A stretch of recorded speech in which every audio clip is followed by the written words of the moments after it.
8 minutes. 8 minutes past the hour. Thank you so much for joining us on this Good Friday if you're listening live. Very special day. And guess what? The Wheel of Meat we know is going to spin today. That's on the table and going to happen. So Greg will be on them drums. Helms will be on them phones. And so that will happen today. Look at old Bill Bubba Bussy with a slight limp. Just slight. It's getting better. It is getting better. And so he's here today. Hopefully he's in a great mood. And looks like he is fired up for the day. Today we've got Dr. Michael Sagg with us. He's the director of the Division of Infectious Diseases at UAB. He will be with us to give us the very latest on COVID-19, this new variant in the UK, XE, what we can expect, what we've done wrong, what we've done right, which isn't much, and what to expect, what's in the future. That is with us today, about third hour of the show via Zoom. All right, so we got a lot happening, and plus your phone calls at 866-WE-BE-BIG. Eddie Van Adler, he's got TV rolling. To my left is Greg Burgess, and to my right is Michael Helms. What's up, guys? How are y'all? You're punchy today, I can tell. It's right out the gate, you can tell. Well, and I love it. It started for me right before we started the show. Okay. And then your little monologue there were several things said that led me to believe you're a little punchy today. Punchy. Well, you know, when you get to our age and you get one really late night and like just a little, you can do that. You start adding them 2 or 3 nights in a row, and you get a little crazy. You get a little and so punchy. I guess my meter is a little messed up. No, here, don't change it. I like it. Well, we got a lot happening today, guys. How about that? Yeah, buddy. We'll also be playing the Easter story, an annual segment we do here on the Rick and Bubba Show. It's a pre-produced segment that is extremely powerful, and we'll also be doing that probably about 2 hours or in some change from now too. Well, I need some help.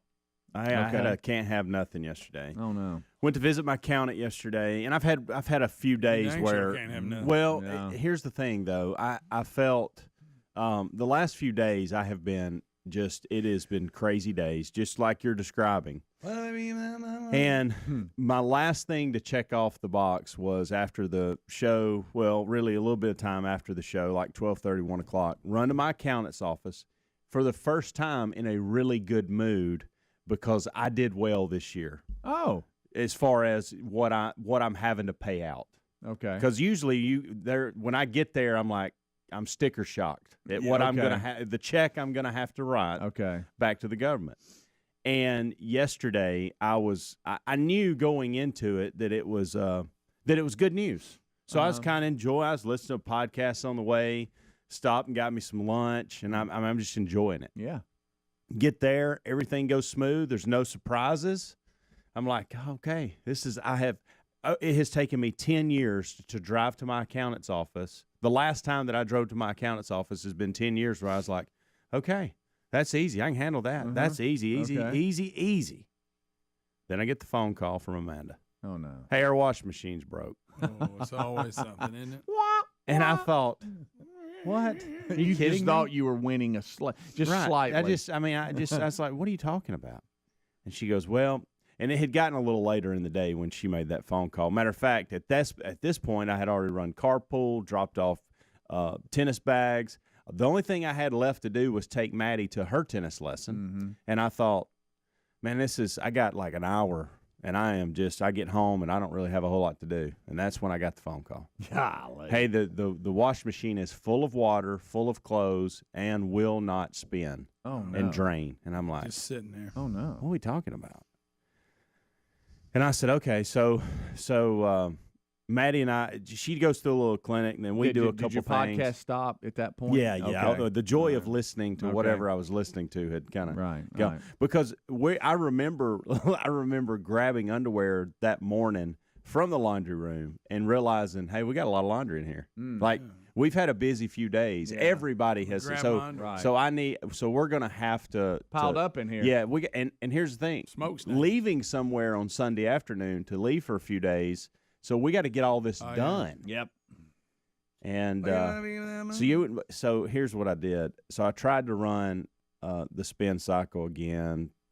I found some kind of article online and a video that I think it's playing a joke on me with a GE appliance that says you can reset the motor. Yep. By like spinning right and then go to the this like, one almost was like you're a combination trying to that's unlock what this your was, but locker. it was Listen to the this. left 2 Have times, y'all ever back heard to the right. Right, yeah. Well, but here's what this then was. jump around and then hop once. This was honestly unplug it for a minute, plug it back in, and then lift the lid 6 times. Yep. 6 times In 12 seconds, and that'll reset the that motor. sounds like somebody's messing Well, with that's what I'm saying, Greg. It works. Well, it's weird. I thought, well, maybe this will work. Give it a shot. Well, it didn't. So then it's like, okay, well, we got a bunch of water in here, and I can't test it out until we get some of this water out. So I went downstairs. And I got well, first of all, I got buckets, and I was doing this and handing Maddie a bucket. She'd pour it in the sink. I'd do that, and I was like, Maddie, this is taking too long. I said, I'm gonna go get the shop vac, take the filter out of it, and I'm just gonna suck this stuff right up. So I did. Now it took me dumping it. That's how much water was in. It took 3 trips with the shop vac, but it was easier, quicker. Got it done. Whatever. How was your mood during all this? It was actually better than I thought it would be because I was very tired. Like I was borderline, body shaking, feeling weird, time to go to bed. You know, that kind of thing. Yeah. Hey, you got to get some sleep at some point. But I was in a good mood. And I was trying to have fun with Maddie because we were the only ones there at the time. And, of course, I'm having to step over just stacks of laundry to get where I was going. I finally just I did throw laundry out of the laundry room just to make some room. And then tried to do a couple things and then made that move. Okay, let's see if it'll work. Well, guess what? It didn't work. So guess what now? We got more water in there. Oh, yeah. So I haven't dealt with that. So then I start saying, okay, look, and at this time that I'm messing with this, Amanda's trying to figure out who to call. Don't call. We don't need a plumber. We need somebody to see if we can fix the washer, or we just need to go get a new washer. This washer's probably 10 years old. I don't know. And so I'm sitting here thinking, what do we do with that? So she's making those phone calls, and I said, hey, do I just need to go to a laundromat? Have y'all been to a laundromat lately? No, don't want to. No. I don't either. Maybe one of the worst things. One of the boys' road trips, we went to one. It was not the few fun. times I've been to one, I hated every second. Yeah, it wasn't fun. The dryers never dry good. Right. So do they have them now where you can use check cards and stuff, or am I going to have to go get a bunch of quarters? Some of the sure enough good ones do. Okay. Yeah. I mean, because you have some that are pretty, I mean, you can use well a card kept on airing up your tires now. You know, Oh, yeah. on the air Yeah. machine. Surely. So that may actually come into play in my Please day don't. today. I Tell want me to you're talk not to you doing more that. about resetting it because, Okay. and the only reason why I know about it is because my parents, for the last couple of years, have had issues with their washing machine. Yeah. And so we called a guy to come out, and it was when I was there. And so he comes in and he starts looking around. He's like, okay, all right, let me do this, okay. And I'm like, well, and I'm just standing there, just being my dad's eyes, just to kind of see it and watch it. And he goes, oh, I see what's wrong, okay.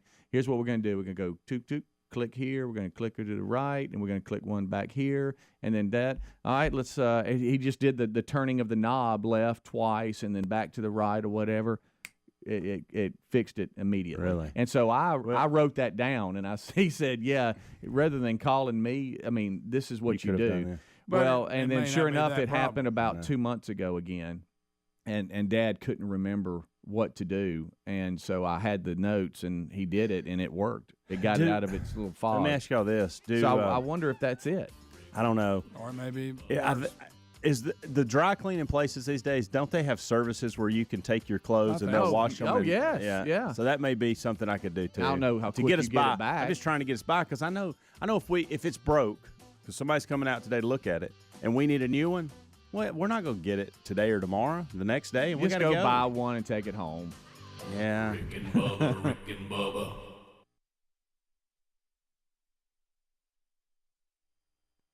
So he's still alive.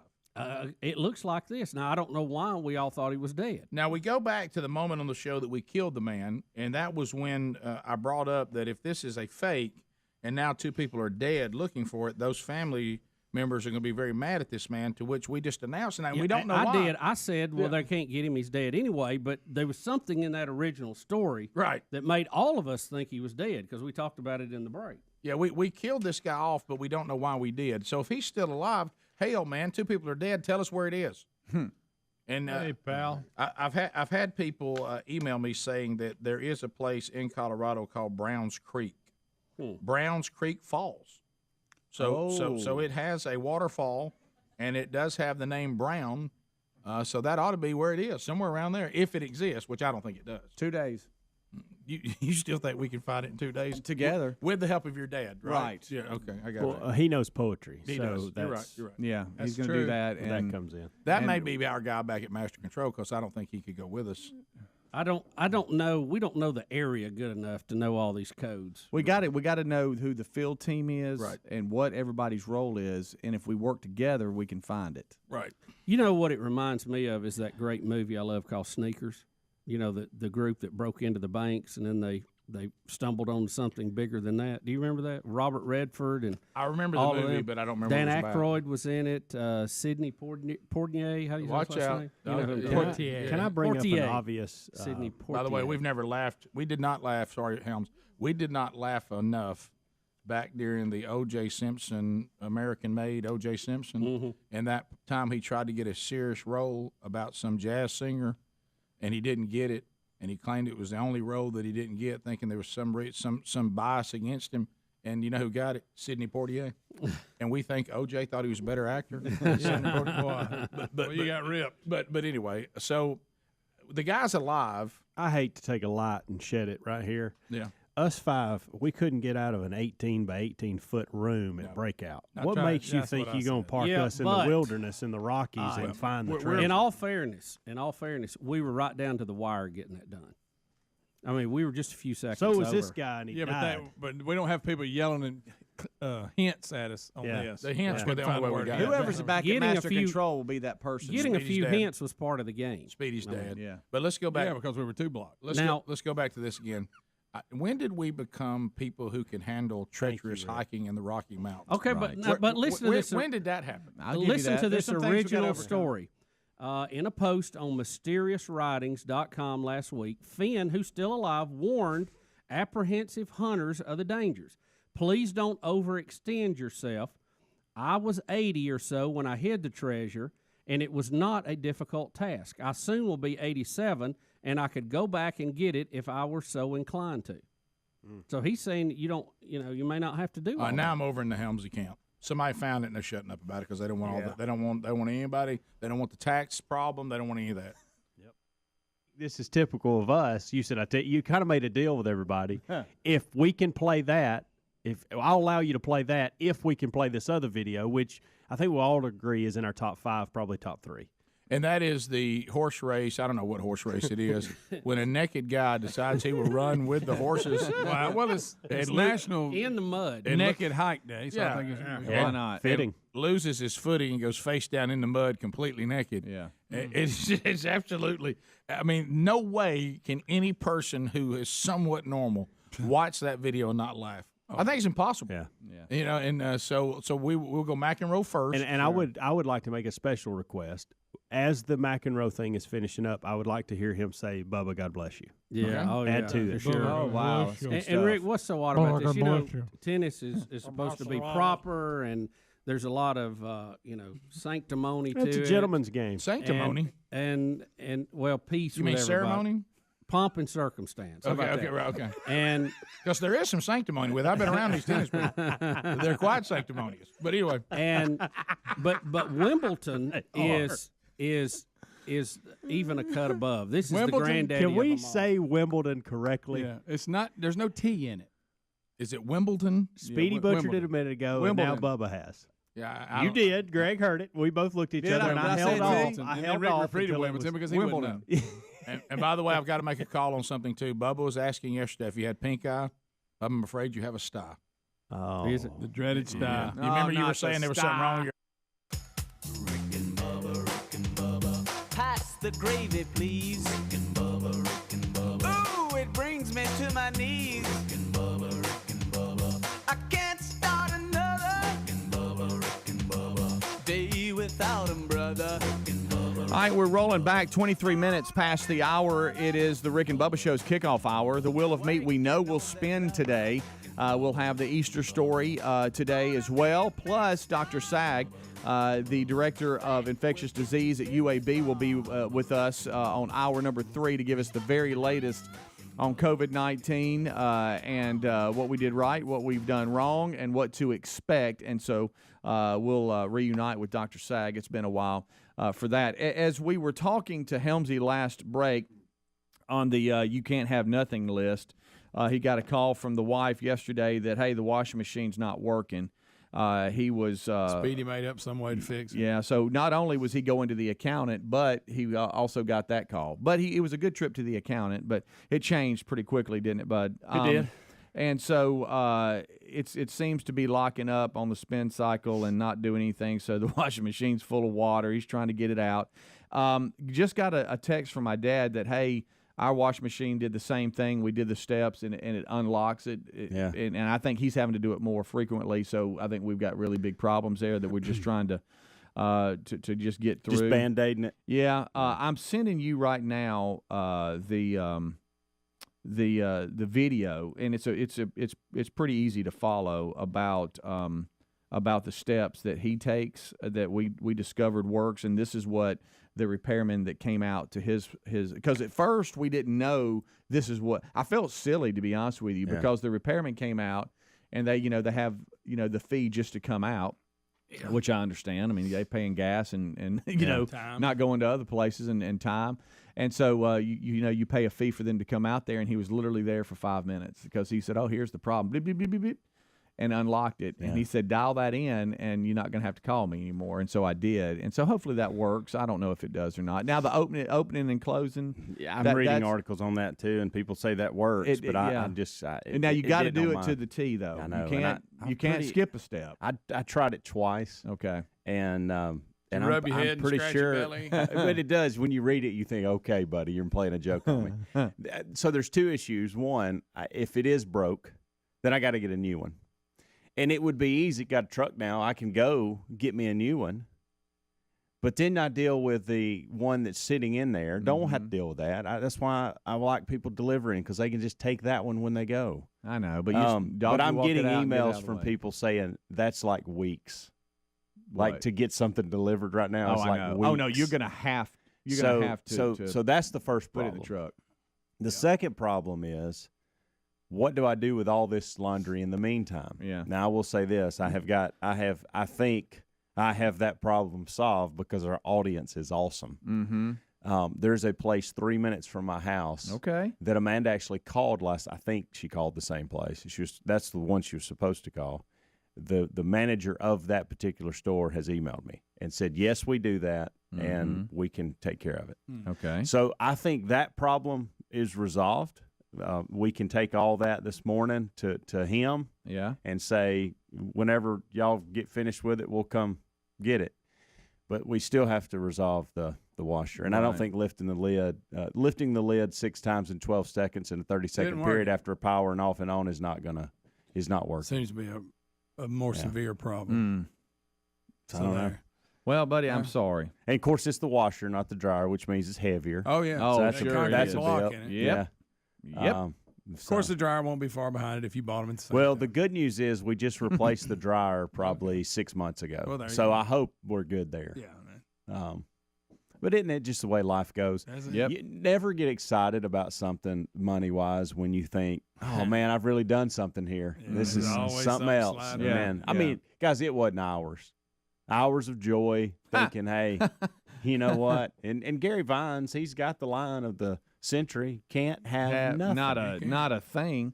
And I thought I could have something, and that's where I messed up. Dadgummit. I'm sorry, buddy. So, Well, so that's maybe it gets how better. my day went. So I'm sitting here. Look, I've got also instructions for you, but send that video real quick to Amanda if she's there to follow along with that. And just you know what, see if it unlocks something to where you can at least get some stuff done. Wouldn't that help? We got to knock it back a little bit for sure.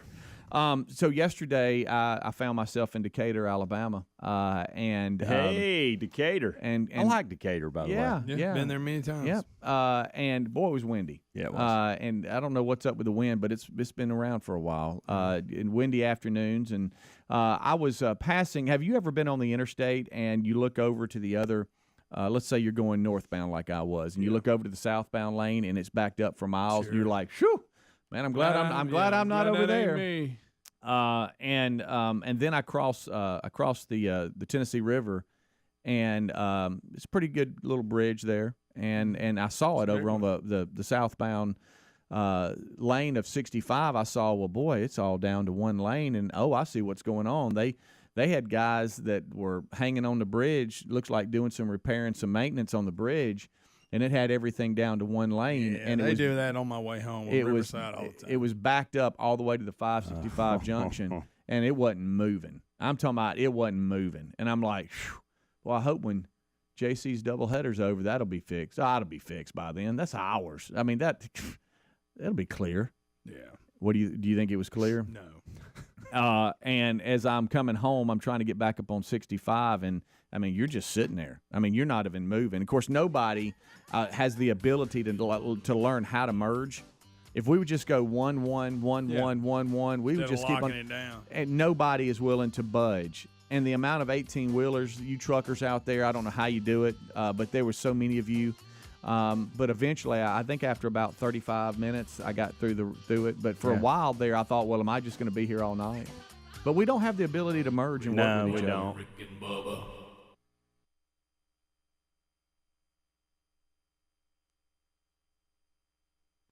Yeah. Today, there's something new there. Well, I put some medicine in it last night. Maybe it's red from that, but it looks like a sty may be forming in the corner. Yeah, it may be. You may have to wear a patch tomorrow. At Wimbledon. Because when Bubba screamed, Wimbledon. Bubba screamed Pink Eye, and I said, "Don't scream the unmentionable." Yeah, I know. You know, because Pink Eye starts in here. We all I get had it. some medicine left over when I tried it. All right, so for the start, Johnny Mac. with Johnny Mac, the complete breakdown at Wimbledon. Done, yeah. Okay, here we go. Wimbledon.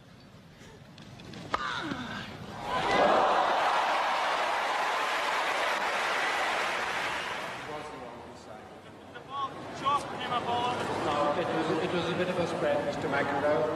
That was a good call. Excuse me? That was a bit of a spread. Look, you can't be serious, man. You cannot be serious! That ball was on the line. Chalk flew up. It was clearly in. How can you possibly call that out? How many are you gonna miss? Now he's walking over. Everyone knows it's in this whole stadium, and you call it out? Explain that to me. Oh, and it goes on. It goes Everybody on. in the entire stadium called it in. So good. Look, everybody's celebrating because they're such a good shot.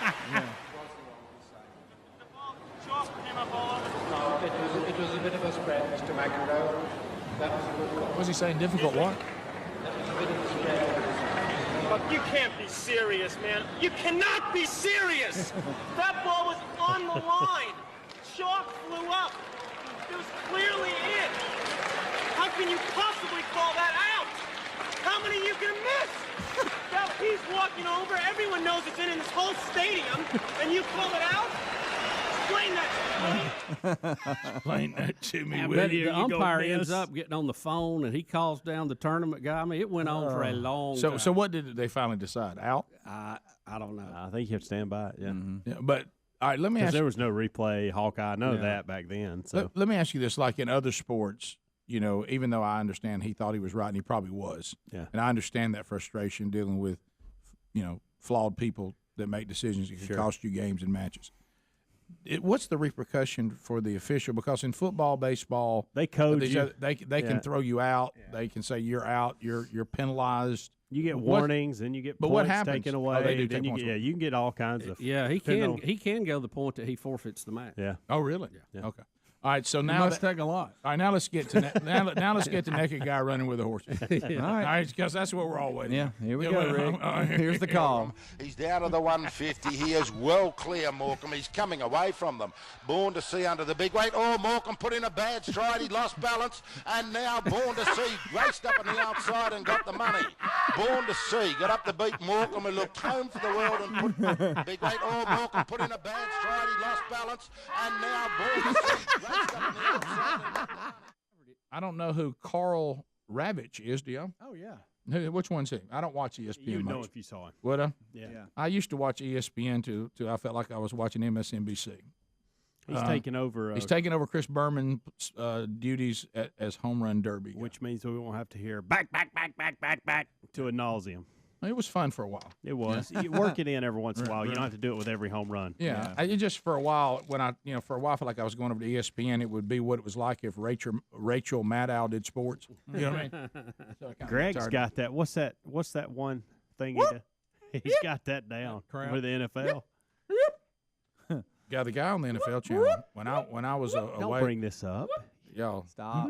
I've never seen ears like that, and somebody would be allowed on TV. I mean, I'm not saying that you can't do great things with big ears, but you shouldn't be on TV. Be in radio. Rick, we have headphones. Rick. He got does. We have headphones. He should be in radio. Those ears are too big.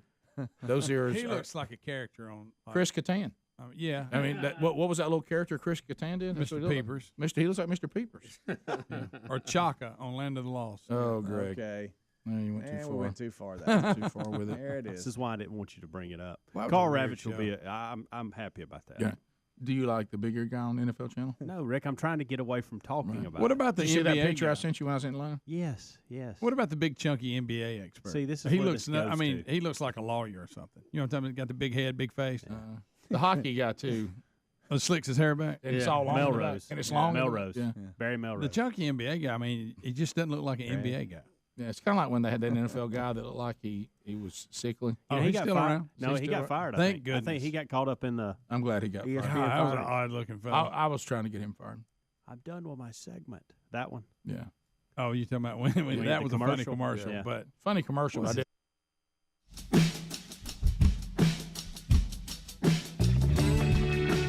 25 minutes until top of the hour. Welcome in. It's the kickoff hour on this Good Friday. We thank you for being with us. So we're trying to dial in for Helmsy how to reset his washing machine and all of the emails and love that all of you send. We thank you for that. Greatest audience ever.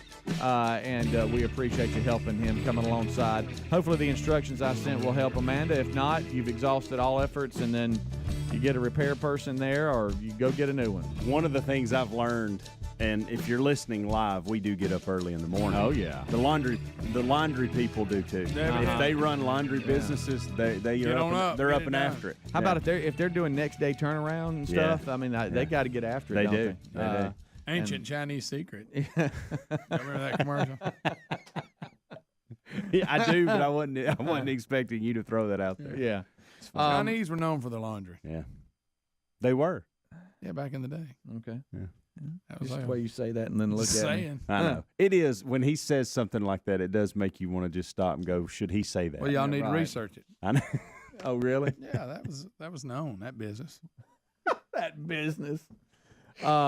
So there's a couple of things that we can discuss here this hour. I think one that is that's been in the sports news for a long time now, and I guess the greatest coach of all time, Nick Saban, has weighed in on it, and we're talking about NIL deals. NIL.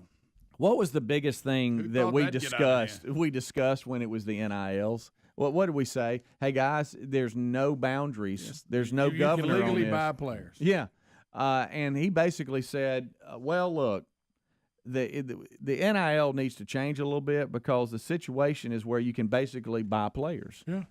He said, "I'm not against when it comes to the name, image, and likeness. I'm not against players bettering themselves. That's what it was for."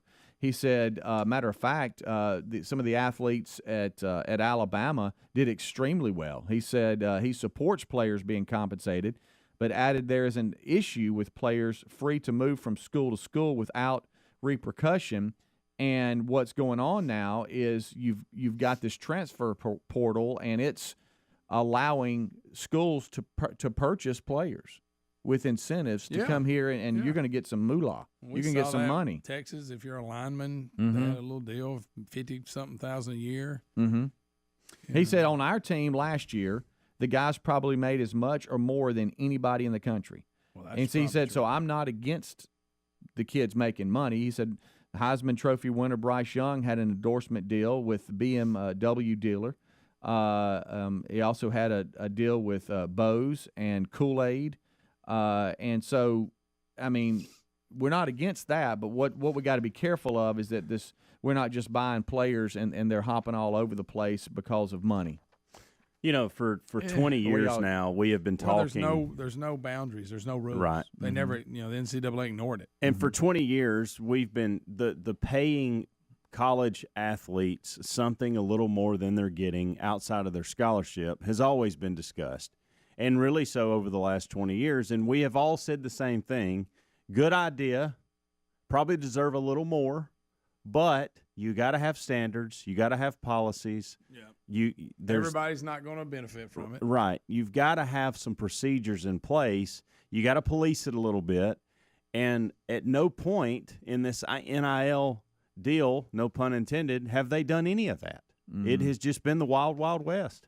And then throw the portal in there. So now it's easy to go, hey, come over here, jump in the portal, and you can get this if you come here. You can get that. So all that together. Yeah. He said there's going to have to be some changes implemented, some kind of way to still create a level playing field, and there's no salary cap. So whatever school decides they want to pay the most, then they're going to have the best chance to have the best team because they're buying players. And guys, so, I mean, Jimbo Fisher can get mad all he wants to, but, I mean, the recruiting class that they had, I mean, I'm not saying that that's some school that's, that nobody ever goes to. I know it's an established university and football program. Yeah. But the players that they were getting, and it's legal. They're not doing anything. That's it. No, they're just taking advantage of the system. That, but he acted like it had nothing to do with it, which is But Saban said what we've been saying, and hey, y'all, watch out. Here we go. So it's turned into it's turned into this mess. And so how do you correct it? I mean, like what should they go in and go? Okay, we need to write some changes in here. What would be that change? Above my head. Well, here's the problem. We could do this, and we'll come up with some pretty good solutions. And just as we did 10 years ago, 5 years ago, when these things were being discussed. And if us good uns can figure this stuff out, you would think the NCAA could. The problem is the NCAA is very government-like. There's no proactive bones in their body. It's all reactive. They're just like the government. And so, now we have this big mess, this firestorm, and what do? You can't take it back.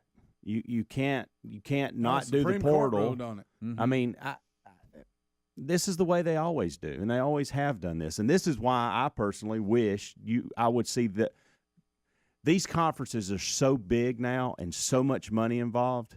I wish they'd just do away with NCAA and do their own thing. Come up with your own thing, because these athletic directors and these presidents of these universities, they do think proactively. That's why we're seeing what we're seeing right now. These coaches do. But the NCAA never does anything. If anything, they got too many rules. They penalize people for no reasons, and I just wish they'd be done away with. I wish these if the SEC, Big 12, Big 10, Pac-12 would walk away, everybody else would.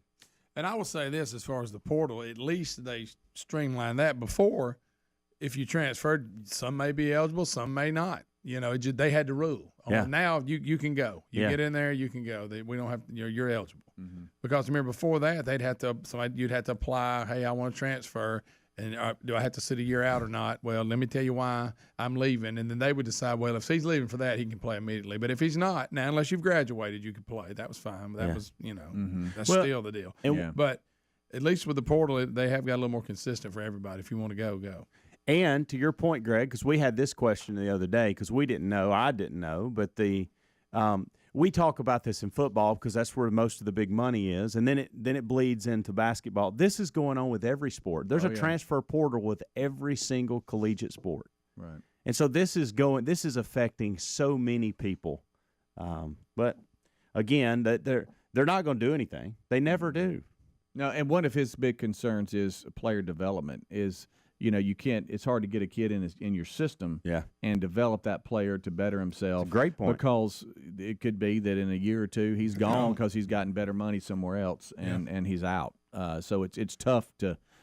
You can't tell me there isn't some, because it's human nature. Then you're the guy that's got millions of dollars in endorsements, and then all these that don't have nothing. And there's a little, Yeah, he even mentioned that's that human nature. He wouldn't It be is. against everybody in every industry. While equaling he's out getting all that, this, but- I ain't getting nothing. Yeah. You'll hear that in your circles today in your little water cooler kitchen. You'll hear that. That just goes on. To your point, it's human nature. Go ahead. And we're going to see these people paying these things start adjusting. Like we saw them throw a lot of money at kids that didn't play. How I got this money invested in you, you hadn't even played. You're going to see them because they, again, they're testing the water just like everybody else. So you'll see it get in line a little bit when it comes to that. But like I said, the kid leaving high school so he could go. I mean, it's just bizarre. And now he's done transferred. Right. Went to Ohio State. Now he's with Texas. Yeah. May never. Who knows? He may never take a snap. What a mess. Right. But he's doing well financially. Sure. Good night. All right. Well, it's one thing that it's something we've discussed, but we just saw problems coming because there's no limitations to what could happen, and here you go. Saban weighing in on the NIL deals. All right, we'll take a break. We'll come back. A lot of things to discuss, plus Rick and Bubba join us right at top of the hour for the main show, so don't go anywhere. Rick and Bubba, Rick and Bubba. I didn't like him. He was hard to listen to, hard to look at. You know what it looks like, and I'm not going to say it because I did one time and got bad emails. But no, you're right, and you're 100% right. Yeah, I look. Yes. TV should be Yes. Watching somebody report to you on TV should not be a struggle. You know what I mean? It should be a pleasant. Well, Rick, let's not always say that. Well, but we're just somebody putting a radio show on TV. We're in the medium we belong in, radio. Nobody wants to see this, and if you do, it's like knowing that there's a live shot coming from like an eagle's nest or the birth of a giraffe or something. I mean, this is not actually designed to be on TV. We go to the phones at 866 We Be Big. Let's go to JT in North Carolina. JT, welcome to the program, buddy. How are you? Hey, gentlemen. How y'all doing? Good. We're great. Good. Good. Class of 2001. Well, thanks for listening. Green Acres, and wow, what a wheel. Cover it all. Okay, go ahead. Hey, one question. If you guys could only pick one of your sponsors, Redland Cottons, Casper Mattress, or MyPillow, which one would it be? Oh, my. Well, I don't have to make that choice. Thank the Lord. We can't choose between those. That's three. a combination. I mean, That's what that is. We got all three. I mean, why would we? Three different products that you need. Right. I would, but to this point, to answer your question, I would do away with any of them that ever cancel on us. There you go.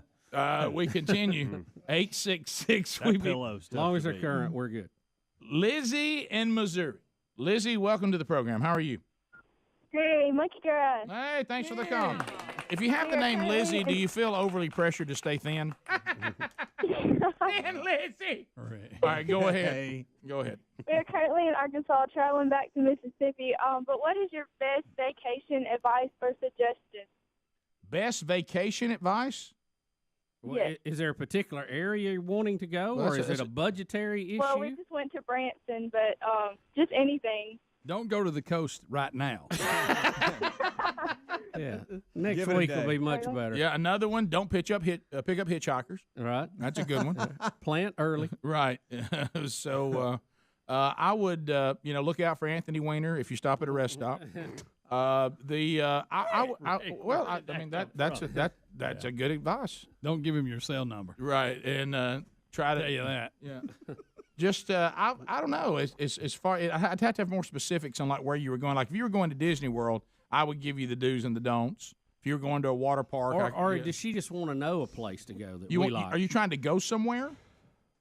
Well, we went to Branson to the amusement parks, and we saw a few shows and everything. How's the Osmonds? Yeah, so you're wanting to get? You're asking She's us saying in-state, want to get out of state. Yeah, I mean, are you saying a place? DeSoto Caverns is nice. Right, it is. Are you saying a place to go? Is that what you're looking for?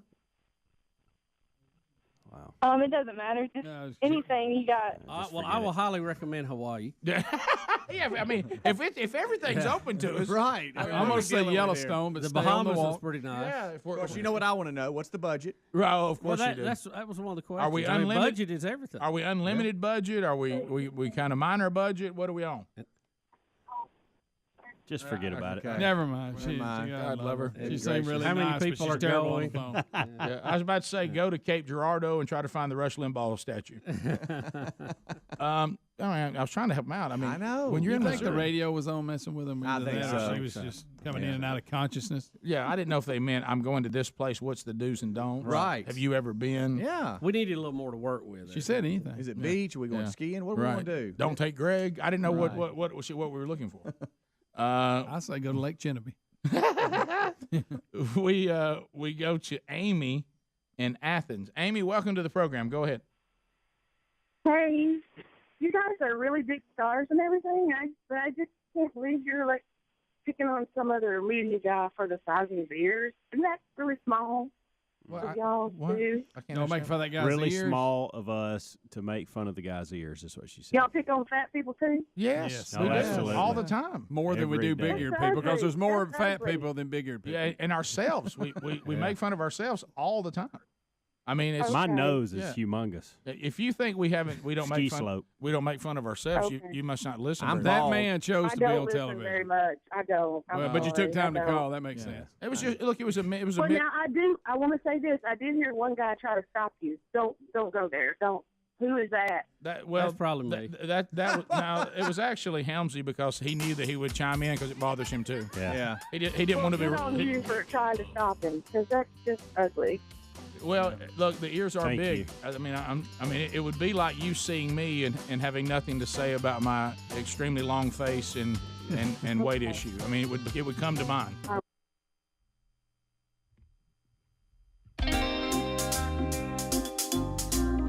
It is 11 minutes until top of the hour. Greg's so fired up. This is what I recorded him in the break. As we come on back, look at him fired up, ready to go. And you want to know why? Because he slept with his helixsleep.com/Bubba mattress. Huh? They set you up, didn't they, I had to kid? hit the snooze 2 times today because I didn't want to get out of it. This great company from North Carolina is, I'm telling you, they've got it going on. And they say, look, instead of waking up stiff and all out of whack, how about you just having a comfortable night's sleep? Wouldn't that be nice? Yeah. They truly want you to have the most restful, relaxing sleep.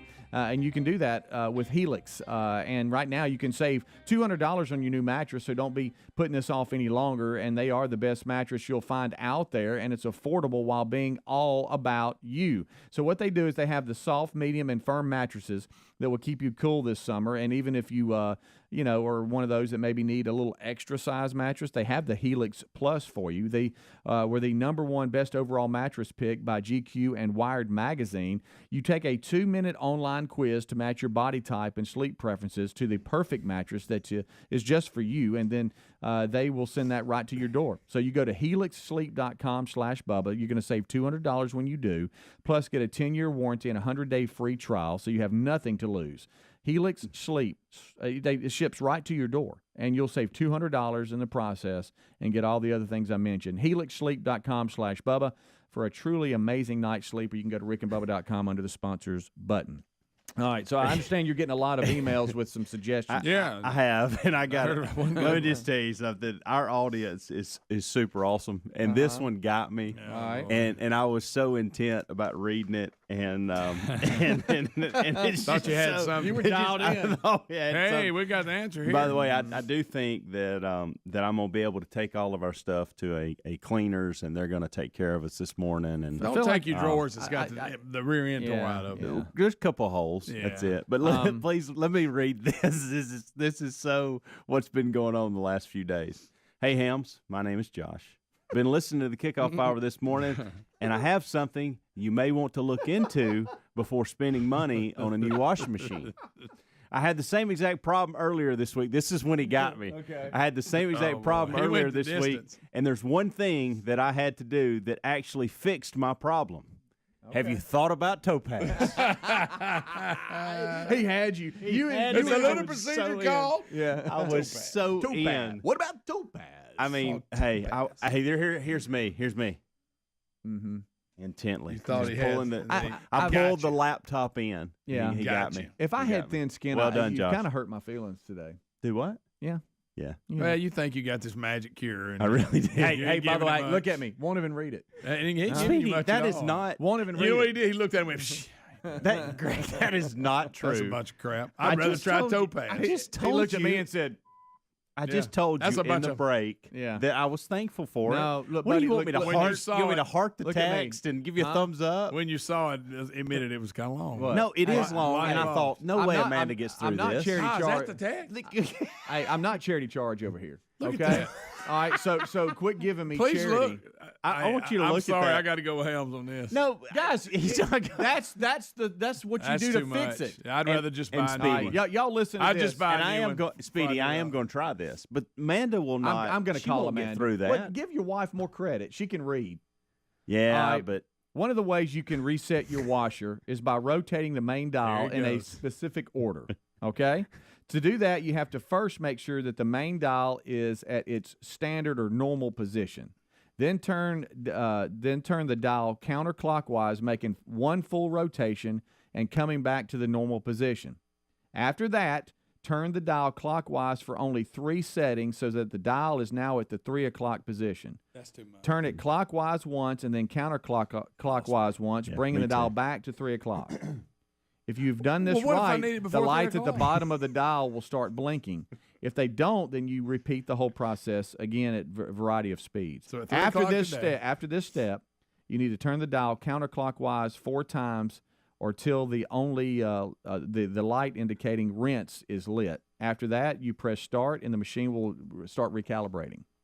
I'm telling you what you got, Hams, because mine did this a long time ago. A different one. I've bought a new one since, but the guy came in and, like I said, reached under between the lid and the drum thing and pulled out some part and stuck another one in there, and away it went. See, you just making up stuff now. It did. It worked. Just because you didn't send him a text don't mean That thing, I'll be honest, you lost me right Well, out I the know- gate. I know I'd it's just long. soon not I- it- have a broke washer. it's and go long, buy but a the new one. steps really aren't that That's hard. pretty long. and I'm going to my try. gosh, Maybe all you you doing could've is told it clicking. better. Let me think ask you this. So what do you serious think business. Amanda's over there going, I don't know what I'm doing. What You did think you? he could have told it better and And eliminated she's, some I mean, of the my words? goodness, she works at the hospital. Well, what I She's want to okay. know is If this was breastfeeding, So you think Amanda's other dumb? than saying Sorry, Amanda. other than saying thank you to you for sending this. Well, you what didn't did even you want me to do? You didn't even acknowledge it. I mean, I had to bring it up. Hey, did you get my text? he wanted to see if it worked. He wanted it to be done right now to see if it worked. By the Well, way, nobody's even up a at buddy my of mine house. said he got your text.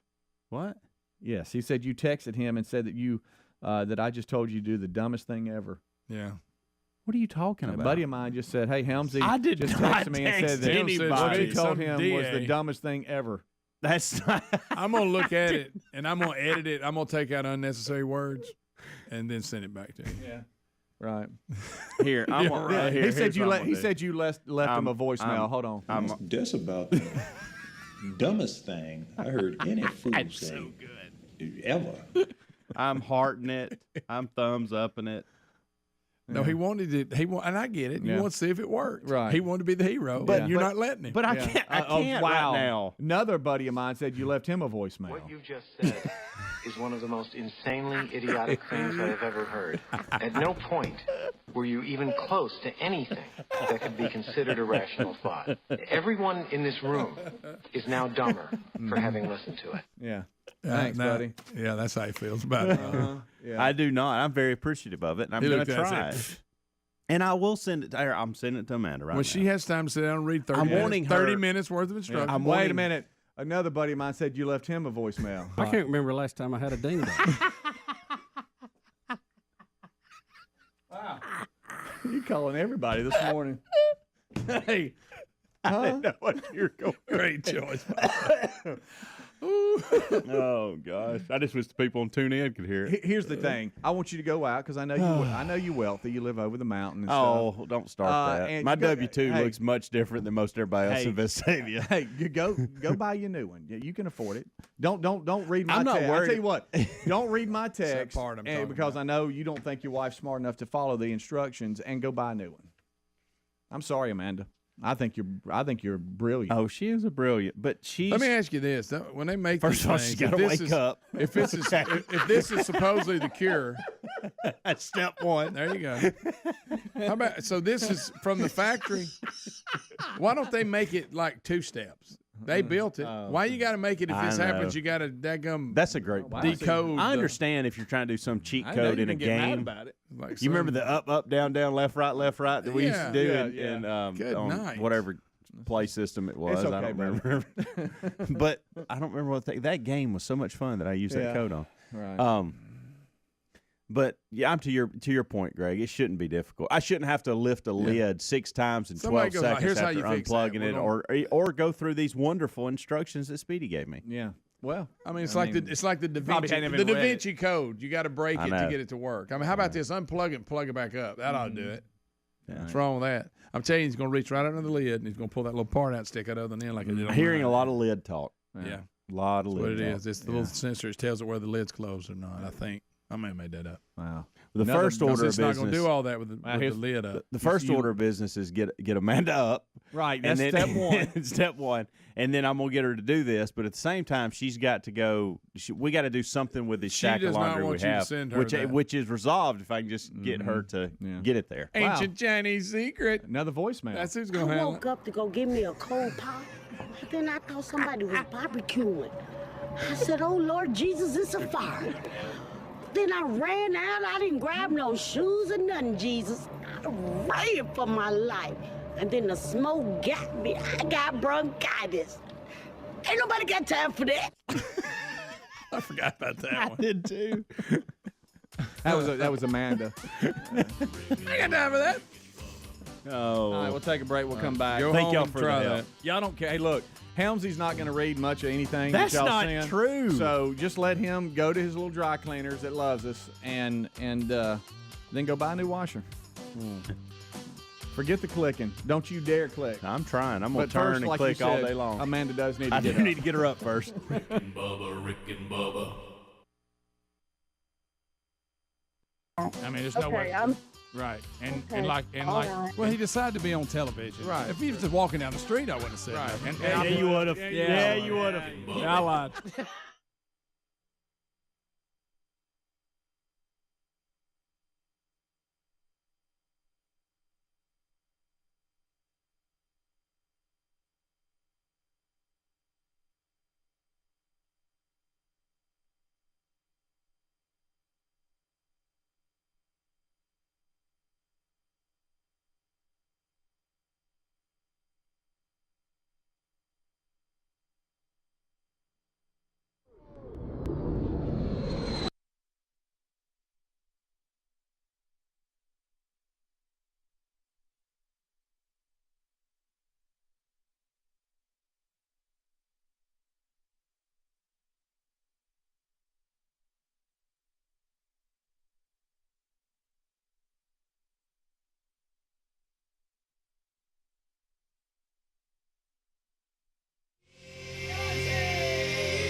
there it is, White Snake.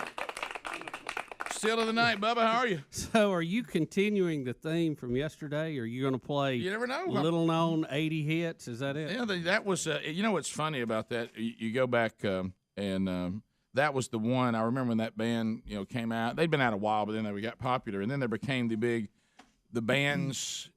Them and Kingdom Come came under huge scrutiny that all they were doing is just being Zeppelin again. Yeah. Ripping And popping it up just a little. Yeah, they were taking Zeppelin, popping it up a little bit, and ripping them off. And really, people remember that you start Well, when the guitarist pulled the bow out, Yeah. it did the solo just like Jimmy Page. just like Jimmy. So but that's what Bubba's always talked about. If something works and those people aren't doing it anymore, go ahead and do it. It'll probably work again. So anyway, much to do going forward on the program. Yeah, the of course, rain and pop-up tornadoes and all that went on yesterday for a lot of folks. It'll go on again today. So wherever you live on whatever timeline, the weather that you experienced yesterday and really the same places you're going to experience again today. So we'll see. As it warms up, we'll get right back in that mode again. Yeah, I tell you, the tropical storm Cindy has really dumped the rain. I don't know if it dumps more rain than a normal hurricane would. It's not moving as quick. It doesn't look like it certainly has dumped quite a bit of rain over the southeast, and more coming today. It looks like. Yeah. So this does seem eerily similar, and I don't remember the name of the hurricane, but we had this. It was a hurricane that time. That kind of was slow and got bogged down, and it just dumped rain. But the thing you can deal. The rain's got flash flooding. That's a problem. But then when you start throwing in little EF0 and EF1 and 2 tornadoes out there. Well, and we were very lucky. The west side of Birmingham, Alabama, got hit yesterday pretty hard, and our warning system here in James Spann and the National Weather Service, they do a wonderful job. They're very good at spotting these things and tracking them, and we have a very active storm spotter crowd, and the dynamics on the radar and all this is so much better than it used to be, and they can track these things, these normal supercells that come, but when you get these tropical systems, these things just drop out of the cloud, and it is so hard to predict. And, we had some places hit yesterday with I don't think they got any warning. And, I was out eating, planning some things for the afternoon. I knew it was going to rain a little bit, and all of a sudden, we got warnings everywhere. And so it's very hard to predict. Luckily, nobody was hurt. I know an express oil change got hit real bad, demolished yesterday. And I think some very, very good, quick thinking of people to get everybody down in the pit under that, or they could have been some problems with that. Yeah. So, they do the best they can, and they're, at least there was an idea that really we did hit a time where we live where right now it could be coming out of anywhere. We kind of know an idea of the region they're in. We know the parts of the county they're in, but other than that, the rest of you just had to be waiting and be ready. Yeah. So just listen to what they say, and it's better to err to safety than not. And in that case, probably kept some people from getting hurt. Yeah. So that was good. Really did. Yeah, but you'll take damage property is bad, but it's minor when your life was in danger. And even though we use these numbers and say these are not big tornadoes, a small tornado still kills people. Yes. If you're in the wrong place and it comes. If it's on top of you, it's bad. Yeah. So anyway, that weather pattern will continue. It looks like there's some relief coming up late in the weekend and the next week. Everybody kind of straightens out a little bit. So we'll get through another day. Be sure you're listening to your Rick and Bubba affiliate, especially if you're in those southern parts where it looks like going to be another day that really is almost just a carbon copy of yesterday. I got all fired up about this message in the bottle story because I like message in the bottle stories for some reason until I looked at it and I'm not impressed with it. I wanted to hear doggone this bottle had floated into another country. I wanted out there in the big water. I wanted DeSoto. Yeah, I wanted England. Somebody to find it. Guys, we've got a bottle that was set adrift in 1981, and you see this, you get all excited. It found 36 years later, and you're all pumped and stoked 45 miles away. That ain't much of a float. It is. 36 years, you didn't go but 45 miles? You think it went around the globe and just ended up back there? Greg, how about I can 45 miles. That's not far at all. In 45 miles, I'm not even far from home. Yeah, Greg drove further this morning. Yeah, Greg drove further. Greg drove further than that to work. I passed that bottle halfway here. What is your mileage driveway to one way?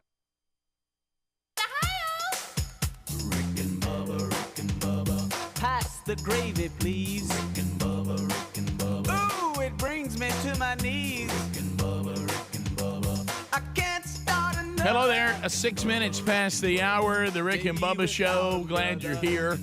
A brand new hour has begun, and we are so thankful that you are with us. We start this hour with the national anthem.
It is 8 minutes past the hour. The Rick and Bubba Show, 866 We Be Big is our number.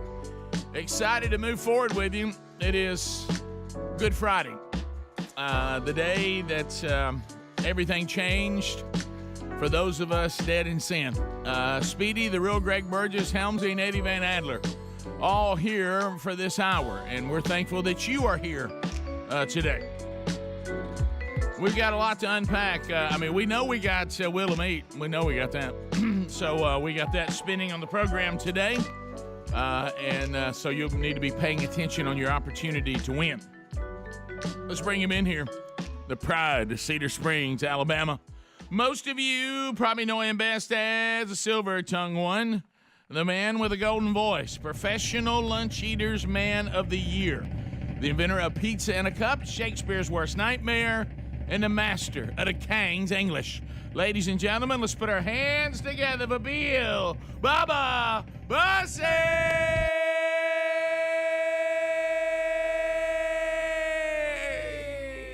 Oh, it's a good one right here, Bubba. How about it, Rick Burgess? Friends, neighbors, and associates, welcome to Good Friday. Yes, sir.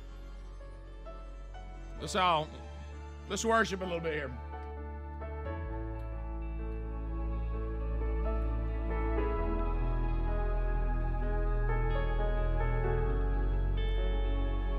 You are here, moving in our midst. I worship you, I worship you. You are here, working in this place. I worship you, I worship you. You are here, moving in our midst.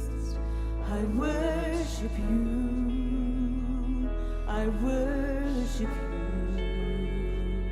You are here, working in this place. I worship you, I worship you.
working.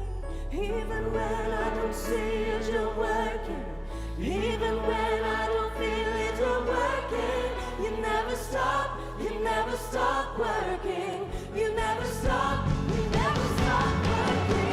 Even when I don't see it, you're working. Even when I don't feel it, you're working. You never stop working. You never stop working. Even when I don't see it, you're working.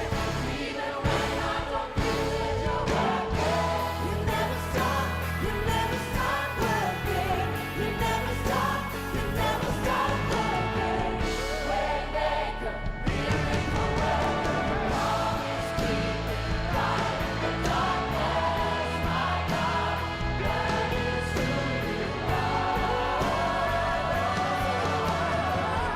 Waymaker, miracle worker, promise keeper, light in the darkness, my God, that is who you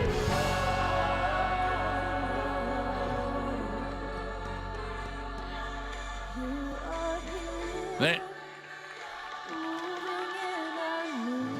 Sing it, girl.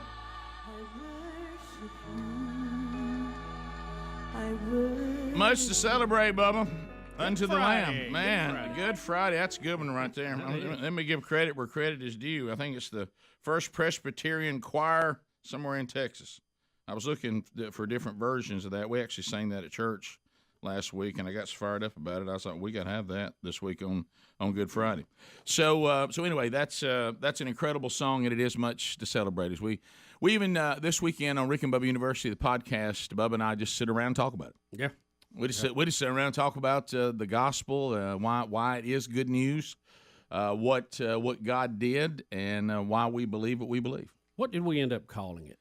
I think Easter, why it's good news. Was that we finally came to the title? Yeah, is that what you guys like that? Yeah, all right. that's a good one. Good. Why is it good news? And you know, I actually had some talks, and I know let's not get into that today. I just went to people that I trust and people that have mentored me on this whole calling it Easter. You know, there's some people that push back on that, and for good reason. I understand that, but you have to understand about the persecuted church and taking these pagan days and turning them into celebration of our faith while they were being persecuted. And you know what the quote was from 2 or 3 guys that I greatly respect, and they know much more than I do, and they're much stronger than I am in their understanding of the history of the church. And they said, you know, it's to the point now that we have done such a good job of the church of Easter, meaning the crucifixion and the resurrection. I don't have any problem with calling it Easter. Yeah, I don't either. Yeah, I don't either. Yeah, and it's now if you get there and it all becomes rabbits and eggs to you, and you don't point it to what's going on, then maybe you have a problem with it. But it's we got other battles to fight. Right, yeah. But I you know, let's and not right, take on that one. Right. I mean, it's like we've done a lot of branding. Right. You know, yeah. why do we want to throw that stationery out and start over? Yeah. So anyway, we'll stick with that just so everybody kind of knows what we're talking about. So 17 minutes past the hour. Why is this such good news, and why are we calling something Good Friday when something so horrific happened? Well, what was happening was our redemption, which is much to celebrate. We'll be right back. Rick and Bubba, Rick and Bubba.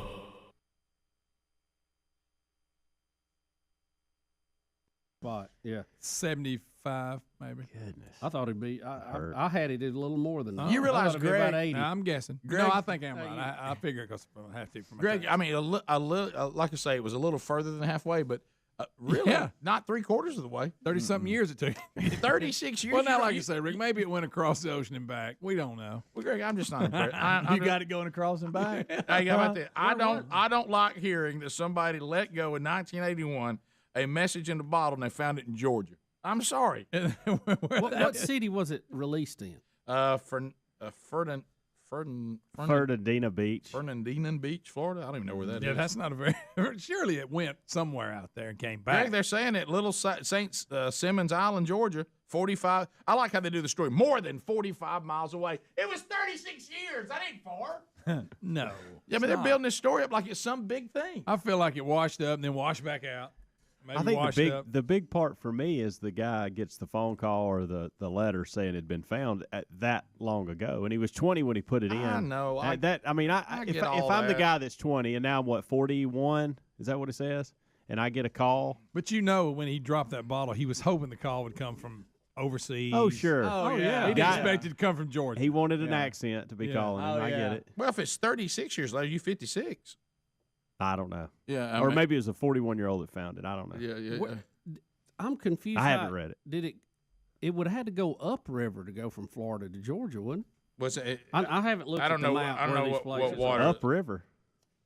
Yeah, this is out in this is the ocean. Yeah, this is out. So we got on the coast. I assume it's Okay. it's one beach to it's one island to another island. Okay. You know I what I think mean? he threw it in the little Tallahassee. I think he put it out in the Coosa. Right. Floated down the south side from we used Gadsden. we used to do them. We used to do them in the river. Of course, we didn't live next to Right? the, Yeah, that. Yeah, Bubba, you didn't live.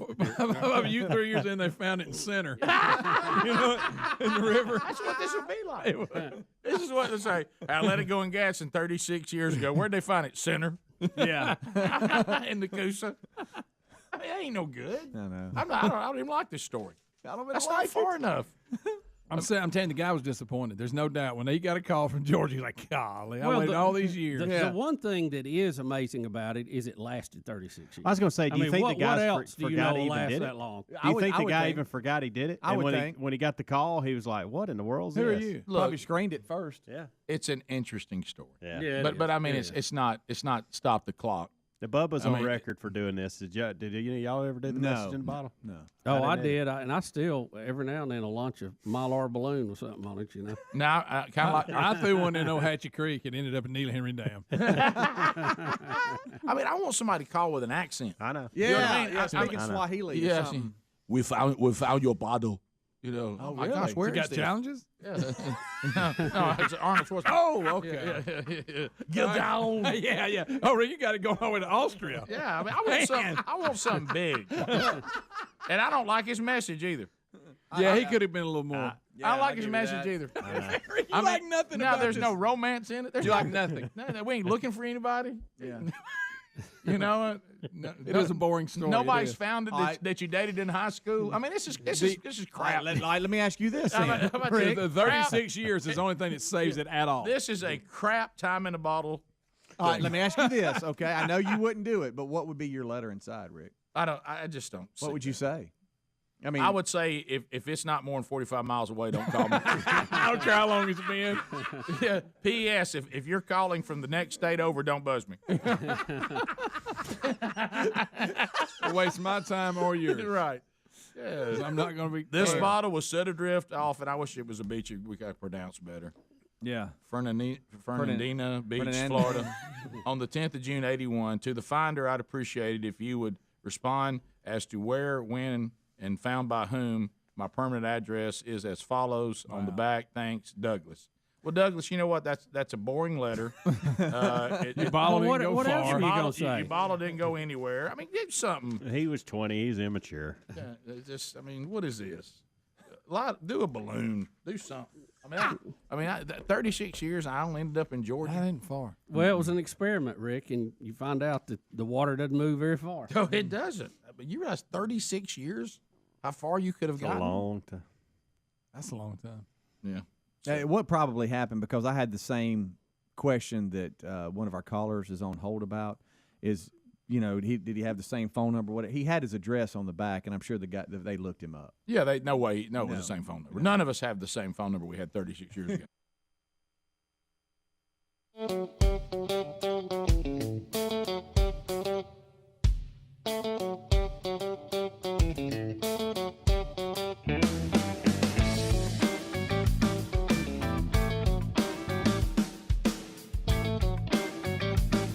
It's 23 minutes past the hour.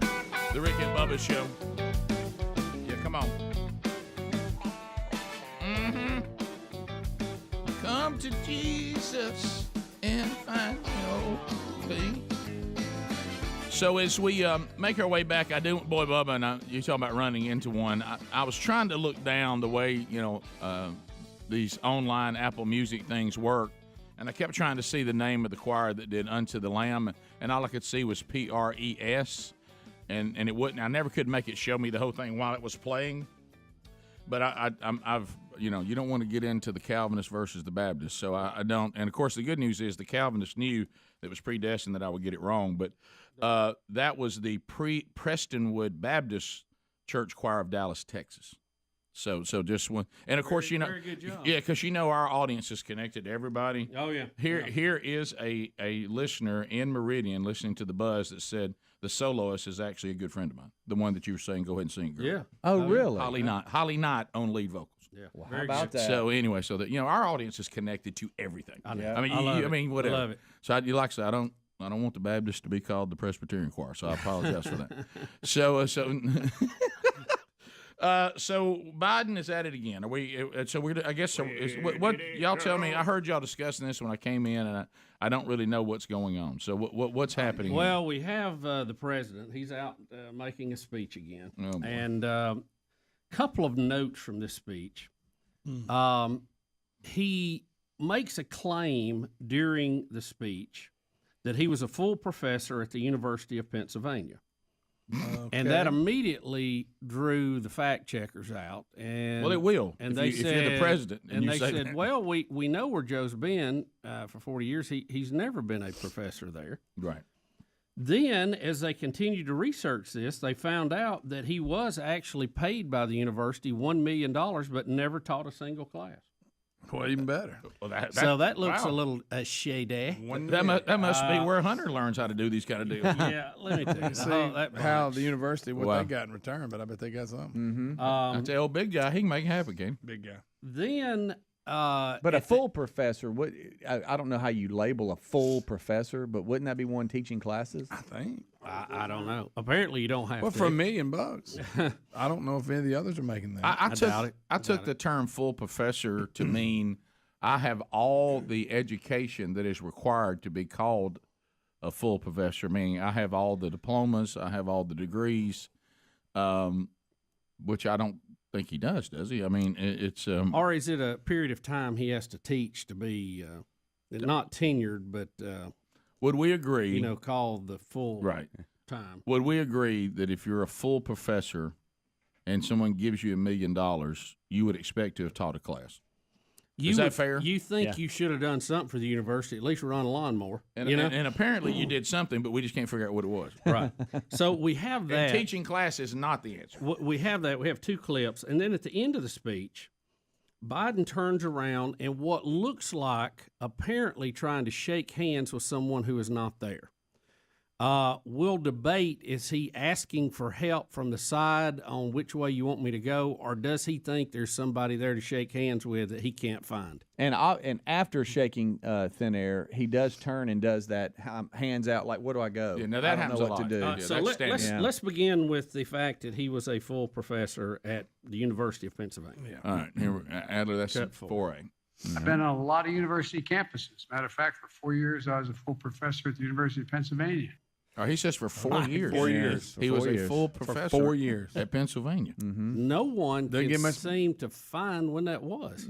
4 years, not the one. Well, I mean, the good news, that means he only got $250 a year. So right. More in line now. So. Yeah, it feels a little bit. 4 years. Is anybody, if you callers, y'all help us out with this. I saw this morning. I'm like, what? Right. So I just looked up the definition of full professor. It says a senior level professor. Full professors continue the responsibilities of a professor with the goal of expanding their research and building their body of work even further. So he did research on something? Well, but again, Was he not in- that's a senior level professor, somebody that's actually been professing and teaching in class for years Students. that now get to go do this on top of their other responsibilities. Oh, okay. We need But to he look did it into for 4 that. years. The only thing I remember Joe Biden doing is when he ran unsuccessfully for president many, many years ago. And he had to drop out because he plagiarized a speech, and it was word for word. I forgot it about was like that. a copy machine. Yeah. And back Who in hadn't those done that? days, you were embarrassed about things like that, and you dropped out. Sure. All right, let's see the second clip. All right, so we're hurting on time a little bit, but let's have a look at it on 4B, and then we can come back and discuss it. America. God bless you all.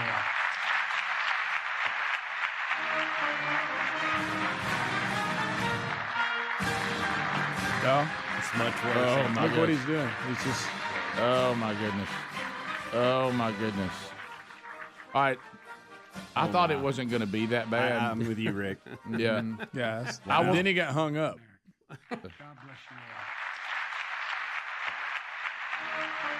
I think he thought that person was going to walk forward maybe and shake his hand, and he didn't. I don't know. I don't know. How about this? I'm ready. Or is he saying, which way do I go? He just had his other hand's carrying something. Let me tell you where I am on it. It's irrelevant. We have a totally confused leader of the free world that doesn't know what he's doing, where to go. That's true. Even if he's just pointing, the fact he doesn't know what to do with himself and the way he looks lost, that again, I think all of us who have had loved ones struggle with loss of cognitive skills, it looks eerily familiar. Yep. Eerily familiar. It's thin air right there. That's whether he's shaking hands with. You talking about Professor Biden? Yeah, whether he's shaking hands Professor with danger or just completely confused about what to do now, it's all bad. Or he saw somebody nobody else saw. Right. Now that's the worst right there. Rick and Bubba, Rick and Bubba.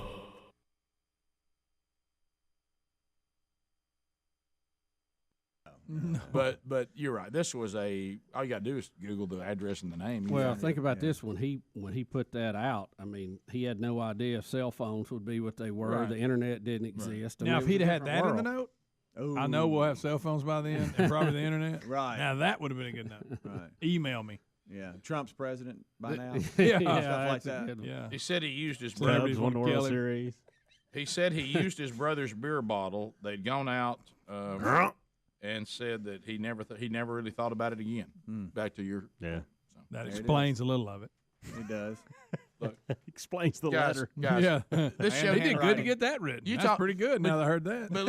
But listen, Greg. You talk about the exaggeration, hyperbole we live in. More than 45 miles away. 36. More than that ain't. I would have put in there only 45 miles away. After 36 years, it only went 45 miles. If the call had been from Australia, it would be a Oh, much better story. What a story! Much better story. Yep.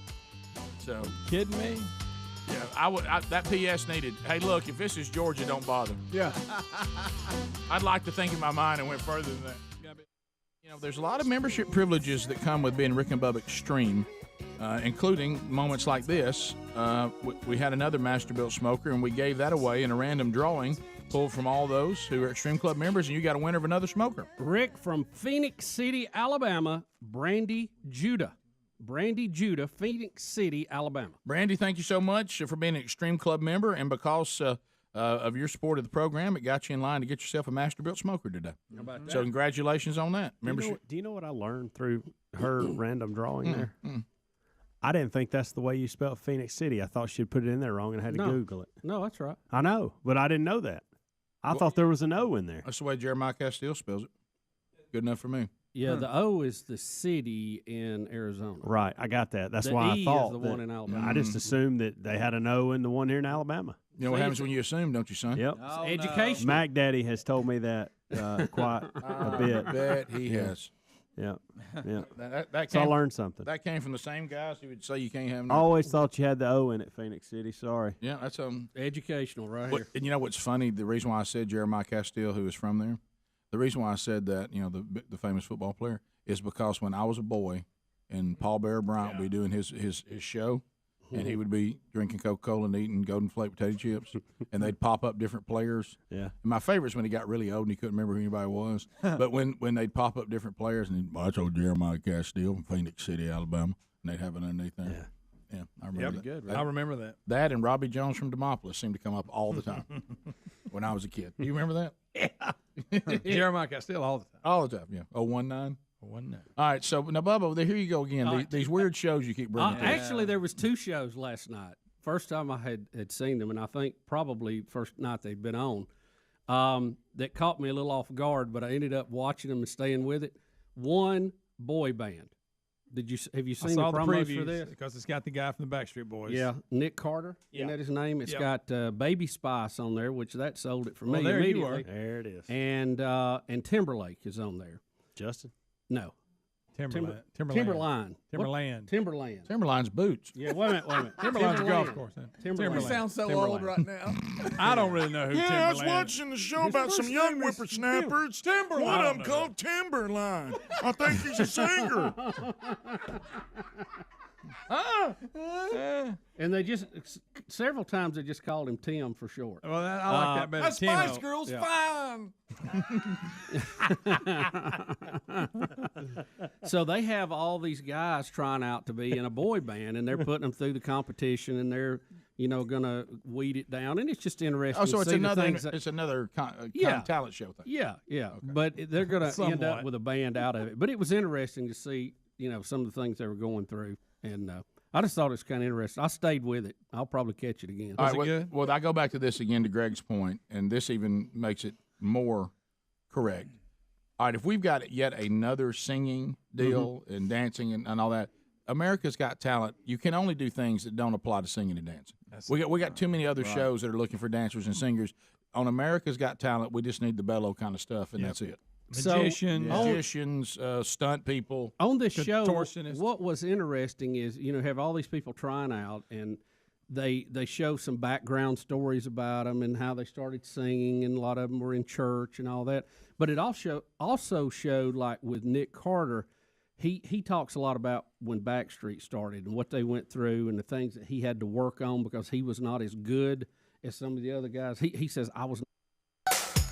Rick and Bubba. Pass the gravy, please. Rick and Bubba. Ooh, it brings me to my knees. Rick and Bubba. I can't start another. Rick and Bubba. Day without him, brother. Rick and Bubba. Ooh, there is no other. Rick and Bubba.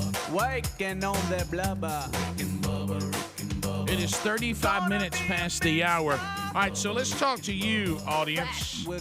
You've seen the video. If you haven't, hopefully you saw it today. But if you've seen it, does the leader of the free world turn around to shake hands with someone who's not there? Do shake hands with someone that he thought was there? Like, hey, when you're over, so-and-so will be standing there, shake his hand. Is he just simply – none of it's good because the best scenario at all is that he is simply using his hands to go in a direction going, do I go this way? Where do I go? We've got to stop leaving Biden unattended. Look, this is not even I don't see the country and the politics the way the Biden administration does on most everything. But I still don't really want to see our president wandering around like this. Where's everybody supposed to be taking care of him, helping him? So if you've seen it, we want what is your assessment, audience? All 10 lines available now at 866-WE-BE-BIG. Join us right now and give us your opinion on it. 866-WE-BE-BIG to make a move to be in right now. Greg's ready to take your call. While you're doing that, let me point you to Relief Factor. You hear us talking about different people who send us letters. We've done some from all over the Rick and Bubba listening audience. Huntsville, Alabama checks in. Jennifer has written us an email. She listens to us on 100.3 The River. She said, I know that you guys have been talking about this product for some time. I finally decided to give Relief Factor a try. I've suffered with arthritis, sore muscles, tendons, felt much older than my 55 years. I'm a very active person, but it hurt just getting out of bed. Boy, I can relate to that. Bub, you in on that one? Exercise became painful. Understood. Ordered the Quick Start Pack, felt relief within 24 to 48 hours. I'm extremely grateful you told me about Relief Factor. I mentioned it to my 80-year-old mother. I brought her a couple of packets. They're helping her too. She's seeing a difference on pain level. So in a very short time. So we do the 3 weeks because we know inside 3 weeks you're going to know whether Relief Factor is making a difference. Most everyone who orders the Quick Start Pack, it helps. It's about 70%. So if you want to find out more, go to ReliefFactor.com. Get your Quick Start Pack for $19.95. All natural, 4 botanicals. You can take it every day. I take 2 packs a day. $19.95 is the cost, and you can find the link at RickandBubba.com under the sponsors button as well. All right, to the phones we go. We'll start. Look, there's people think they have to be anonymous. I guess they're afraid that the Biden administration, woke mob to get the woke mob will go get you. So anonymous in Alabama, your assessment of the latest concerning video of our president. Go ahead. Yeah, he definitely, he's lost it. There's no doubt. Confusion, and I don't know who's calling the shots, but, I mean, our country's in disarray. But my thing is this. Where's his wife? Where's Jill? She's been MIA for 5-6 days now. Nobody knows where she is. You know, that's a good point. I did not notice that, but now that you bring it up, you know, there was a time when she was there. Now, of course, when she's referred to as his sister, that probably makes her uncomfortable. But you know, watching, she was there a lot, and you're right. The last few things I've seen, she's nowhere to be found. Yeah, are they trying to sneak through Egypt or something? What's the deal? That's a good point. I don't know what's happened. You know, if she's got other assignments, she's got things she's tending to, but you think that's kind of an easy solution.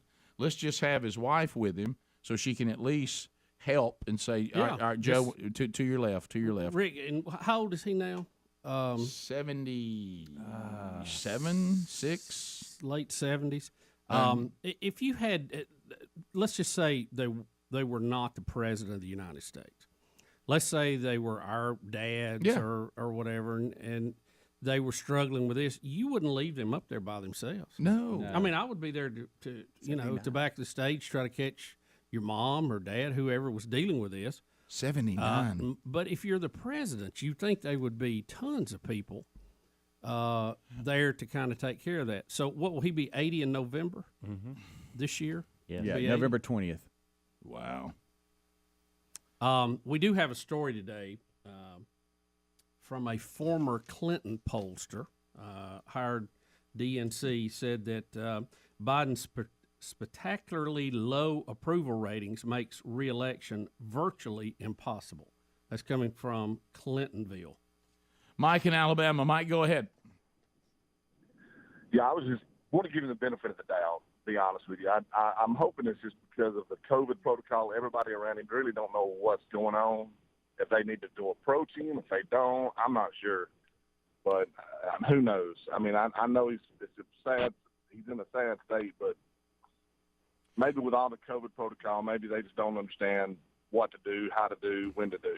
Well, here's the thing. If Nancy Pelosi can kiss him and they can still tell us that's not violating the protocol. I agree 100% on that. Yeah, go ahead and help the man off the stage. Yeah. If you can kiss him and it not break protocol, then help. I'm with you. But do you agree? Does it look like to you like he turns around expecting to shake someone's hand? Well, and that's what I'm thinking. Maybe he's back. Maybe he's back 15 years ago when all this was not going on, and that's what his mind goes back. Well, there's going to be somebody behind me when I turn around, so I'm going to go and turn around ready to shake somebody's hand, and nobody around him knows what to do. Yeah, it's crazy. Well, how about this? It's not good no matter what he's doing when he turns around because he's totally confused. Yeah, I think we just have enough body of work now to know what's going on. Shane. So what do you do? How does that play out? Well, I tell you what we're supposed to do. Yeah. And there's an amendment. There's an amendment that we're supposed to say, sitting president has lost the ability for whatever reason, and this time you say for loss of cognitive skills, to perform the duties required by the leader of the free world. So you replace him. Now I must let all of you know that means that Kamala Harris now runs. President Harris, how's that sound? And that alone may be why they're saying. But let me tell you this, and I think it's what you were saying, Bubba. We all know the situation, and if you say that we don't want President Harris, I got that. I don't think I want that either, or President Pelosi. So if y'all have made the decision that you're going to prop the guy up till we get through this, do a better job. Prop him up. Do a better job. Yeah. You're doing a terrible job of propping him up. Yeah. Because he's still the president of the United States. Right. And we need someone to at least look the part. Yeah. You know, even if I disagree with him, like you said, Rick, we still have to have a president. We still have to show or at least make our enemies think that we know what's going on. Look, we can all disagree. We can argue among ourselves. Yeah. We all have political. We've always done that. Different political views, and we can even get real passionate about that. But when we're presenting ourselves to the rest of the world, we got to do better than this. Mm-hmm. And there's a way, even in his situation, to do a better job with it. Right. I'd put Jill right beside him every speech, everywhere he goes. Let her sit there, stand up when he's ready to go, lead him off. And maybe I just don't watch enough news to know maybe this is going on. But why isn't there enough 25th Amendment talk? Why is that not being discussed? Is it because of what you just said? It did surface at one time. There was a real push for it at one time, and the progressive left just.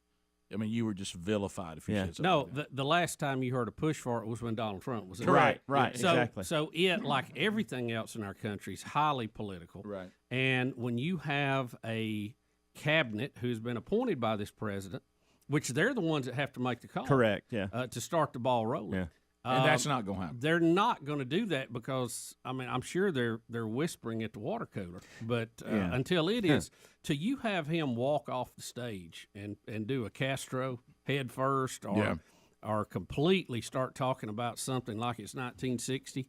I mean, we see it. I mean, but they're not going to move on it for political purposes. Y'all know that. Well, but with his numbers getting lower and lower, that may be a good midterm plan. Hey, we're not going to run him again. How about the political pundits speculating that if the GOP does what they think they'll do in midterms and sweep and it be bad, that after that they will come out and say, okay, he's not running for re-election. Yeah, they'll have to do something to change this. And we've got a little bit of an issue here, and then try to find hope for the 24 election.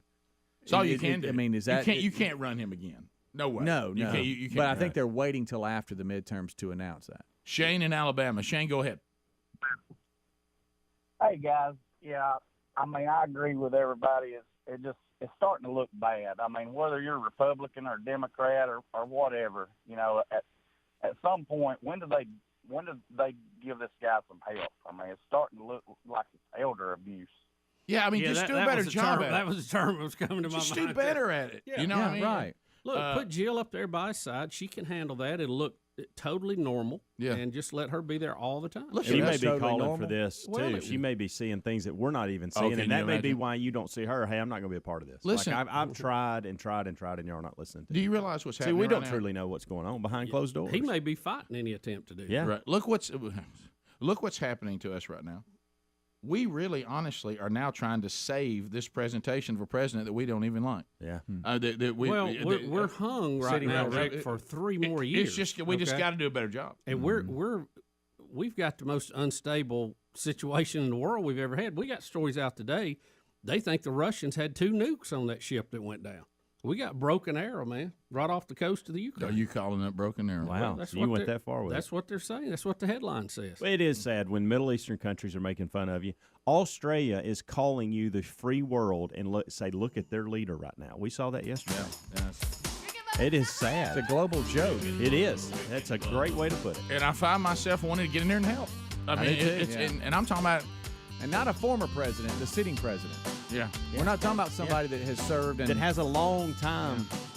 Yeah. He's not at the Kiwanis Club. No. Okay. And doesn't have 2 weeks left. No. But President Harris and who she I would put in as VP. That's why you can't get in these binds, Bubba. Bubba, Rick and Bubba.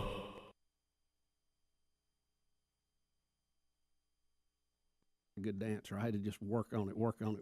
And really, he didn't think he was that good singing either. So, you know, just it was interesting to see that. Yeah, it worked out. So did he just openly admit that he was put in a boy band and toured all over the world and he couldn't sing or dance? Well, I think what he was saying is he thought he was intimidated by how good some of the other guys were, and he had to work at it. Understood. He couldn't just show up and get in the mood. He had to do a lot of extra stuff just to stay up with everybody else. Right. Which you never really think about that. You think, hey, they're stars, they're doing it, it's all good.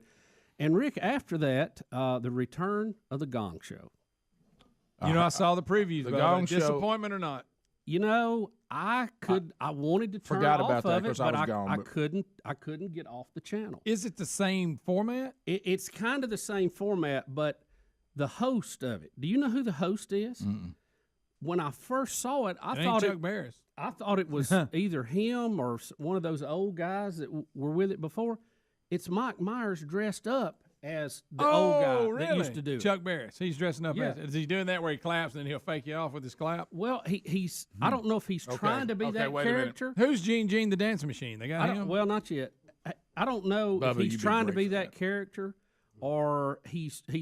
But you didn't know it was him, and I tell you, it's funnier. The lines he delivers made it funny, and he's hacking on the panel the whole time, and it's kind of a comedy bit with an act thrown in, and they had Rick, the one I thought should have walked away with it last night, a Sasquatch on a unicycle playing a bagpipe and throwing things while he was doing it. That's good. And that didn't win? What beat it? Did somebody gong that? It was this bizarre couple that almost made me sick. That not the banana. The banana. Saw that on preview. Well, I don't know if they won. I don't know if they had a winner. I fell asleep before it was over. All right, can I get my hand over here? watch this show. You're explaining something to me because all I've seen is promos, and I haven't been able to watch promos like the way you need to watch them. They're all happening all around me, and I can't. Yeah. And I kept looking up, and it looked like to me, and I didn't know it was Michael Myers. That whoever, I didn't either. That whoever the host is going to continue to dress up like different people, famous people throughout the process. Because I kept noticing that he'd be dressed up as Robin Williams. Then one time he was dressed up, and I was like, what are they doing? Is some person pretending to be Robin Williams? I did not know it was Mike Myers until Betty said something about it. And then, but man, he was funny. And the guys who were on the panel were funny last night, too. Did you know any of them? Oh, yeah. Yeah. What's the? Oh, I can't think of his name. So really popular people. No, the guy that was in The Hangover. He got famous in The Hangover. The guy with the real Zach, long, stringy hair. Yeah. And Galifianakis. The fat guy. Well, and Ken Jeong, you know, the actor that's in all the movies. From North now. Korea. You got the North Korea dictator? No, he was on there. No. Oh, we should have got him. But they did have a joke about that last night. I bet. And you know, he's Dr. Ken. Oh yeah, he was on Hangover also. Was this a Hangover thing? Yeah. and the other guy was in Blades of Fury. I can't think of his name either. Oh, his real name. Is he the one that was? He was the brother. fan. No, he was the brother. You know, with the sister that was Arnett. He used to be married to Amy Poehler. Yeah. I don't know how I knew that. Great, good gosh. But I feel like we're all watching Will YouTube. Arnett. I know. Will Arnett, and they were funny, and Mike Myers were funny. The other acts were just kind of, I mean, you know, it used to be all about the acts, but they are funny enough to carry the show, I believe. Mike Myers is so funny. He was hacking on these guys, and it was hilarious. Dry humor. So you stayed with it till you fell asleep? I stayed with the Gong Show till I finally just passed out from, you know, sheer exhaustion of watching storm coverage all afternoon. Coming to you from the Rick and Bubba Broadcast Plaza and Teleport. It is a brand new hour, and we thank you for being here. Speedy, the real Greg Burgess, Helmsy, Eddie Van Adler, all here. Interns, Halle Rowe, along with Scadrow, taking phone calls. The Bussy kids are here helping out today, Caitlin and Hunter Bus, here at the Broadcast Plaza. And welcome back, Bill Bubba Bussy. Yeah, how about it? Hey, buddy. How about you? How about it? All right, so I can't let this go because it's weird to me. Do we remember that? Now I know that when Garth Brooks did that weird thing where he was Chris, what was his name? Chris Gaines. Chris Gaines, and we all knew it was Garth Brooks. I'm not sure what that was. But, well, Greg, we've opened up this door of the return of the Gong Show, and I had a lot of emails telling me it was coming on, but obviously I was speaking somewhere last night, so I wasn't home. You ought to seen that Sasquatch. That was good stuff. Bubba watched it, and I saw the previews, and I could tell when I saw the previews, it appeared the host had on makeup similar to when Eddie Murphy used to do those movies, and he would be everybody in the movie. You remember when he?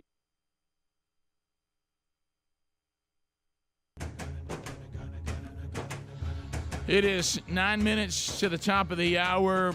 Wishing you a great Good Friday and Easter weekend that is upon us.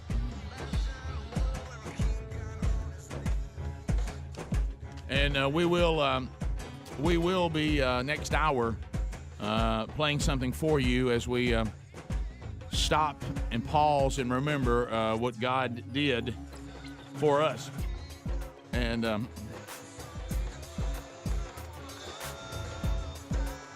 so that's coming up. Also, Bubba, this weekend, the USFL's kicking off.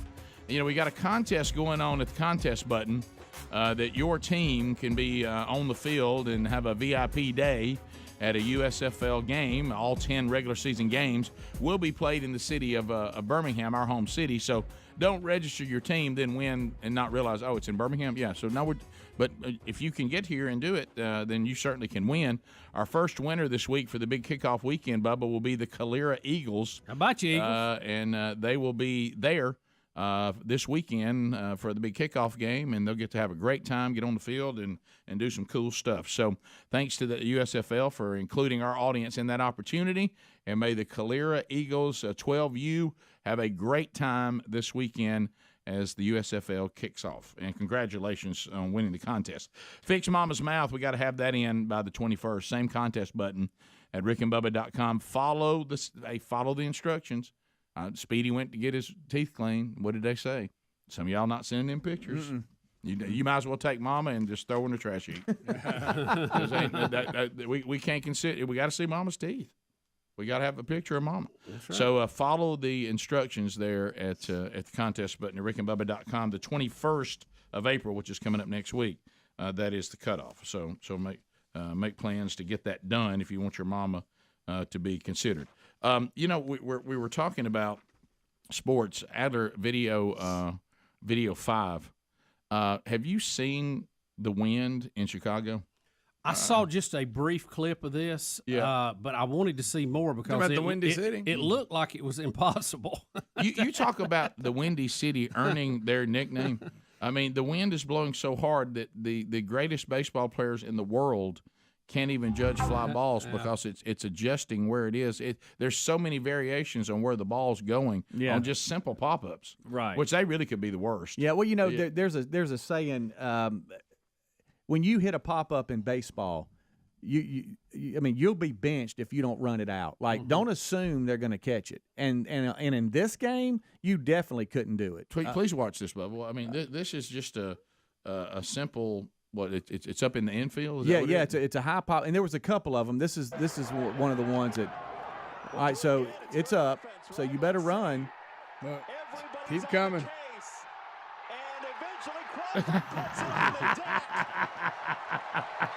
No, they're all laughing. When a shortstop can't get it, that's bad. Yeah. Well, I mean, it gets up in that wind. And look, to start with, the first baseman, second baseman think it's theirs, and it just starts blowing out. Yeah. Did you hear the announcer say, "Look, this is good offense. Just pop it up." Right. Because them trying to field it. Yeah, because something like that, you might hear a coach, if there's a pop up. Scream to the batter, be on second. In other words, don't loaf because you never know. You don't want it to drop and you still be standing there on first. And that was the case there with the batter that did get to second. But Seattle went on to win the game. But there were some comical pop-ups yesterday. The wind was howling. Yeah, well, it looks like they were all laughing about it. Nothing routine about a pop-up. No. So if you're on offense, you're telling everybody pop it up, pop it up, or nothing on the ground. Yeah. Get in there, just get in there. Bubba, how about I did get home yesterday and my air conditioning broke, was replaced. Okay. So I never even had to get involved in it. That's a win. That's a win. So you had to do a full replacement. Oh yeah. The coil or both the whole just unit? Everything. The whole thing. What'd that set you back? Ouch. Uh-huh. And almost an act of cruelty. And I appreciate what they did because they didn't want to hassle Sherry because she was in the middle of something, and it was very kind of them to do it. But almost in an act of cruelty, they're going to invoice me. It's almost like I wanted to hear that Sherry, wrote the check. Yeah, I got it over. It was over. The Band-Aid has been ripped off. It stung a little. And then moved on. I said, "So did you go ahead and?" She goes, "No, they just said they would invoice us." And I'm like, "Okay, so now what'll happen is I'll forget about it." Oh yeah, and because they ain't gonna get it to you quick. And I'll think things like I'll look at my balance and go, "Hey, look at that. Tell you what, I gotta get some new tires. Wait a minute. Wait a minute. That didn't go so bad. Oh, wait a minute. That's not out yet. Yeah. We know that feeling, don't we? You ready for that? Yeah. It's so that. But it's done. It had to be done. And look, let me say this for the product, okay? And and my concern is, like I've heard many who played football back when it was a little more violent than it is now, and they said under those rules, no quarterback could have played 20 years. It's just impossible. No, that would have never happened. No matter how good they are, no, you can goat this, goat that. There's no way they could have lasted 20 years under the old rules. But I also basically am being told the same thing by the people out there there now. Hey, if you enjoyed one that lasted 22 years, cling to that moment. Yeah. Because what we're putting out there now, he ain't gonna get 22 out of it. And how about that old battle axe went 22 years before it went down. I mean, I can't be mad at it. I can't be mad at it. That's outstanding. I even went out there and talked to it and said, you know what, you did a good job. Because I know I ran you hard during Alabama summers. You know, if you get with a company, and we have several we highly suggest.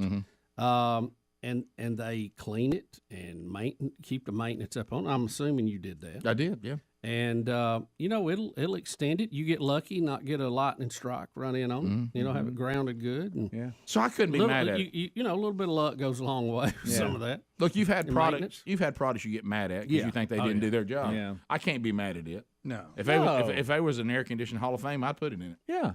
Did a great job. But I've had some never saw 20. Yeah. So. But don't we see that just about everything, from cars to houses? Oh yeah. That I tell you what, they don't make them like that. Boards. They don't make them like that anymore. I know with Greg trying to flip this house. Greg, you said they started getting down into the guts of it, and they're like, wow, they don't build them like this. They don't make it like that like they used to. That's right, Rick. Yeah. Did you hear me say even broadcast boards? They don't make them like that. They don't. No, they don't. No, they don't. They pop and all that. Actually, just popped when you said that. Right, yeah. Bet we won't get 22 out of this. 22 months. Nah. 22, I don't know. Weeks? Maybe that's it. All right, top of the hour.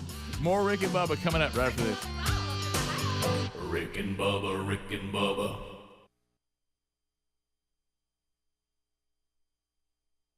The white guy go undercover. Yeah, it had that kind of makeup look, and I go, well, here's somebody. They're going to do different hosts, and he's going to pretend to be different people, I guess. Now, I was not prepared for what we're about to watch. Bubba came in and said, well, the new host is actually Mike Myers, and he's pretending to be somebody, which I thought looked kind of like Robin Williams, and I thought maybe they'll do different ones. But, oh, no, it appears they're pretending like this game show host is a real person. With a history.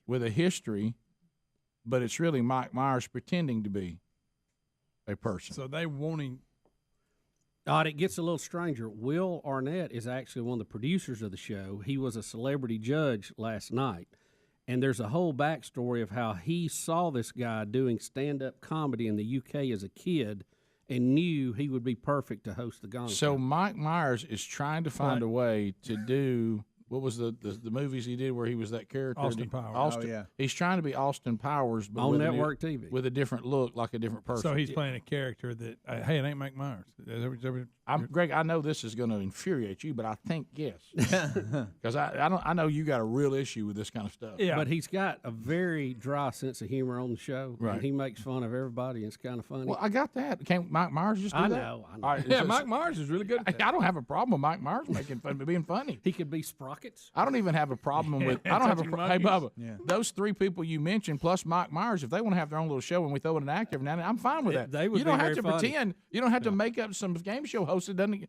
So let's see. This is supposed to be his biography. Is this was supposed to be? It was an interview about the upcoming Gong Show with E. With the host. I've been an entertainer my whole life. On my tombstone, it will read, "Here lies Tommy Maitland, British entertainer. Please check the coffin to make sure he's actually dead." Were you a fan of the Gong Show, the original Gong Show? I did see it. It was on ITV around 4 o'clock in the morning, and I am an insomniac. To me, it just reminds me of old-time British variety performances. Things you'd see in rooms above the pub. Just fantastic, just an assortment. The underbelly of American talent. A place where the insanely talented and the insane can find a home. There's a lot that's the same. I think the prize money may have gone up $2,000.17. I got a couple there. The trophy's a bit bigger. I think so he's being Austin Powers. The backdrop of this show and a slight is bit of trick, making it very, very special. You put on the television, And it's just sad and frustrating news. But when you put on our show, you're just going to be entertained. Turn on your telly, turn off your brain. This is just for funsies. At E, we love the royal family. Oh, I don't know if you have much contact with them, especially the younger generation. I don't really. I had a bit of a falling out with them. But it was an incident with Princess Margaret way back when. And they know how to rule a country and hold a grudge, it seems. But they're wonderful people. They're gorgeous. Aren't they gorgeous? I'll never forget what the Queen said to me when I saw her. She said, "Get out of my way." She didn't have to say that, you see. That's why she's she, you see. That's why she's her. So that's Mike. I got to go to another thing. That's Tommy time Maitland. Time out. Bubba thought that Mike Myers was playing Chuck Barris for some reason. I didn't know who he was trying to be. Okay. I thought, is he trying to be the old host or what? And look, when I saw it, when he Chuck puts the hat on, he looks kind of like Robin Williams. So he's not going to cut. No, I see that. Yeah. But he's basically a fictional character that Mike Myers plays. But we're going to address. Not that they know you don't know that. But, Not right there. But we got to address him as what's his name? Tommy again? Maitland. Guys, this is weird. And there's a whole He story. thought he was doing Robin Williams. Yeah. I thought, well, Greg, I'm trying to find some reasoning. I was trying to say that maybe Michael Myers is going to do impressions of people every week. He's going to say this guy. But no, he's just created some false person and is going to pretend to be some game show host that is made up in makeup. They even got a backstory. Will Arnett. Yeah, This and he's going to talk E! like News. he's Shrek / Austin Powers. This is from E! News. Says Will Arnett, who produces the new show, said he became a huge fan of Maitland after seeing him perform stand-up in the UK when he was a teenager. But American viewers may not be quite so familiar with the British comedy legend. They're acting like this is real. Now I got to get to the bigger question. How did Betty know it was Mike Myers? Right. I don't know. Yeah, I would have never guessed. I did not know it was Mike Myers till she said that. I would have never guessed. Then I saw it. Maybe it's the way he moves, his mannerisms, because him just sitting there, I would have never guessed. Well, you can tell it's a fake face. Yes, but I wouldn't have known it was Mike Myers. I would have known it wasn't a real person. Just to set the whole scene, Speedy, see if there's a clip of Sasquatch from last night off the Gong Show. The guys, we're doing that. Wasn't as zany and funny as I wanted it to be just then. It's like they're trying to sell us that this guy's is a real person. I know, Rick. I know. It's weird. That's why I brought it to the table to go. This needs to be examined. I thought I was about to see some side-splitting, goofing, like deadpan documentary stuff that you and I like.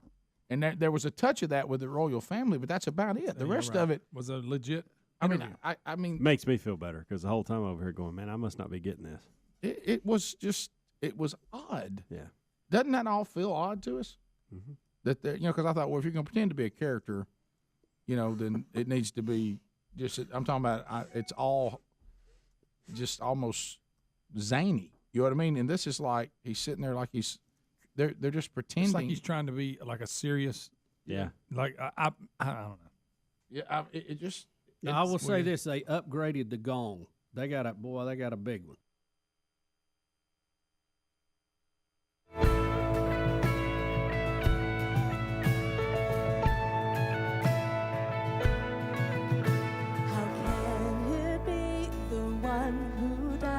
Has borne our sin through sacrifice to come. It's 6 minutes past the hour. Good Friday edition of the Rick and Bubba Show. Thank you for being with us today. Speedy, the real Greg Burgess, Helmsy, and Eddie Van Adler all here as we roll into the Easter weekend. And we'll recap what we are celebrating in a nutshell coming up next segment. Welcome back, Bill Bubba Bussy. Rick, glad to be here, and happy Good Friday to everybody. Yeah, and Rick and Bubba University, the podcast this weekend, Bubba and I will have a conversation about what we're celebrating this weekend and what it's meant to us personally, and a little, kind of an overview of our faith journey, and all coming up this weekend on Rick and Bubba University, the podcast. But, then there's the side of the family trying to, I once did and it's out there on all of our best of stuff, called Sunday at the Burgesses, and it featured an Easter Sunday when you have all the kids. And, Bubba, you and I were talking, we're empty nesters now, so Easter Sunday has become a little less complicated But has it? Well, because now I got to take the show on the road. To me, they're all, mine are all coming here. So, or who can get here? I mean, we're going to them, so I guess that makes it more complicated. Yeah, you have some who live too far away, but the ones that are going to get home, they're coming. They're coming here. There was a pivot move. Sherry tried to get out of hosting. Because she's been on this tour and said, and she's got some things she's doing. She's like, I just really can't host. So what I ended up doing, because we couldn't really figure out a place to land for the part of our family that we'll be with, and Greg's got his grandkids and his kids, so they got a big operation going this weekend. Yeah, rain's gonna mess it up. Yeah. Well, maybe the rain will be spotty, and you'll have windows. Good attitude, Greg. Yeah. Well, I mean, we were gonna have a big Easter egg hunt. Right. Well, it's you hard to do that in the rain. You can make some adjustments. But I'm looking at Sunday though, Greg. You may have a chance Sunday afternoon. I know a lot are doing it today, Greg. Yeah. Go run and get that I'm done. not. Mm-hmm. Well, you're in a good mood. Well, I mean, I'm not doing it today. You're right. Well, we come on, Greg. It's Good Friday, Greg. By the way, I you saw don't hunt eggs on Good Friday. Everybody knows that. How about this, Greg? Raining on Sunday, you do. Yeah. How about Greg? I saw a bunch last week. Hide them inside. You know how you just make things happen. Sometimes I'm sure they'll do multiple. Yeah. But I went by to drop in like you did the other day on Mom and Dad. They live in a retirement community now. And I'm talking. This was a week ago. And I went by and there's kids hunting eggs out there, and Mama's out there, and you could tell that. Look, let's just go over there. This is the day we can go. We've done. They got some good places to hide eggs. Yeah, they were just eggs laying everywhere out there. Oh yeah, we've done the inside hunt, and that's a mess. That's a thumbs down. Yeah, but especially if you mess them up. Yeah. This or is, don't find them. Right. Yeah. This is the. I've actually talked to Sherry, because Greg and Lisa are so blessed to have these 3 beautiful grandchildren, and everywhere we turn now, because of our age, just about everybody we know at least has one grandchild. Yeah. And they're all talking about this is the only thing, one of the few things in life that lives up to the hype, and you hear all this, and I finally, true, it's very true. And I finally had to tell Sherry, I said, the way you're going about trying to get grandkids, I think it's over the line. She's like pressuring our kids. Hey, somebody needs to get me some grandkids. I'm like, baby, nobody's married. Yeah. Well, step one. Yeah, be careful with all this. Right. Nobody's married. Yeah. And and now she's turned her focus. But you know what it is? Yeah. She's back timing this. Right, yeah. To when I would have grandkids and think, well, we're not married yet. Even when we get engaged and get that process, you're usually a year out, maybe getting a ceremony, and then you may be years after that. Timing. I mean, you're looking at 4 or 5 years easy before you're bouncing anybody on your knee hiding an egg. Well, our oldest son just got engaged, and Sherry asked me about, have we got a date yet? And I said, baby, no, we don't. I mean, I'm just whatever. But now the Brody's out here, baby, he's 20. He's out, but I mean, he's set up. He's ready. What is he waiting on? I said, well, to get married first, I hope. You know what I mean? It's right. So that little detail. So anyway, so we're having to live vicariously through other people, but which is great. But yeah, the thing that I think when I go back and remember all these Easter Sundays with kids, or me as a kid, and Speedy mentioned it, the thing I remember that just hung over you like just sheer terror, and that is messing up your Easter clothes. But I mean, it's because you were threatened. I mean, you had to get that picture made. Hey, it just hung because you had to get up, get your picture. And rarely, I used to feel so bad for my wife.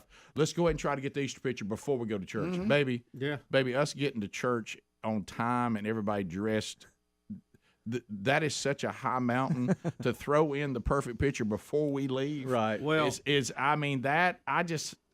and then she's like, well, they won't make it. There's no way we can get all these people through a church service, their Sunday school class, where they're going to make something for you. A lot of potential to get something on there. Yes. Or go out in the yard. Yeah. Those grass stains. You're right. And get through this church service, get a picture.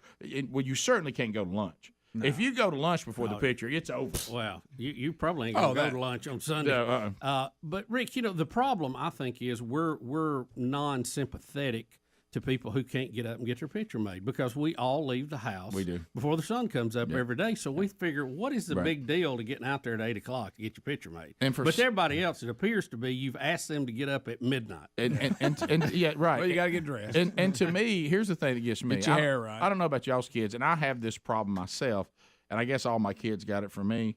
We have never, ever put together a picture because Sherry wants the lighting to be good, but all of our kids act like that when the sun gets in their eyes that it's poison. Oh, open your eyes. We can't open our eyes. And the sun's, well, we need the sun on, Rick. Their faces are going to be shaded. Baby, none of our family has their eyes open. Yeah, they're all closed eyes. We have no kid. Do you want me to give them all sunglasses? I'm not taking their picture in sunglasses. Well, it's either sunglasses or everybody's eyes are squinting. Yeah. Yeah, or we Which can stand one? in the shade. There it I is. mean, well, in the shade, I can't see their faces. Do you want squinty faces in the sun? Do you want kids in sunglasses, or do you want kind of a shaded area? What do you want? You need a fill flash. Right. Good night. Everybody's like, No, it actually, our kids act like the sun is just shooting poison. and you know when That's you, the way Ellis does. I mean, if the sun, he'll make you close a window. He gets so mad. I know that feeling. and when you get up early, your eyes are not adjusted. You're a little puffy anyway. Yeah. And they really would be better if you did it at sundown. Almost. They would, but how do you get everybody through the day? No way you're wearing those clothes. No way they're clean at that time of day. Everybody's face would look better, but your clothes is going to look like all hecking back. I used to look at my kids at last word. Everybody, nobody mess up your outfits. And I would just look at them. That's right. And I'd look at them like, I know. Yeah, it ain't going to I matter. know you're not going to do it. Just try. I know you try. Daddy knows you try. Daddy can't keep his without getting wrinkled. Y'all, I'm the biggest threat of everybody to get mine messed up. Rick, how have you wrinkled your shirt? Eat something before, I'm in trouble. I don't know. I don't know how it wrinkles. I guess because I'm large and I try to wear dress clothes. I'll go in especially trying not to get food on me. Right. First bite, we'll go rolling down. I'm worse than the grandkids about getting food on. I think we all are. I think we're the biggest gamble. We'll come back. We'll talk about what Easter really means. Rick and Bubba.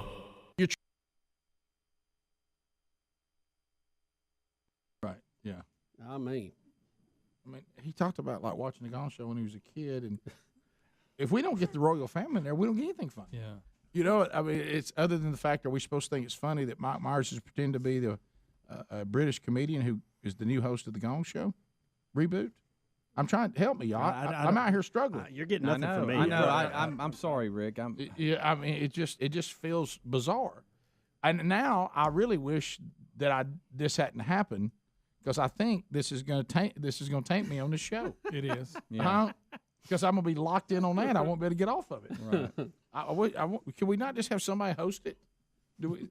And I'll do this too. Why couldn't Mike Myers just host it? Wouldn't that be great? Ask Mike Myers. Isn't he a big enough name and had a big enough career that would be big for the show? Who made the decision that the show would be better off for someone to cover up Mike Myers and pretend to be somebody we don't know who it is? Who Maybe made that his call? alter ego, Rick. Well, it is, but I know that's what they're doing. I don't like it. It's like when you remember when Andy Kaufman did Tony Clifton. Yes, and he wouldn't come out of it. This is exactly what it is. And then didn't he fake him off one time? He got his buddy to dress up at him, and he walked out. Right. I mean, Just to he throw was everybody off. bizarre anyway. Yeah. Boy, he was out there. You talk about somebody that was out there. Rick, he signed, I think, a contract when he was doing Taxi, and he put in there that Tony Clifton had to be on so many episodes. Like it, and he would never acknowledge he wasn't real. You know, it's just like this. I keep waiting for. Really, we're all waiting for the other shoe to drop when you used to laugh and pull the makeup off. Right. And Andy Kaufman never would do it. We'll be back. 866-WE-BE-BIG is the number. More Rick and Bubba next. Rick and Bubba, Rick and Bubba. You got the Rick and Bubba show. What's going on? We're back and glad you're with us. So the thing that Adler's putting together for today's documentary continues. I just saw Bubba going down the hall with a pair of sunglasses on, headed into a recording studio with it back there. Correct. Yeah, we're singing. Well, that'll be good. Have you sang yet? Oh, yes, Rick, I did.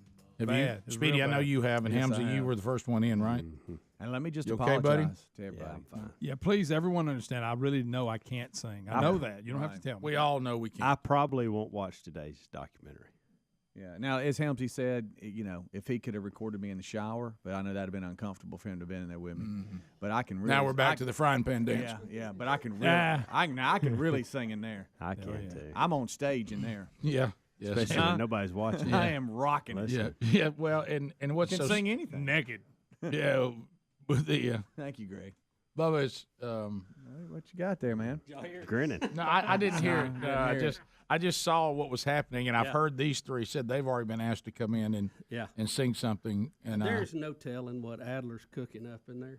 what that meal's going to look like when it's done. I will say this, and you're onto something here that I was going to talk about, and it really is. They're going great, and everybody loves these daily documentaries. Two things that are funny. Adler miscalculated when we will actually be in our 25th year here on the program by saying he was going to do daily documentaries up to the 25th year. And he thought that was this coming January, but that will only be. Well, I did too. I thought that will only be what we've been saying the whole 24. year. Yes. Yeah. I mean, that's what we've been saying for a year. Yeah, we started out not saying that. Somewhere along the year, we changed it, and I joined in and became part of it too. But then it hit me in my head. I'm like, no, we just did the 20-year tour.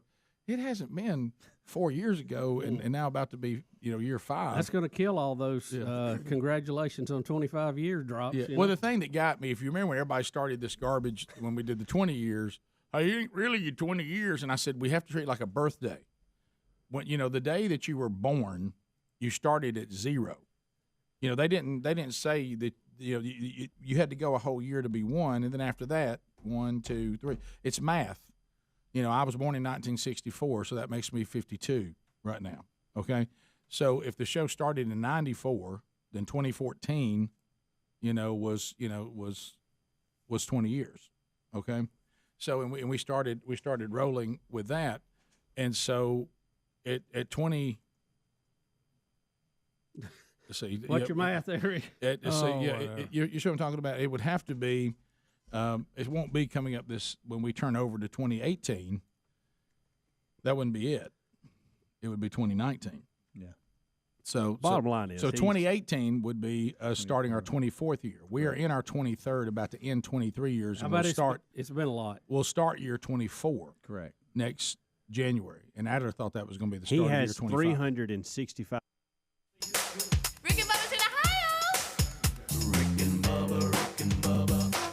The gravy, please. We are back, and we thank you for being with us on this Good Friday edition of the Rick and Bubba Show. And as is tradition here on Good Friday, we take a moment to remember what God did for us on this special day.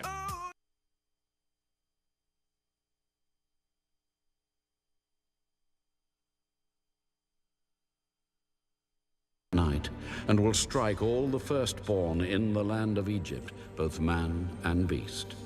And against all the gods of Egypt I will execute judgment. I am the Lord. Now the blood shall be a sign for you on the houses where you are. And when I see the blood, I will pass over you. And the plague shall not be on you to destroy you when I strike the land of Egypt. So this day shall be to you a memorial, and you shall keep it as a feast to the Lord throughout your generations. The Gospel according to Mark. Immediately in the morning, the chief priests held a consultation with the elders and scribes and the whole council, and they bound Jesus, led him away, and delivered him to Pilate. Then Pilate asked him, "Are you the king of the Jews?" "It is, as you say." And the chief priests accused him of many things, but he answered nothing. "Do you answer nothing? See how many things they testify against you?" But Jesus still answered nothing, so that Pilate marveled. Now at the feast, he was accustomed to releasing one prisoner to them, whomever they requested. And there was one named Barabbas, who was chained with his fellow rebels. They had committed murder in the rebellion. Then the multitude, crying aloud, began to ask him to do just as he had always done for them.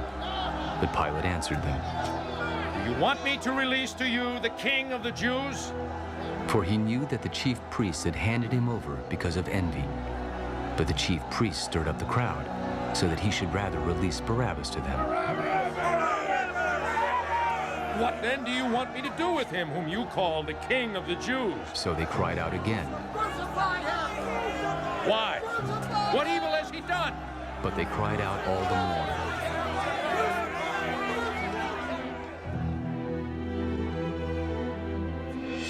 So Pilate, wanting to gratify the crowd, released Barabbas to them. And he delivered Jesus, after he had scourged him, to be crucified. Then the soldiers led him away into the hall called Praetorium, and they called together the whole garrison.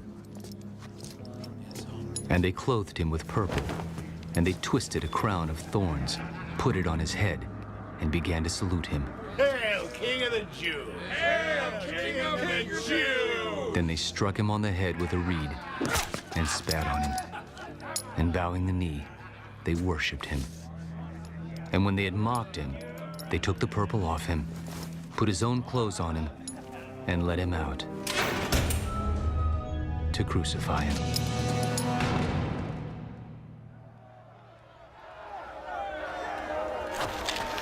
Then they compelled a certain man, Simon a Cyrenian, the father of Alexander and Rufus, as he was coming out of the country and passing by, to bear his cross. And they brought him to the place Golgotha, which is translated, place of a skull. Then they gave him wine mingled with myrrh to drink, but he did not take it.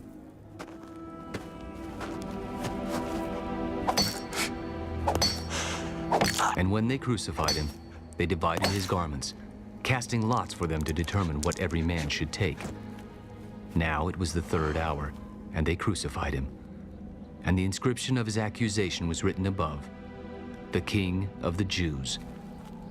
With him, they also crucified 2 robbers, one on his right and the other on his left. So the scripture was fulfilled which says, "And he was numbered with the transgressors." And those who passed by blasphemed him, wagging their heads and saying, Aha! You who destroy the temple and build it in 3 days, save yourself and come down from the cross. Likewise, the chief priests also, mocking among themselves with the scribes. He saved others, himself he cannot save. Let the Christ, the King of Israel, descend now from the cross, that we may see and believe. Even those who were crucified with him reviled him. Now, when the 6th hour had come, there was darkness over the whole land until the 9th hour. And at the 9th hour, Jesus cried out with a loud voice, saying, Elo, lama sabachthani, which is translated, my God, why have you forsaken me? Some of those who stood by when they heard that said, Look, he's calling for Elijah. Then someone ran and filled a sponge full of sour wine, put it on a reed, and offered it to him to drink. Let him alone. Let us see if Elijah will come to take him down. And Jesus cried out with a loud voice and breathed his last.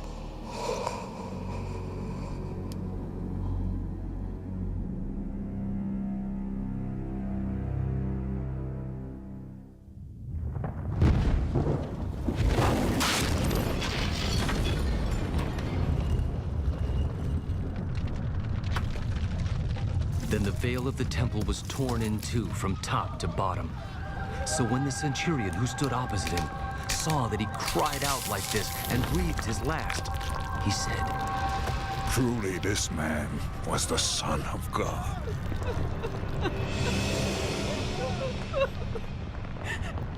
There were also women looking on from afar, among whom was Mary Magdalene, Mary, the mother of James the Less and of Joses, and Salome, who also followed him and ministered to him when he was in Galilee, and many other women who came up with him to Jerusalem. Now, when evening had come, because it was the preparation day, that is, the day before the Sabbath, Joseph of Arimathea, a prominent council member, who was himself waiting for the kingdom of God, coming and taking courage, went into Pilate and asked for the body of Jesus. Pilate marveled that he was already dead, and summoning the centurion, he asked him if he had been dead for some time. So when he found out from the centurion, he granted the body to Joseph. Then he bought fine linen, took him down, and wrapped him in the linen. And he laid him in a tomb which had been hewn out of the rock, and rolled a stone against the door of the tomb.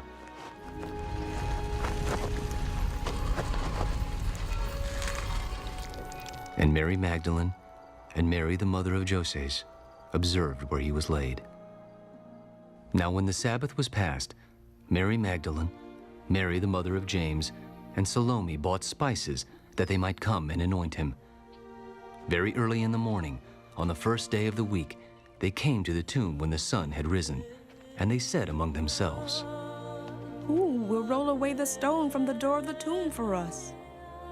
But when they looked up, they saw that the stone had been rolled away, for it was very large.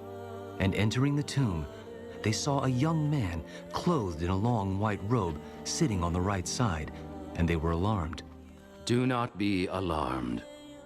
You seek Jesus of Nazareth, who was crucified. He is risen. He is not here. See the place where they laid him. But go, tell his disciples and Peter that he is going before you into Galilee. There you will see him, as he said to you. So they went out quickly and fled from the tomb, for they trembled and were amazed. And they said nothing to anyone, for they were afraid. Now when he rose early on the first day of the week, he appeared first to Mary Magdalene, out of whom he had cast 7 demons. She went and told those who had been with him as they mourned and wept. And when they heard that he was alive and had been seen by her, they did not believe. After that, he appeared in another form to 2 of them as they walked and went into the country. And they went and told it to the rest, but they did not believe them either.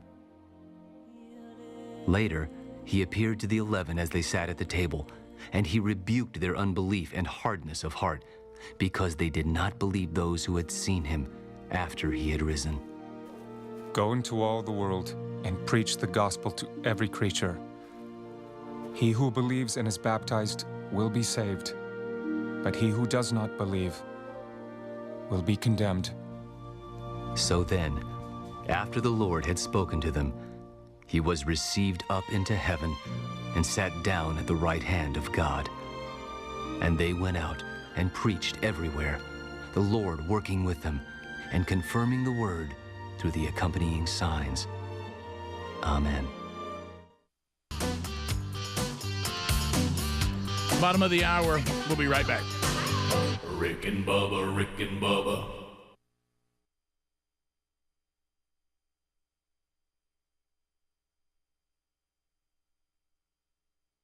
More days of it than he actually thought. Correct. Yep. Yeah. That's what it boils down to. Now again, we'll give him some breaks on taking weekends and holidays, all that, but a lot of work days in there. Yes. Yeah.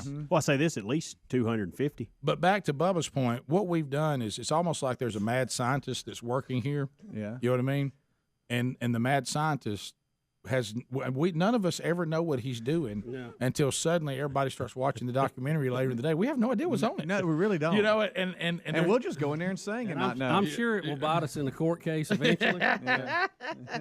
Hey, buddy. Hey, guys. You having fun with your little documentary? Oh, definitely. Never do I regret starting this. Well, do you remember my voice of reason? And I think Bubba chimed in too.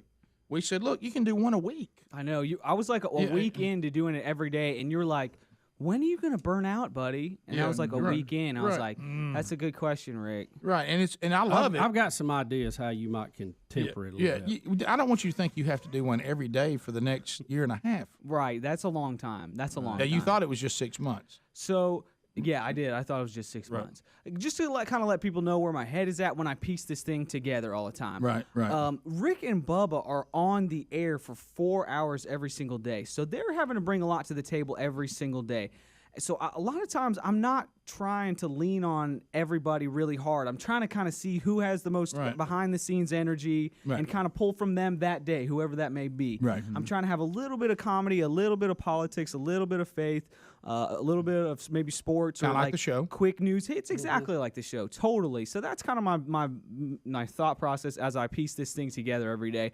And my wife got mad at me for including, because yesterday you guys busted me with just a horrible hanger on my nose yesterday. You walked in. Rick did. Look, Bubba, anybody could have. You know who else could have seen it? I did. Stevie Wonder. Stevie Wonder could have seen it. I got there in the aftermath. He would have said Adler. I mean, it wasn't one of those kind. It was one of those. He still had watery eyes, but it was the aftermath. But what I'm talking about, Bubba, is this: when you see some you kind of say, let's see how it goes. Right, This wasn't right. one of those. No. I mean, it was one of those things like the first person that saw it started screaming, oh, my gosh! You're not his friend if you let him sit there with that on his Sure, nose. sure. Right. And I had to include that. I didn't want to. It made me look right. stupid, made me look bad, but I had to include it because it's something that happened behind the show. I feel like everybody gets made fun of so much. It needs to go around. It needs to be equal. And I was like, all right, well, I guess that's got to go in. So Well, it is fun. What's funny? You didn't show it. You didn't do anything gross with it. I didn't show it. I didn't show it. Yeah. Well, I he try kinda not did. to be too gross. I try not to have too many like stupid, immature jokes that I love. I really am trying to go. I'm trying to go higher brow than I actually am. Well, look, let me tell you, That's tough. people are loving it. That's a tough call. I get emails every day of people loving it, but I want us to, with you being a married guy now, which is a little bit different, do you find yourself, all of a sudden you look, you see your wife going, I'm going to watch the daily documentary, and you're like, oh, wait a minute. Well, we don't have to. We don't have to watch that. No, we got other things to do. We don't have to watch that. Doesn't Ani DeFranco have a new live concert we could watch or something?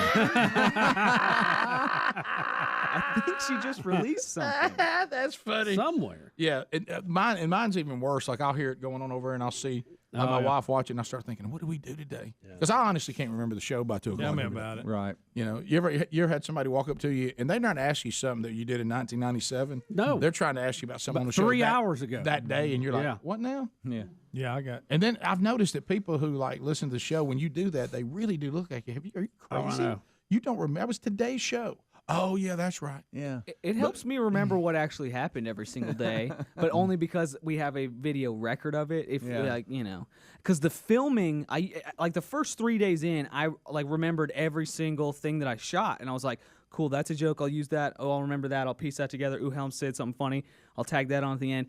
That was like 3 days in, and then it was just gone. Like I don't remember a single thing really. Like I mean I do, but you know what I'm saying. At the end of the day, I sit down, I put all that footage in. I'm like, all right, well let's see what we got. See what we can make from this. Has it already happened? You know, you've only been married for months. Has it already happened that you went for a laugh, and you in the moment, because in the moment we want to deliver, all of us. Everybody yes. has done it. Oh, yes. You want to go for the laugh, and then all of a sudden the show's over. Everybody laughed. It was a great moment. All that settled. Everybody's moved on into their days, and then all of a sudden your wife hears about what you did for the laugh. Yeah. Have you had those yet? Oh, most definitely. One thing that she said was, "Look, I know that we're married, and that's awesome, and God smiles. Yes, he does. You know, He smiles on that. That's great. Every part of it. I do not smile." Is what she said. So, Wow. Yeah. I'm not smiling. I'm not smiling. Right. So don't talk to us about everything, even if God's okay with it. Right. Exactly. There you go. Some exactly. things. Yeah. And that's just some things are private. Yeah. Oh, sing hallelujah. Join the chorus, sing with the redeemed. 35 minutes past the hour. All 10 lines are available. Let's chat with you at 866-WE-BE-BIG, whatever is on your mind on this Good Friday edition of the Rick and Bubba Show. Make comments, ask questions, bring information to the table. We'd love to speak with you. And as you go into this a wonderful weekend all over the country and around the world, 866-WE-BE-BIG. If you move now, you'll get in. The real Greg Burgess standing by, enjoying his breakfast and ready to talk to you.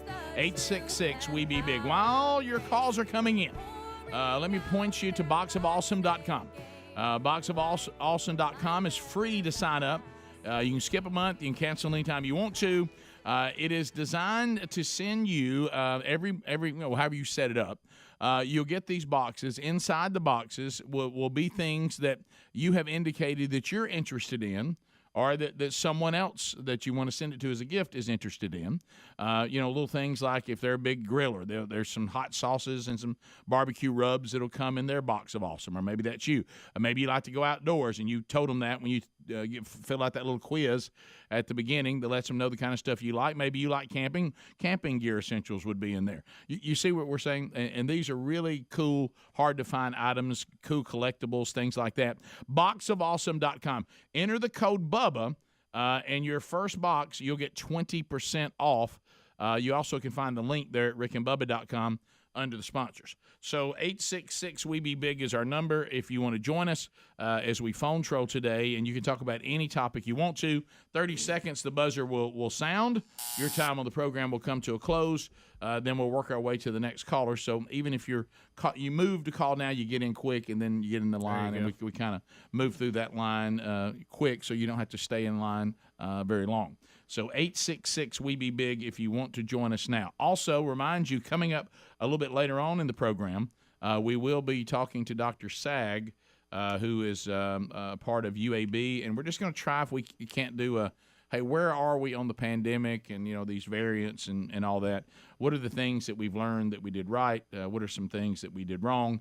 And kind of where we are. So we'll try to get an update on that. We haven't done that in a while. And we'll talk to him before the show is over as well. All right, so let's get started on the phone tro out of Birmingham, Alabama. Listening to us on 104.7 WZZK is Steve. Trolling. Keep them phones a trolling. Here we come, phone trolling, phone troll. All right, Steve, you're on the Rick and Bubba show. 30 seconds. Go ahead. Hi, Steve. Hey, I know I might be a little late to the table in this conversation, but yesterday you guys were talking about the Russian ship that was sunk. Yes. And their refusal to say that they were sunk by Ukraine. I was a damage controlman in the Navy, and one of the things that we did is we worked on the hull integrity of the ship. And I'm telling you, the way that thing rolled and sank, there's no way that was produced by a fire. There's no fire on deck going to cause, or in the hull going to cause that to go that quick. By the way, it had to have 2 holes in it. Yeah. And take on massive amounts of water on that side that caused it to roll over to that side, thus flooding even more. And it went under, and we've heard that from other experts on this too. They got just a little too close to the coast. There was a range at which these Neptune missiles would work. And somebody went to sleep at the wheel and got a little close, and they fired them and hit it. Yeah, and it's one of those things. You're also on the other end of the spectrum. You're not going to get Russia to admit that. No. Russia's not even admitting they're at war in some places. Right. Come on. Let's go. Is it Fettner? Welcome to the Rick and Bubba show. 30 seconds. Go ahead. Hey, Rick and Bubba. I just wanted to thank y'all for your show. I've been listening for over 30 years and just wanted to wish y'all a happy Easter. Thank you, sir. Thank you, man. So where it doesn't say here on the board where you're from. So where have you been listening to the show all those years? Gadsden, Alabama. Right where it all began. Right, I mean, I'm talking about right there where it all began. Well, man, thank you very much. I remember seeing y'all in the Gadsden parade when I was a kid. Boy, wow. We love parades. That's right. Well, you've heard a lot of you've heard our whole lives. Yeah, I mean, from pretty much. Let's start with Joe. Go to Joe in Alabama. 30 seconds. Joe, go ahead. Yes, sir. I saw that last night about with President Joe Biden. Yeah. I have a family loved one that has Lewy bodies from dementia and Alzheimer's. Yeah. And that's how they act. Yep, you're right. And it's unfortunate, but they see things that aren't there, and they believe it, and no matter what you tell them, they're not going to change. Well, you're right. Is that he could possibly see things that ain't there, and well, that's why we said earlier they need to get maybe Jill Biden up there or somebody just staying with him. Just look, the situation's not going to change, but we got to present it in a better light because it's just ridiculous what we're seeing now. I mean, you don't leave anybody on stage, much less the president of the United States that's suffering from this, up there to wander around. I mean, it's just crazy. Put somebody up there, help him out. Let's put our best foot forward on the world stage. Mm-hmm. Yes, well said. And I think he was alluding to something there right before the buzzer got him.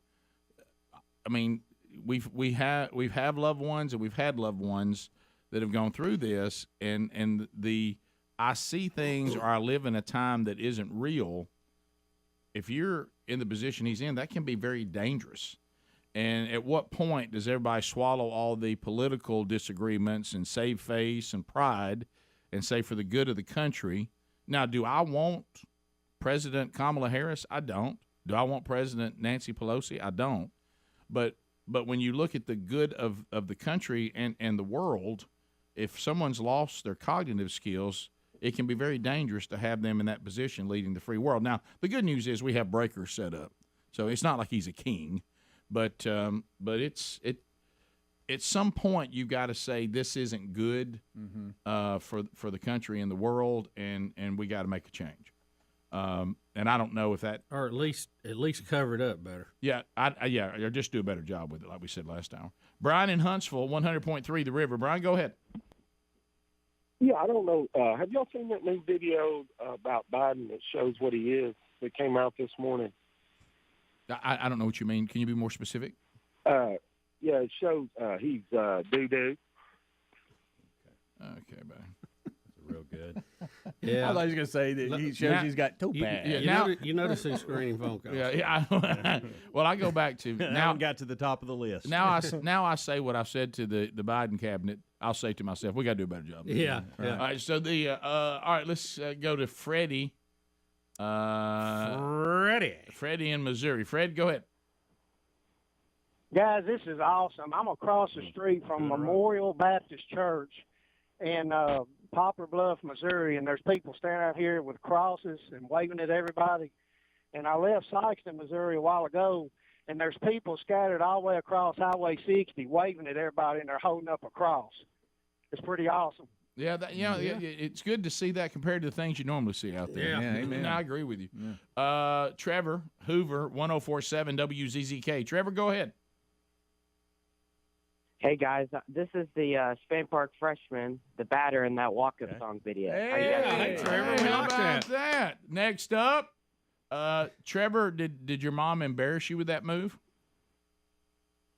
She did a little bit. I was very nervous what she was going to do when I came up to the plate. Well, let's be honest. It could be worse. Yeah. Yes. It could be. How'd the at bat go? Thank you. Yeah. I had to know. Did you get on base? Did you get a hit? I did love it, though, because there was a ton of songs that she could have chose, but she chose your intro. So. Did you get a hit? No, I did not. But the next night, I ripped the double down the right field line. Okay. What did you do at that at bat? What did you do at that at bat? It's okay. Everybody. I grounded out. That's okay. No you put the strikeout. ball in play. That's what I was looking for. Look, you No just do that strikeout. 3 out of, you get a hit 3 out of 10 times, you go to Cooperstown. Yeah, so. or Cooperstown. Yeah. Cooperstown, too. It's right down from Cooperstown. That's right. A lot of people don't know. Now, we had a caller because we're trying to figure out, Trevor, if there's multiple people that have done this now. You weren't playing in Montgomery, were you? No, I was playing in Hoover. Okay, that was Hoover's. Yeah, okay. We So got multiple more than one walk-ups. Yeah, that's great. Well, Trevor, thanks, man. Yeah, good luck to you. And Mama did you proud. Yeah, and I appreciate you listening. One to the more show. question: what song were you using before that she subbed that's that a in good for? question. I was using Crazy Train. Oh, Ozzy Osbourne. Oh, Chipper Jones liked that one. Okay. Trevor, thanks a lot, buddy. We appreciate you listening. All right, thank you. See you, buddy. Thank you, man. Good luck. How about Trevor? How about old Trev? How about old Trev? How about Trev? 866-WE-BE-BIG is the number. 15 minutes to the top of the hour. Check the website, Rick and Bubba, spell out the word and.com. New items have come to the store right here in this beautiful spring season. So take advantage of that. Pick up something nice. Mother's Day's coming up next. More Rick and Bubba coming up right after this. Rick and Bubba, Rick and Bubba.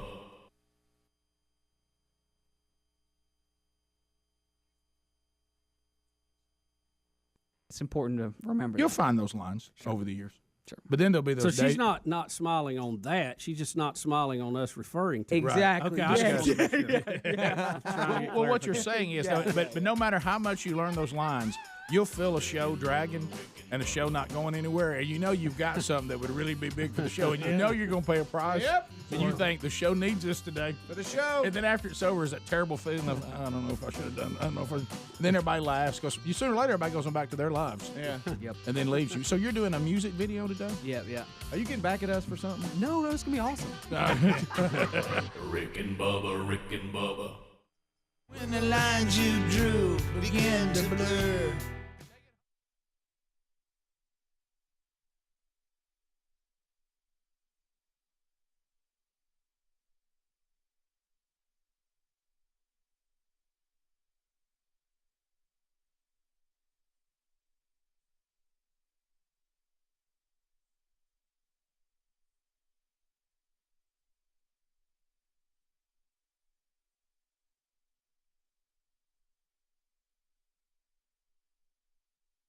Baby, may my love travel with you always. Tom Petty and the Heartbreakers. The Heartbreakers bring us back. Have Love, Will Travel.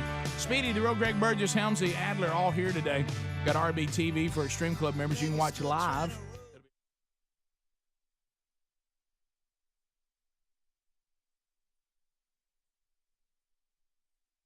joining at rickandbubba.com with some front pocket change, you can do that. Also, we got Holly Rowe helping out. Scad Rowe at Rick and Bubba University this hour, working on TV, along with the Bussy children.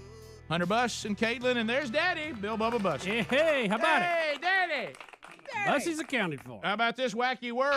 Gets us started. Here we go.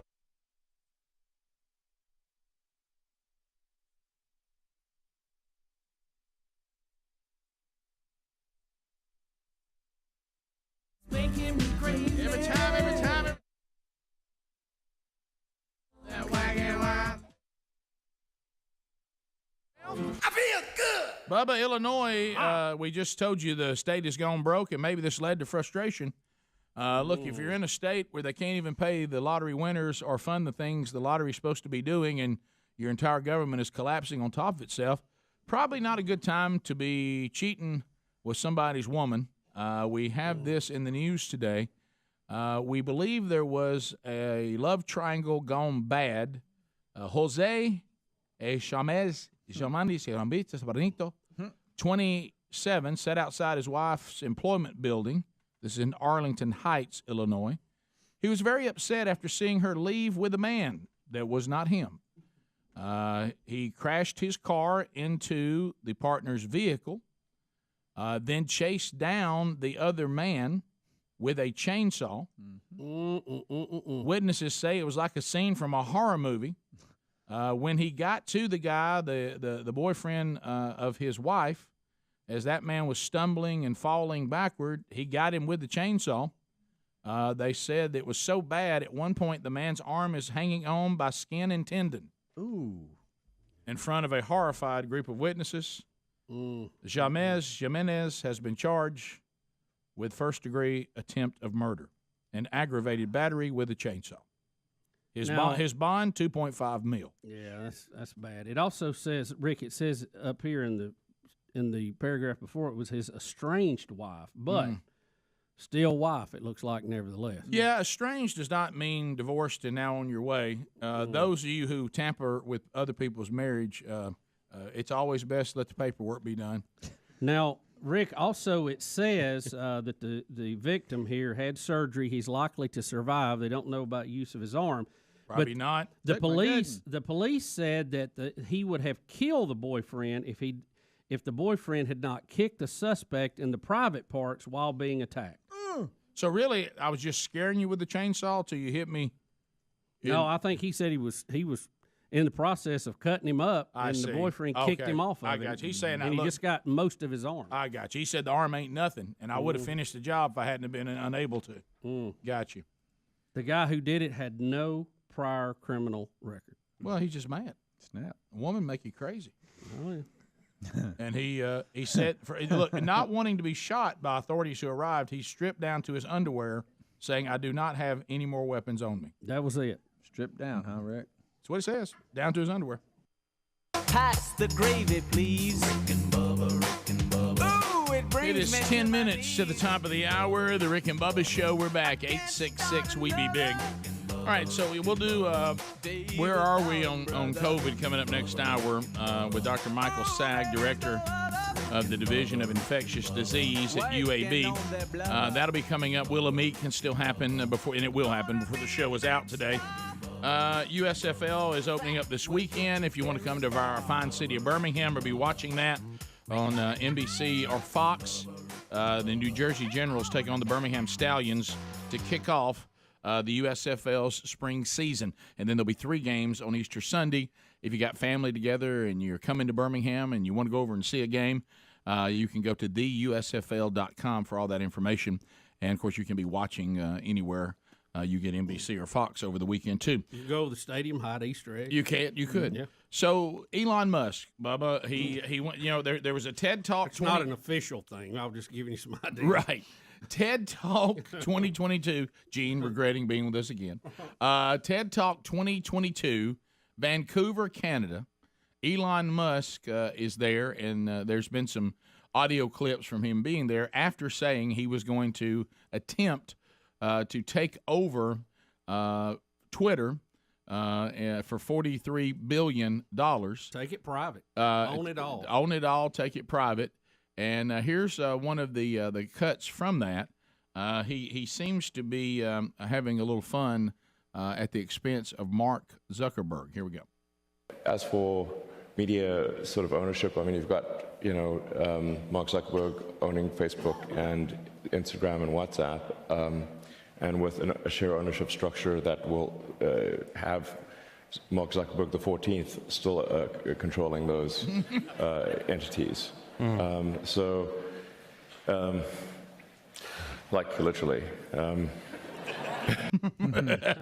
He's saying, look, he set it up that he's going to run these things, and his kids and his grandkids and great-grandkids, and there's no turning it loose. And he says that's not good for people who love free speech. Right. And so he's trying to do something about that. Now, here's what's hilarious. Look at this photo from the Washington Post. Now, keep in mind, the Post is owned by Amazon billionaire Jeff Bezos. Number 2 richest guy in the world. Yeah, and look at what it says.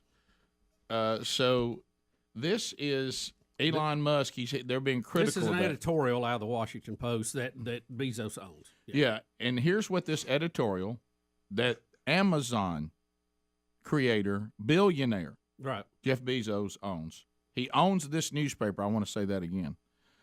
He said, Musk's appointment to Twitter's board shows that we need regulation of social media platforms to prevent rich people from controlling our channels of communication. You mean like you're doing? Yeah, I know. I mean, exactly. Of any group that ought to not be speaking out against this is them. Right. And you know what? There's some truth to that. And some people believe, look, we don't want Elon Musk owning everything. We don't want Jeff Bezos owning everything. Mm-hmm. We don't want the people started Google owning everything. Right. Maybe there's some validity to that. We can have that discussion. But one thing is for sure, our rules, our laws governing these gigantic social media companies are outdated, and we need a better plan no matter who's in charge of it. Right. Which brings me to another question on Elon. He, we had the clip about he didn't want to make money. Who had yeah, that? it's just Was audio that? from Okay. my computer. Do you want to hear that right Ricky, quick, it would too? come from my channel if he wants. Okay. All right. This is not a way to sort of make money. My strong intuitive sense is that having a public platform that is maximally trusted and broadly inclusive is extremely important to the future of civilization. So I don't care about the economics at all. You know, Elon is a big picture guy. You gotta give him that. I did. I heard that yesterday. And that was the clip I heard that was cool. Let me ask you this: $41 billion, and I'll round this off for argument's sake, to buy the whole thing. He didn't have to own the whole thing to make big changes. Why didn't he just throw 25 mil down and get 51%, and then he can do what he wants to? I think there was something. There is it's called poison pill that won't make it possible for him to do it that way.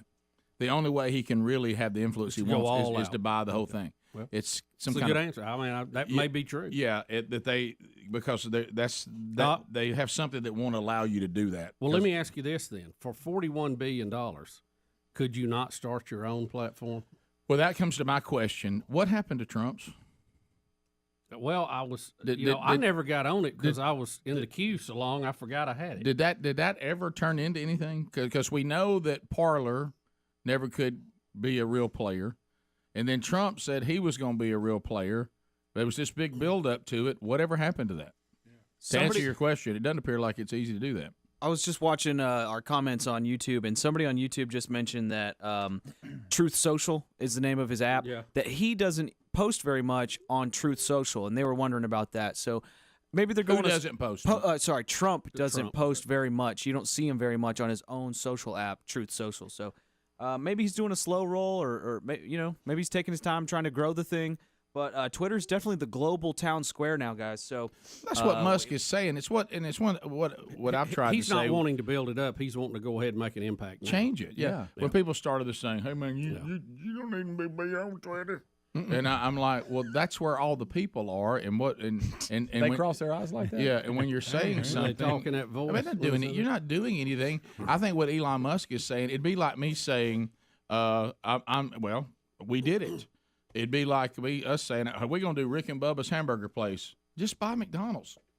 or go buy somebody that's already successful.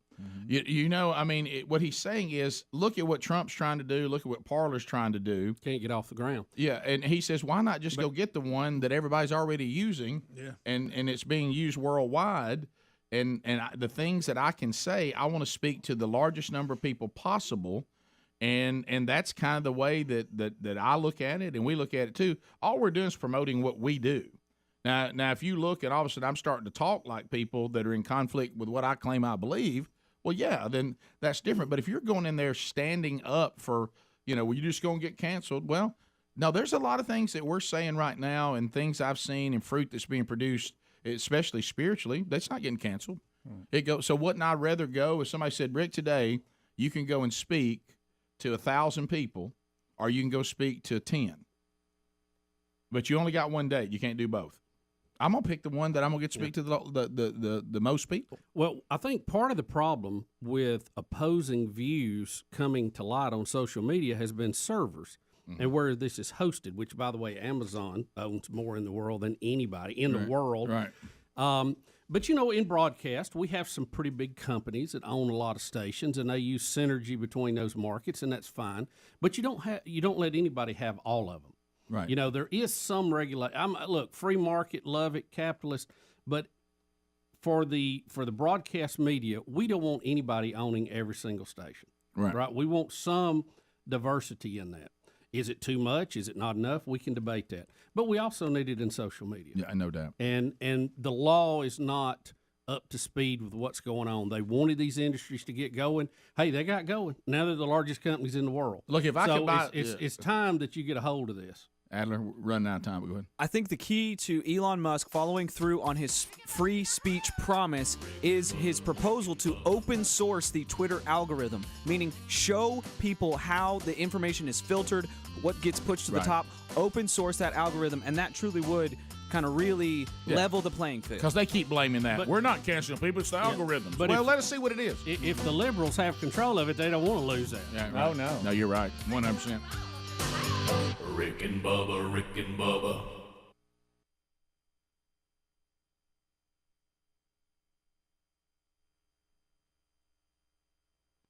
He put the chainsaw down and started stripping. Right. I bet he did. You know what you want to say is, hey, buddy, look, I appreciate you trying to show us you have nothing else. You just chopped a guy out with a chainsaw. You're still in trouble. Right. I guess he didn't want to be shot when they got there. Well, you know what? I mean, so he doesn't want to be shot. He just wants to go to jail for the rest of his life. I guess so. How long you go in for almost killing somebody with a chainsaw? I don't know. No I telling. think he's there for a while. Yeah, they take that serious. Yeah. Mm-hmm. I tell you what, that other guy, he'll think about dating somebody before the paperwork's done. No, I'll tell you. Yeah, you know I don't know if the paperwork would have fixed this situation, though, really. Well, if you're going to go to that extreme. I agree, but I will say this, and I'm glad no one's dead, and it's going to be sad if, if Friendly Henry's arm doesn't work anymore. But what I'm saying is Friendly Henry learned a lesson here. Yeah, he did. Yeah. I mean, Jim Croce, if he was still alive, would write a song about this. Yeah. You got that right. It sounds like one of his, doesn't it? It really does. By the way, every time we bring this, I must say, Jim, you wrote the same song twice. I love you. I love your music. But Bad Leroy Brown and Don't Mess Around with Jim are the same song. Yeah. It really is. And I love you. I love your songs and Time in a Bottle and I have to say I love you in a song and Operator, all good stuff. but Operator probably my favorite.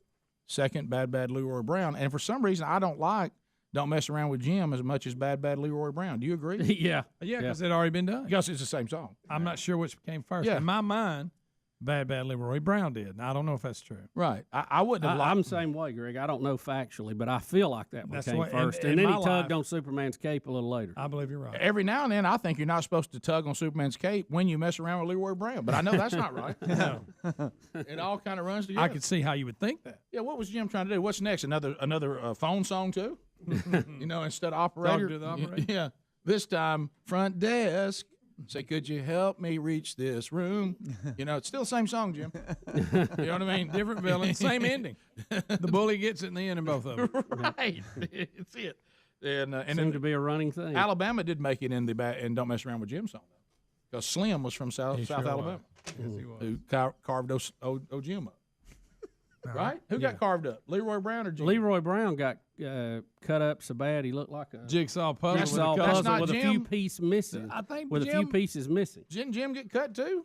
I'm listening. Shot in a few places. Well, it's the same song, Rick. Cut and a few more or something. All right, let's get both when songs. the big man hit the floor. When the big man hit Which the one floor. are you getting? Which one do you have? I can get either. I'll go. I would prefer to go with Leroy Brown because I like it better. Yeah. And I want it on my phone for some reason. Okay. All right. So I am. You don't mess around with Jim. I think is what you're looking for. I think. Everybody's typing. Yeah, well, we're trying to find it. Here it is. Why you? I got finding mine. it, Bubba? I got mine ready. I'm looking for the words. That's a good idea, by the way, Bubba. So we can get the lyrics. But I got bad Leroy Brown. This is the first bully, and then Jim's the other one. This is the one we like the best, isn't it? Did we just call it? We like this one best. Well, south side of Chicago. All right, this one's in Chicago. It's the baddest part of town. Bad place. You go down there. You better just be aware of a man named Leroy Brown. And Jim. Morning trouble. Jim's the one that got cut. Jim got cut. What happened to Leroy? All right, I got Leroy Brown You got lyrics Leroy? I here. got Jim's lyrics. Said when they the two men went to fighting, when they pulled them from the floor, Leroy looked like a jigsaw puzzle with a couple of pieces gone. All right, so Leroy got cut. Did Jim get cut? Jim came popping in off the street, and when the cutting were done, the only part that wasn't bloody was the soles of the big man's feet. So he they was cutting about 100 places, and he was shot in a couple more. And you better believe they sung a different kind of story when Big Jim hit the floor. Well, they both got cut up and shot. Yeah. You got a custom Continental. Snap your fingers.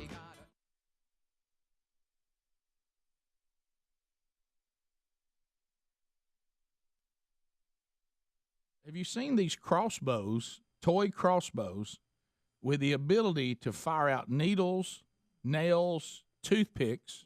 Awesome. They're the latest must-have toy in China. You know, to say the Chinese look at toys and how kids could be hurt with them is a little different than the Americans Yes. is an understatement, I think, here, Rick. It's a mini crossbow. Daddy, may I get mini crossbows, shoot stuff? You'll get that maybe come up later. But, I mean, I don't want my kids with the ability to shoot me. How about this? I don't know if you've ever had kids with Nerf guns and stuff. Oh, They fire on you all the time. Yeah. I mean, I had to have that situation. I had to handle a situation one time with dealing with some. Oh, I remember that. Yeah. When other people's kids are shooting at Yeah. I mean, you for the last time. Yeah, well, like Bubba said, you considered it the last time. Yeah, like the Bubba's story from the concert. I considered this little boy shooting me with his Nerf gun. I had considered it was the last time. Yeah. And I said, this is the last time. Do not shoot me with the Nerf gun again. And I really, really, probably unlike your parents, I mean it. You know what I mean? Yeah. And he shot me with it, and I took it and threw it as far as I could out into the street. and as pieces were breaking off of it and flying everywhere, I said, don't shoot people when they tell you to stop shooting. Yeah, when they say stop, stop. Mm-hmm. So anyway, now imagine a Nerf hitting you, and you're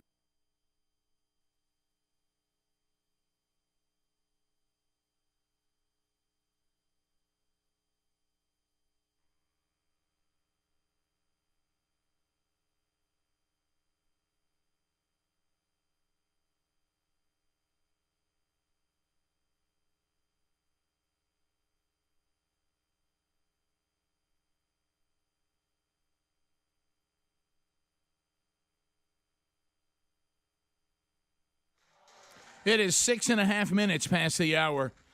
From the No Name Studio, a brand new hour. Speedy, the real Greg Burgess, Helmsy, Eddie Van Adler, all here as we are ready to go. And we're glad that you are here with us, whether you chose to be here or somebody's making you listen. We'll take you anywhere we can get you. Welcome back for a brand new hour. There's Bill Bubba Bussett. Rick, welcome to the show. We appreciate all of you being here. We only ask for 5 hours each and every day. And, Rick, we're joined by a gentleman who has been on the front line of this COVID-19 battle. We've had him on before and want to welcome him back. He's the director of the Division of Infectious Disease at UAB, and he has a lot of other titles with him, but we're limited on time, so I'm going to cut those off. Dr. Sagg. Hey, guys. Good to be back with you. Look, Dr. Sagg. Well, testing 1 2. Got an echo in there. We're echoing. Can you hear me okay, Dr. Sagg? Yep. Okay, testing 1 2. All right, I think we can live with that. Can you live with that, Bum? Yeah, well, let's try it. Okay, all right. So welcome back. Glad to have you, sir. It's good to be with you. So, Dr. Sagg, here we are, 2 years and 1 month. I know it was going on longer than that, but for me, it felt like we all, as far as the United States of America, I often use this. It's not funny because it was very serious, but we launched a brand new men's ministry on March 1, 2020, and it involved a gathering of men and all this. And I thought to myself, you know what? And every time I say that date now, when I speak somewhere, everybody starts laughing. I said, "What happened March 1, 2020?" Anybody remember? What happened? And that's when the whole country started shutting down. And here we are now, 2 years and a month. And it seems like now our life is filled with what is the latest variant, treatments. So let's just kind of do an assessment at 2 years. Let's just call it 2 years. Yeah, what do we do right, Dr. Sagg, when this pandemic first hit, and what did we, I hate to say get wrong, but what could we have done a better job on? Well, I think we mostly got a lot of things right. And the fact that we have vaccines that work and protect people and keep them alive, the fact we have multiple treatments and we know how to use them, the fact that we have rapid tests for home, the fact that the general public is very aware of this and knows what to do. I liken it a lot to weather, when we know how to watch for changing weather. If a storm is coming, we know to get into our safe place. And that's what we've learned over 2 years. Guys, I think the most important thing we can do as we think about this 2-year roughly anniversary is to celebrate the fact of the science and how remarkable it is. If you compare this, for example, to the AIDS epidemic that started in 1981, in 2 years, we didn't even know what caused it. We didn't have HIV, the virus, until 1983. We didn't have a test until 1985. We didn't have a medicine for it until 1987, and that one didn't work so well. It wasn't really until 1996, 15 years after the start of the epidemic, that we started to get a handle on it. We have this not necessarily fully controlled by any stretch, but we can manage COVID, and that's something to celebrate. Yeah, and I think that's what we were all, we could almost tell when the moment happened, when we realized, okay, we're going to have to learn to live with COVID and not shut our lives down. That's not reasonable. And also not live in morbid fear. Fear that causes a lot of problems. That this is a virus that has made its way into our world, like many viruses have. And now that we're understanding a little more, we went from, and look, every single death to us and to all who've experienced it, because none of us are exempt from it, is horrible and sad. And you even look back sometimes and think, man, if we just known some of what we know now, then maybe some of those deaths could have been avoided with treatments that we just didn't have, and vaccines that we just didn't have. But you kind of, it almost sounds like, I've noticed here at our office, hey, Bubba's sick. Okay, well, he's going to stay home. Okay, 5 days later, Bubba's back at work, and he had one of the variants, and it's feeling more like that now. Somebody's sick. They go home, they get better in a few days because of the treatments that we now have. There are certainly exceptions to that, and I'm not ignoring those. But in general, people are getting sick, getting better, and going back to their lives. Yeah, that's exactly right. And I'd like to just take a brief moment just to pause and acknowledge the fact that coming in the next couple of weeks or maybe a month or so, we're going to hit the 1 million death number. Right, for the That's U.S. hard to comprehend. Yeah. 1 million United States folks died of COVID. That is a huge number. And I think you're right to bring that up. But you're also right to say that we're learning how to live with it. It's not going to go away completely. We understand that these variants are going to emerge. That's what RNA viruses do very commonly. And I think the public's learned a lot of medicine, right? Yeah. Well, everybody's kind of gotten used to how viruses mutate. They're getting used to how testing works, what it does, what it doesn't do. We're learning about how and when to keep ourselves away from the workplace when we're sick, like you said.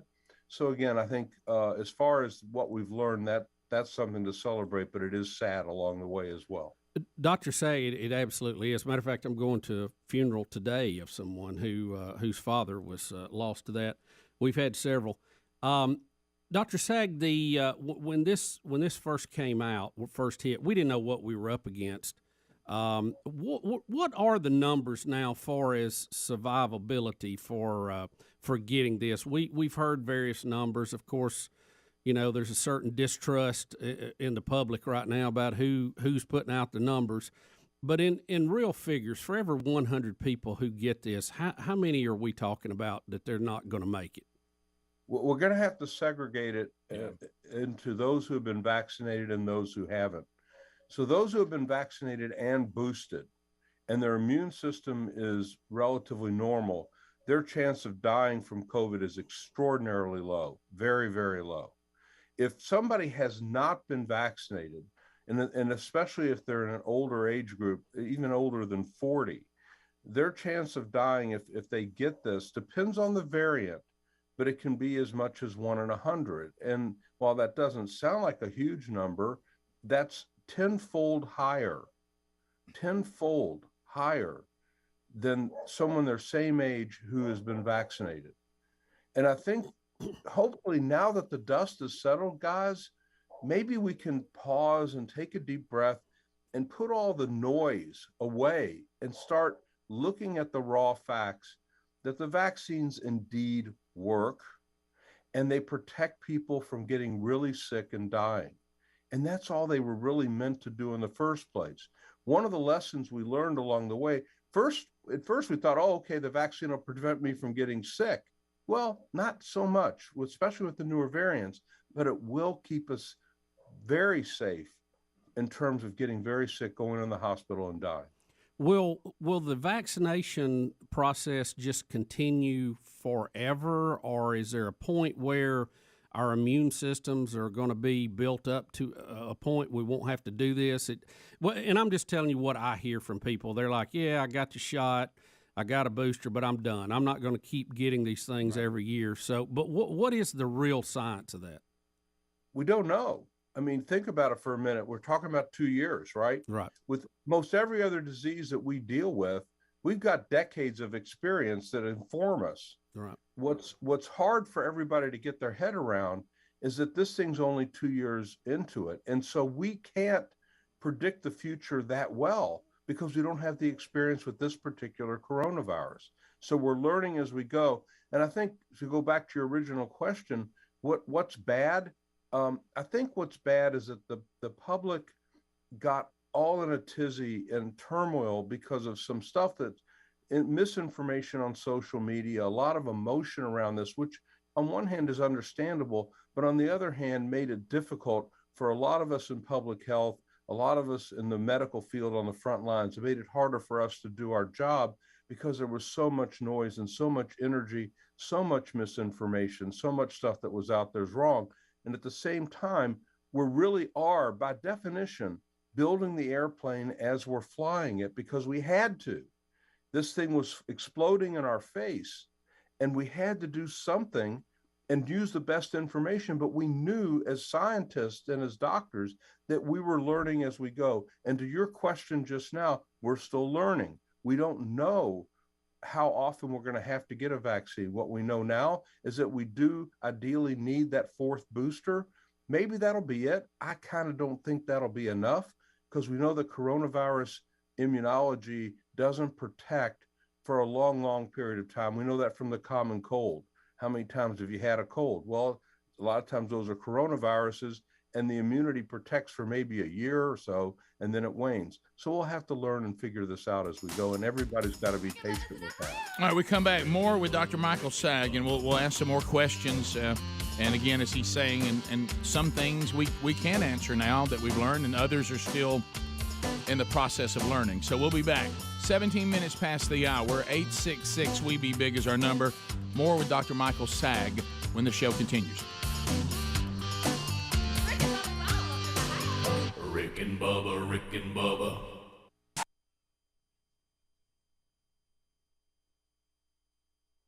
Kids decide they're going to fire on you with toothpicks, needles, and nails out of their tiny little toy crossbow. Toothpicks? Yeah. What's the crossbow? Said it'll go through I'd like to have one of those. Yeah, I mean, I'd love to have one, but I mean, it looks like I don't want my kids to have one. It almost looks like something that would come in a box of cereal. It's that small. But I'm talking, you could take this crossbow with a toothpick or a nail, shoot somebody in the throat with it. You got a big problem. I picture a toothpick stuck in somebody's eye. Yeah. Oh my gosh. I mean, Greg. absolutely. That's what I see. And when I look around, it moves. You'll take your crossbow. You'll not shoot no one. You want to shoot a piece of fruit? That'd be okay. Not shoot no one with crossbow. You'll shoot somebody's eye out. I was just about to ask you to do that. Thank you, sir. But over there, you got to be a little better shot to do that. Greg, I knew you were going to say that. God, Greg. You do. I saw that train coming. But it was coming down the track. 3 minutes from the break. Think about it. No, Greg, I had thought about it. I just decided not to say it. Right.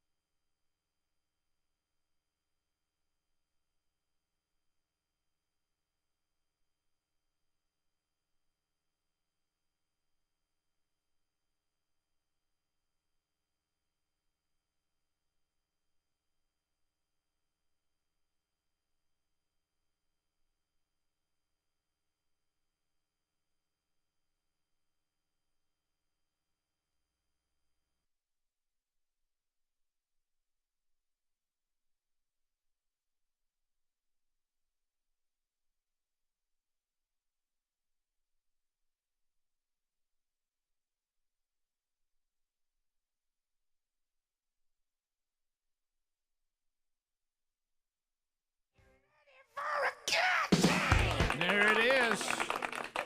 We are ready to go. And, Bubba, I hope you're doing well, sir. Welcome back for another week. Rick, I am blessed, living large, glad to be here. Good to see all the guys again. It was a busy and eventful weekend. I know you were out of town. We were playing on the water. Yep, and, rolling. Boy, we got a great show today, too. A lot to cover. Daryl Strawberry will be a guest on the show. We've watched him play, growing up.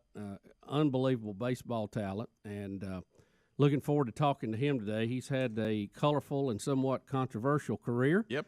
And I'm anxious to find out a lot more about him that I don't know already. I see that Tim Tebow was in the news. Yep. That always spurs a lot of interest here. Yep. And the fact that I had no idea that there were so many leagues of baseball in the majors. And I guess or the minors, I guess. I guess all of us have tried to protect ourselves, probably some sort of therapy. I will say 3 words, and I will get your response. Red neck rock. Yeah, I heard a few comments about Have that you seen this it? weekend. How about that? Oh, yeah. Have you seen it? Is that bizarre or what? That was the daily documentary on Friday. When something like that comes out, it's sad, and maybe it's good that there's 48 to 50-something hours before we see each other again. It's probably not. I didn't know what to do with it. I didn't know where to look. I was in a hotel just outside of Charlotte, and made the mistake of following the instruction of my 16-year-old. Says, "Hey, let's watch the daily documentary." Mom was there in the room as well. Well, I bet she loved it. And we brought that up on the old screen. My wife's face. Some of the comments about it were colorful over the weekend. I thought. Sure. My wife's face. We've all said that our wives have said for the last 23 years, "What's wrong with y'all?" She just looked at me, and I didn't know what to do. There were things in the video I expected, and then there were things I did not expect. Most of it involving Eddie Van Adler and a vehicle. Yeah. And which I think actually saved the video. If it wouldn't have been for that, I Quote of the weekend from my kids: "Dad, that's your truck, Adler's on." Right. Yeah. Can we wash it? Yeah. Guys, Well, I don't think we need to delve into it. We're gonna have to show it. I got bad news for you. Oh, are you? Well, I can't be Rick. I can't be in the room. I can't. I will say that that's the worst video I've ever done. That's saying a lot. Well, it was entertaining. I thought it was a creative idea on your part, and look, true creative ideas. Yeah. Some are going to work, Right. some are not. Nobody bats 1,000, and it's Yeah, fine. right. I told.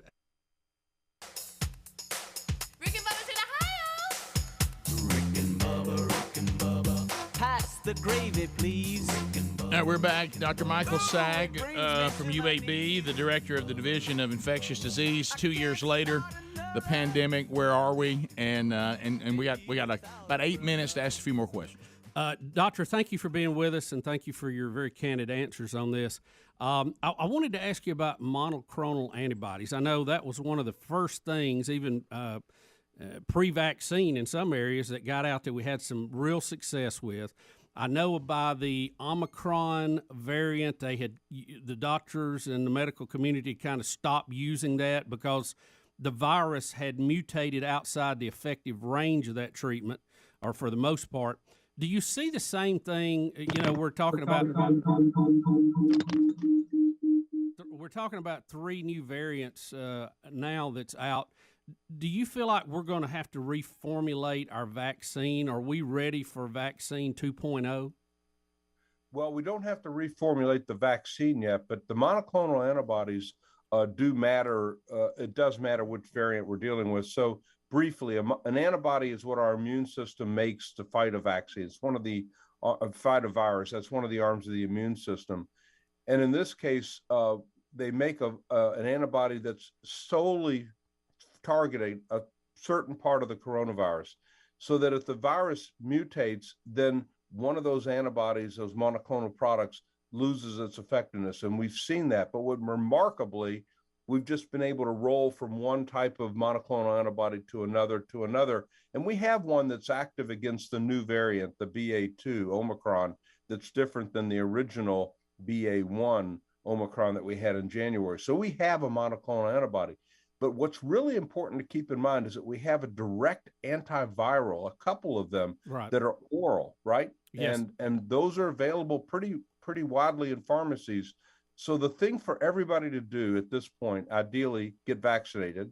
The second thing is to monitor yourself for symptoms. If you have any symptoms, have a home test handy, test yourself. If you test positive, call your doc, and they can call in one of these treatments for you, and that'll shorten the course of illness and reduce the severity and keep you safe and out of the hospital. Yeah, Doctor, I'll have to tell you, I personally had experience with the Merck version of that, and it made a tremendous difference. My wife got sick a few days after I did. She got on it. She literally was sick for 1 day. So I think the antivirals, as soon as you see that you have the virus, and I know timing is critical on it, but it appeared to work very good for our family, and I hope that that's going to be that successful for other folks too. Yeah, it works really well if given early. And just the biology of that quickly is that in the first 2 or 3 days of symptoms, that's when the virus is replicating at an extraordinarily high level. If you give an antiviral like that Merck drug or the Pfizer drug or even the monoclonal antibody, in that first 2 or 3 days after the onset of symptoms, you abort the entire infection, and it protects everyone. So yes, you guys did it exactly right. Well, I think the administration has a plan now. If you're tested at a drugstore, and I'm simplifying this highly, they're going to give them to you right on the spot, which I think is excellent to try to get on top of this. Yeah, and that was something that we were missing, and it's great that we have that now. The other thing, going back to gain of function, we didn't think there was a lot of evidence of that 2 years ago. Now there seems to be evidence that this is something that had been tampered with in Wuhan. Do you feel differently about that now? I don't. I feel like we don't know, to be honest. First off, let's go back. Gain of function experiments are done all the time.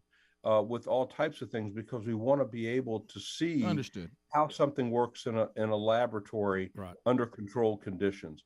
And we don't have the lab reports. We don't have the data from the Wuhan lab to know exactly what they were dealing with. Yeah. On the other hand, what we do know is what was in the bat community in terms of coronaviruses. And the original virus that came out is very, very similar to what was in the bat community. Does that say it definitely came from the bats? No. Does it say it definitely came from the Wuhan lab? Absolutely not, because we don't have those data. We don't know what they were working with. At the end of the day, it is important to know that. But right now, what we need to deal with is what we're dealing with. And we'll figure that out once we get a hold of the lab reports and the lab notebooks from Wuhan. Do you think when the vaccine we had shortages of them in the beginning, do you think it was a mistake to ignore natural immunity?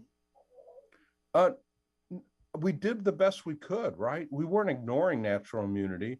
We just know that the vaccine for sure was protective, and we didn't know how much protection we get from natural immunity. I'll come back to that in a second. But the point is, we should flip that question around a little bit. Normally, what happens when a new product like a vaccine is proven to be effective, it takes at least a year for the pharmaceutical industry to gear up and produce enough product for the public to really have at their disposal. We had product on day one, and that's a tip of the hat to the former administration who wisely invested, gave money to the pharma companies in case the vaccine worked, so we'd have ample supply going into January 21. And we had it, and it built up, and by May we had ample supply. That's unheard of in any disease we've ever had before. So that's something really to celebrate as well. Yeah, I think one of the failures in this has been the politicalization of the whole treatment, where we had politicians making, statements behind microphones instead of doctors like you. And I'll be honest with you, Dr. Sagg, if you had been presenting this instead of some of the people that were, I think it would have gone a lot better, because I think you do a better job at it. Well, it goes back to what you said about, when a politician thinks it'll benefit them for the vaccine to eradicate the virus, they'll say it's going to, when we don't know whether it's going to or not, and then that leads to distrust. People say, well, no, you told us this was the answer. Well, a politician told you it was the answer, and that makes it complicated. And that's kind of what hurt our response, I think, in a lot of aspects of it. Oh, gosh, we're out of time again. There goes Sagg. He's already gone. Dr. Sagg, going at 30 minutes goes fast. We could talk to you for a lot longer. We still have a lot of things we'd like to cover, but thank you for being available. We'll have to get you back on the podcast again so we can have a 45-minute conversation. Yeah, I'd love that. Thanks, guys. Thank you, sir. On. Appreciate Continued that very much. success. Bottom of the hour, 866-WE-BE-BIG is our number. More of the Rick and Bubba Show coming up right after this. Rick and Bubba, Rick and Bubba. I told Eddie when I walked in this morning that I thought Greg actually did a pretty good job on the singing part. He really did. Compared to everybody else. I was just talking. At least you were somewhat in key and tone or whatever you call it and singing. When he did the, I know I can't sing, so that was just me talking. when you did the heavy metal up high, that owned me. I should have stayed in that the whole time. It's really good though, guys. Yeah, it's really good. Yeah, a lot of this son of a gun was here late. I believe it was one of them things. Once he got in, and he goes, "Wow, this is going to take a lot of work." Go. Yeah, now he was here later on that one than I've ever seen him be. Yeah, well, hopefully, a lot of work. Yeah, well, I knew that it was meant to be funny. We really weren't trying to do sound good. No, right. Yeah, that's key. Yeah, well, we accomplished that part. Yeah, that part I knew we wouldn't have it. Hit it out of the park, Bubba. Yeah, I knew we'd have no. We issue. got moved up with Tebow. I knew we'd have no issue with that. It was. I didn't know what to do with it. I think that's the best thing to say. And so I'm sure today, it was just bizarre. I know today through various phone segments, some of you would need therapy, and we're here for you. Who watched it? I watched the audience trying to wrap their minds around it, and it was. You said you want to do something a little different, and you did. Well, you did. Yeah. Today's video will be a lot more straightforward, almost like 30 for 30 straightforward. So. Yeah. Look, there's nothing wrong with breaking it up. Yeah, when you did what you did on Speedy's truck, That I didn't see coming at all. That's why it was funny, because I didn't know it was coming. Number one, that was terrible to do. Number two, I had to do that twice because I thought I was recording and I wasn't. So I had to go back down there, take my shirt off again. It was terrible. Keep in mind the other people around the parking That lot. was I was about to ask. This is a pretty busy parking day. Yeah, What an time of day did you do that? An old lady who drove by and was just like, "Oh my gracious!" I'm like, "I'm That's the sorry, first lady. thing that came to my mind. It's comedy, lady. I'm sorry." How about the Japanese smoking people? Were they watching? It was not good, guys. Yeah, it was a bad experience. Yeah. You had to go back and do it again. So anyway, 3 words: redneck rock. Sure. Yeah, those of you that watch them every day, you're already starred. Those of you who haven't, maybe not. But anyway, that'd be a way to start your Monday. It would. It would. Things will move up after that. There's a cup of coffee, and then there's that. We'll be back. More Rick and Bubba right after this. Rick and Bubba, Rick and Bubba. We're the Rick and Bubba Show. Coming to you from the Rick and Bubba Broadcast Plaza and Teleport. Speedy, the real Greg Burgess, Helmsy, Eddie Van Adler, all here. Rick and Bubba interns, too many to name, and I don't have the list. It would be difficult for me to come up with that. Let's make that a daily for old Rick if we could. Also, you can go to rickandbubba.com, check out coming events. We'll talk about one coming up later in the program as Daryl Strawberry will join us. Also, let's put our hands together and welcome back for a brand new hour. There's Bill Bubba Bussey. Hey, glad to be here. Hey, buddy. So we're looking back over the weekend, and you said you have a jet ski story, or Rick, wave runner, whatever it's called. There's very few things to me that is better than an early morning ride on a lake before everybody else gets out. When it's like glass out there. Like glass out there, and if you jet ski any and you got a little age about you, and some of your back's not what it used to be, the smoothness of that early morning is just unbelievable. I mean, you're cruising at 50. Oh yeah. Just checking everything out. You cover a lot of ground going 50 back before everybody stopped water skiing. That's my favorite time to water ski was late afternoon. It was glass. Yeah. Oh yeah. That is wonderful. Yeah. So this weekend I got out early and was checking everything out, and the weather had started to change. We've had Tropical Storm Cindy coming through, which was putting all this tropical air on us. And then over the weekend, it just kind of magically changed, and we got on the other side of it, and the cool air started coming down. I mean, we're going to have like lows in the 50s this week, which is incredible. Yep.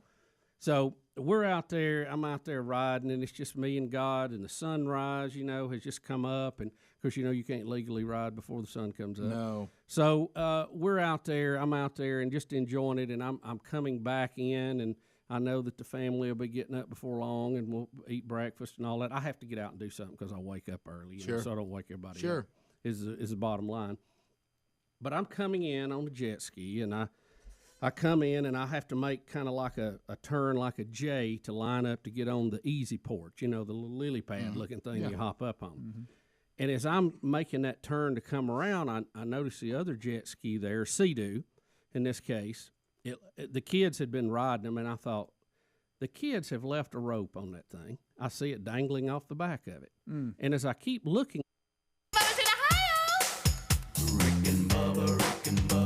Pass the gravy, please. Rick and Bubba, Rick and Bubba. Ooh, it brings me to my knees. Rick and Bubba, Rick and Bubba. I can't start another Rick and Bubba, Rick and Bubba. day without him. It is 35 minutes past the hour of the Rick and Bubba Show.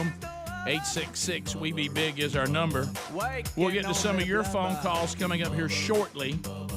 Willamette still in play, has not spun yet. It will spin before the show is over, but it's not spinning right now. And we thank Dr. Sagg for taking time to be with us. Yeah, he's on the front line of this, and I know that the feelings of when it comes to COVID is very emotional, much like the politics in our country now. But he is on the front line, and I do think he states the official line better than some of the people we've seen selling it. I'll be honest with you. Yeah. Because some of that has been awful. And I wish we had more time. We had a lot of more questions we wanted to get to. Well, we asked in the very beginning how long you got, and he said, I got a half hour, and I'm sure that's true. When and, Dr. Sagg can give you 30 minutes, that's a pretty good clip in his day. Right. So. And even if you're talking to people, which I appreciate, You may or may not always agree on everything, but you still should be respectful and have a respectful conversation. Yeah. We're trying to do that as best you can. Yeah.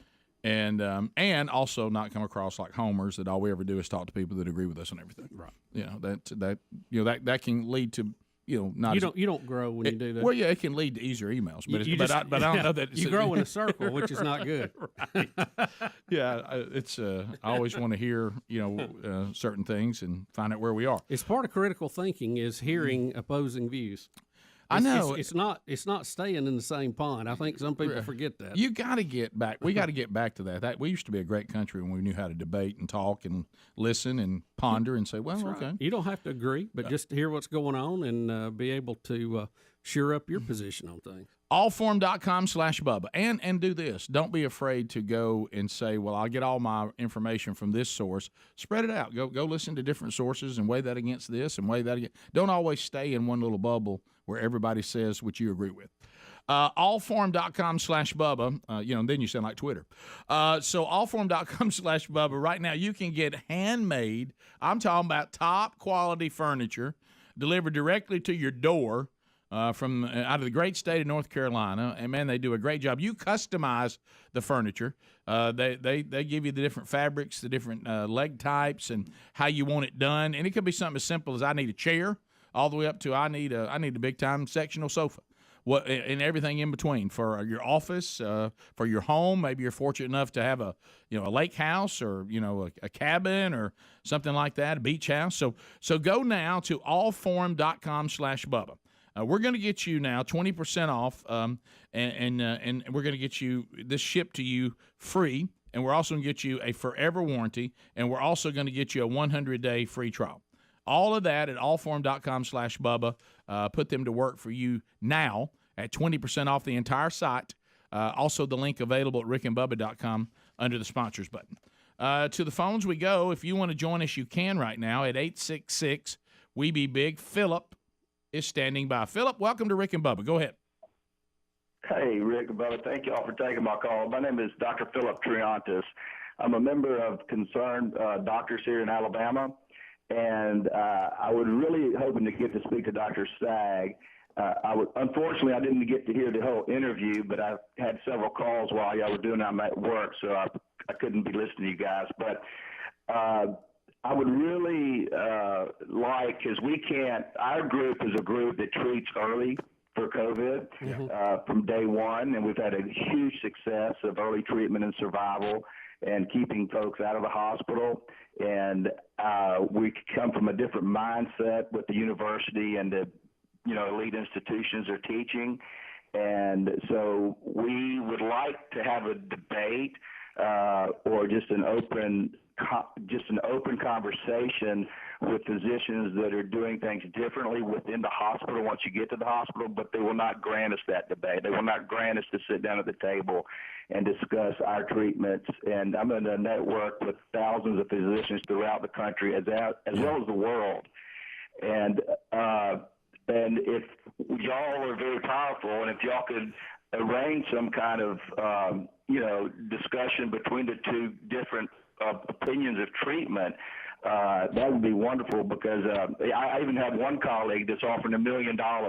He's offered $1 million to the NIH, CDC, FDA to even have a debate, and they will not take it. He'll offer it to any university to just sit down and debate us about the treatment protocols that we use and have saved thousands and hundreds of thousands of lives where they never even make it to the hospital. So, but anyway, we would love to have that discussion with differing opinions, and if any way that y'all could arrange that, that would be wonderful. Well, Dr. Phillip, let me ask you this. You have the floor right now. What do you guys do different, or what would you be saying if Dr. Sagg was on here and you wanted to say that you had an issue with something they were doing? Yeah, absolutely. Number one is I graduated from UAB. Actually, Dr. Sagg was one of my professors 30 years ago. And so I know their treatment basically is a protocol that the NIH puts out. And they have to follow that treatment in order to keep their funding and in order to not be liable for any complications that the patient will happens with the patient, and that's why they continue to use a toxic drug called remdesivir. And we can go, that's a whole different topic we could talk about. But what I would like to say is, we treat early, okay? And their policy has been until recently, until Merck and Pfizer came out with their drug that you know about Paxlovid and molnupiravir, which are very toxic in their own sense.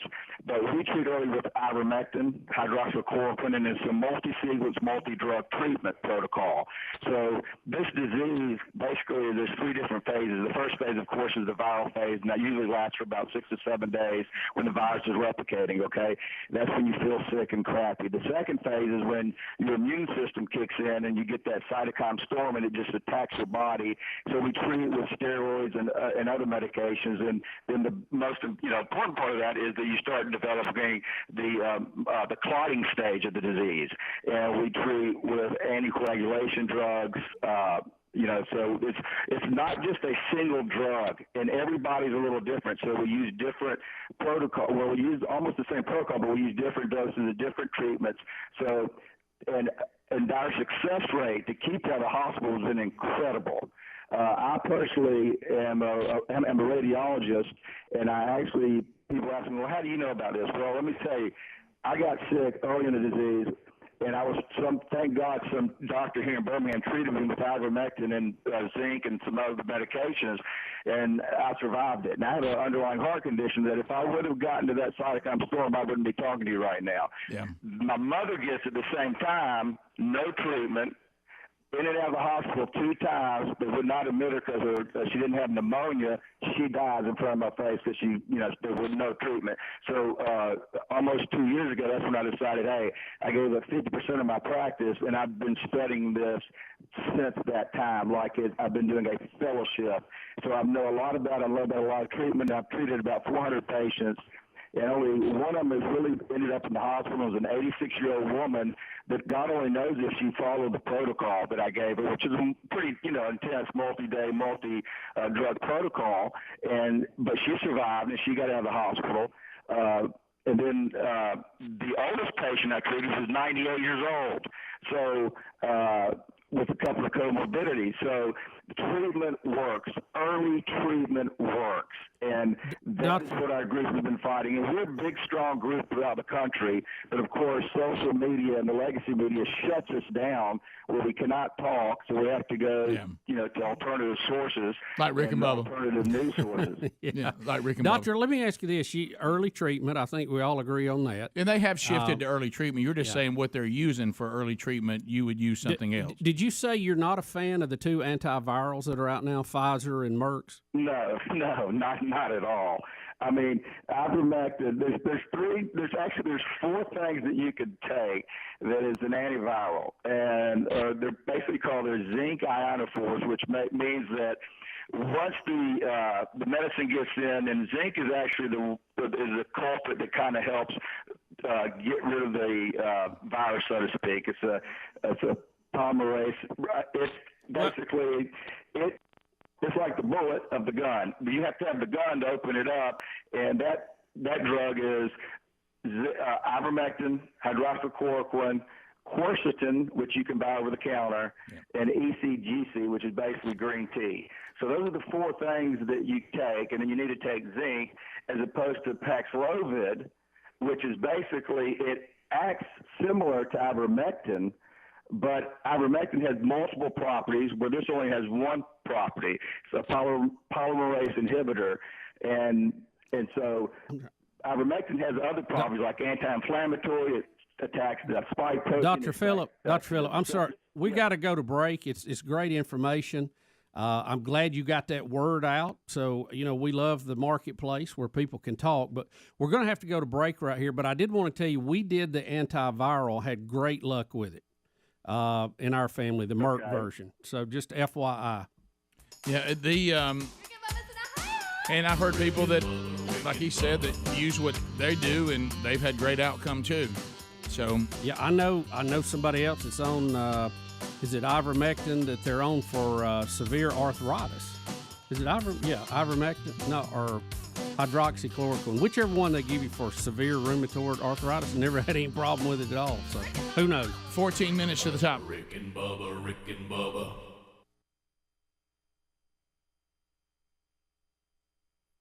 I noticed the rope disappears into the jet ski. Oh, you got an issue, bud. Oh, We had this happen last year. And it was two-tone, kind of brown. Oh, no. And I thought, well, there we got a Sydney alert here. Oh, no shoulders. Oh, no. So now I have to dock. A Sydney alert. It's code name Sydney. Yeah. Sydney. We used to say that around the kids. Hey, got a Sydney here. Yep. So now I have to dock next to a jet ski that has a snake in it. And I'm not happy about that, Rick. No. You know, I'm not happy at all about that. No. That's a thumb. And you're wondering if there's one the one you're sitting on. Yeah, I'm thinking. Yeah. So I circle a little bit to try to get a visual of where he is. Looking for what's somewhere going else on. to park. Yeah, I'm thinking about it. Somebody help me. So He went to finally, the other side of the lake. finally, Who needs a lily pad? Yeah, I finally realized I'm probably gonna have to go ahead and park on this. So, buddy, I hit that lily pad, that easy port. Probably a little hotter than you normally would, and I come over the handlebars of that thing. But now you don't know where the snake is. Well, I know it. You know the nozzle on the back where those things are. It went up. It didn't go in the nozzle, but it went up in there around it. Not up under it, but up in there. And I thought, good night. You can't have nothing. You can't even. I have this Can't even have a beautiful seat ride in the morning, You and can't there's even. Satan's little hand puppet waiting on me when I get back. Have a thing. He won't let you enjoy nothing. No, so but now there's that uncomfortable time the first time you go out there and sit on that other one where Well, you're in. well, I know I can't just leave it like that. No. Because I'm not going to put a cover on it. My hand ain't going down around that. And you can't shoot it because you're shooting a sea-doo. Yeah. It's a bit of a handle there. Wow. So I sit and watched it for a little while and thinking it might come back out. And it never did. So I had to go in and take a pit stop. And I alerted a couple of my neighbors who are very close by and up early. And now one of them, and I won't use any names here to protect the innocent, one of them is kind of a good snake, bad snake kind of guy. Yeah. And the other one is like me, all snakes must die. Right. So, I know you know, you we call. well, we got together out there and congregated, and we're all sitting there kind of looking at the back of the jet ski. And all of a sudden, one of them says, I see its head. No, don't say that. And I'm looking, I go, I don't see it. The head was coming out of the other one, the one I had been driving. What? Oh, my. And I'm like, You got snakes all in your water vehicles. Snakes. I mean, throw a flag. I'm like, what is going on here? Are you serious? Now, we can tell by seeing its snake head Wow. that it is not a poisonous snake. It Yeah, doesn't but you have don't the care. You stole water You snake. don't care. Rick, absolutely, I don't care. Right, yeah. But I'm like, how are we going to get this thing off of here? So I did. One of my neighbors, the good snake, bad snake guy, does happen to have snake boots there, which, silly me, I didn't have any to ride jet skis with. Right, yeah, right, yeah. I usually don't ride jet skis with boots on, No. you know. So he very bravely agrees that he will take that jet ski out. Because I'd call the guy at the marina. I said, hey, if I got a snake up in here, what's the best way to get it out? He said, just get it out there and run it real fast. They'll get out of it. They'll fall out. I go, fall out? Oh, my gosh. Fall out? Yeah. Are no. you kidding? What if he decides he wants to sun with me up on the deck? Well, you know? well, if he's coming out of there, he'll want to get up on there and get out of trouble. Yeah, that's what I'm thinking, too. But it's just So- it's just non-poisonous snake. I mean, it ain't No water like old snake. briar scratch. Yeah. Of course, again, So, I don't like briar scratches. So my good snake, bad snake neighbor with his snake boots, Picture it. who, you know, I've been telling him he should come take a ride, decided this was a good time to take one. Let's see. and, It's also a time you'd let somebody. And about the time he started getting it off, here he comes out of there, you know, just to getting it.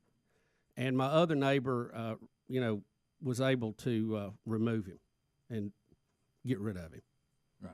Right. While you watched all this? I was managing everything. Okay. I While you were was in a standing up on management- top of a table? I was in a management position on top of a picnic table, yes, with a hoe. It's over there. Well, Screaming. Bubba, you of all people know, though, that means that area is attractive to them. Oh, I know. Well, you're going to have that around the lake, you know, from time to time. Bubba, if you... I think good snake, bad snake neighbors letting too many of them get away. You know, Of course he is. because we cull ours on our side. you Well, know. and this was on your property, so it goes under your ruling, not the good snake, bad snake. Well, if it's in my stuff, it Right. definitely does. Yeah. I appreciate both of my neighbors' help with removing that. You know, and it turned out it wasn't a giant snake by any stretch. It may have been, 18 inches or so. You sure I it don't wasn't a know. fiddleworm? And I think as we identified it, at about 30 foot away, it appeared to be a northern water snake of some type. I don't know, but but I want to be clear: jet ski is not an apartment. Do Right. not be setting.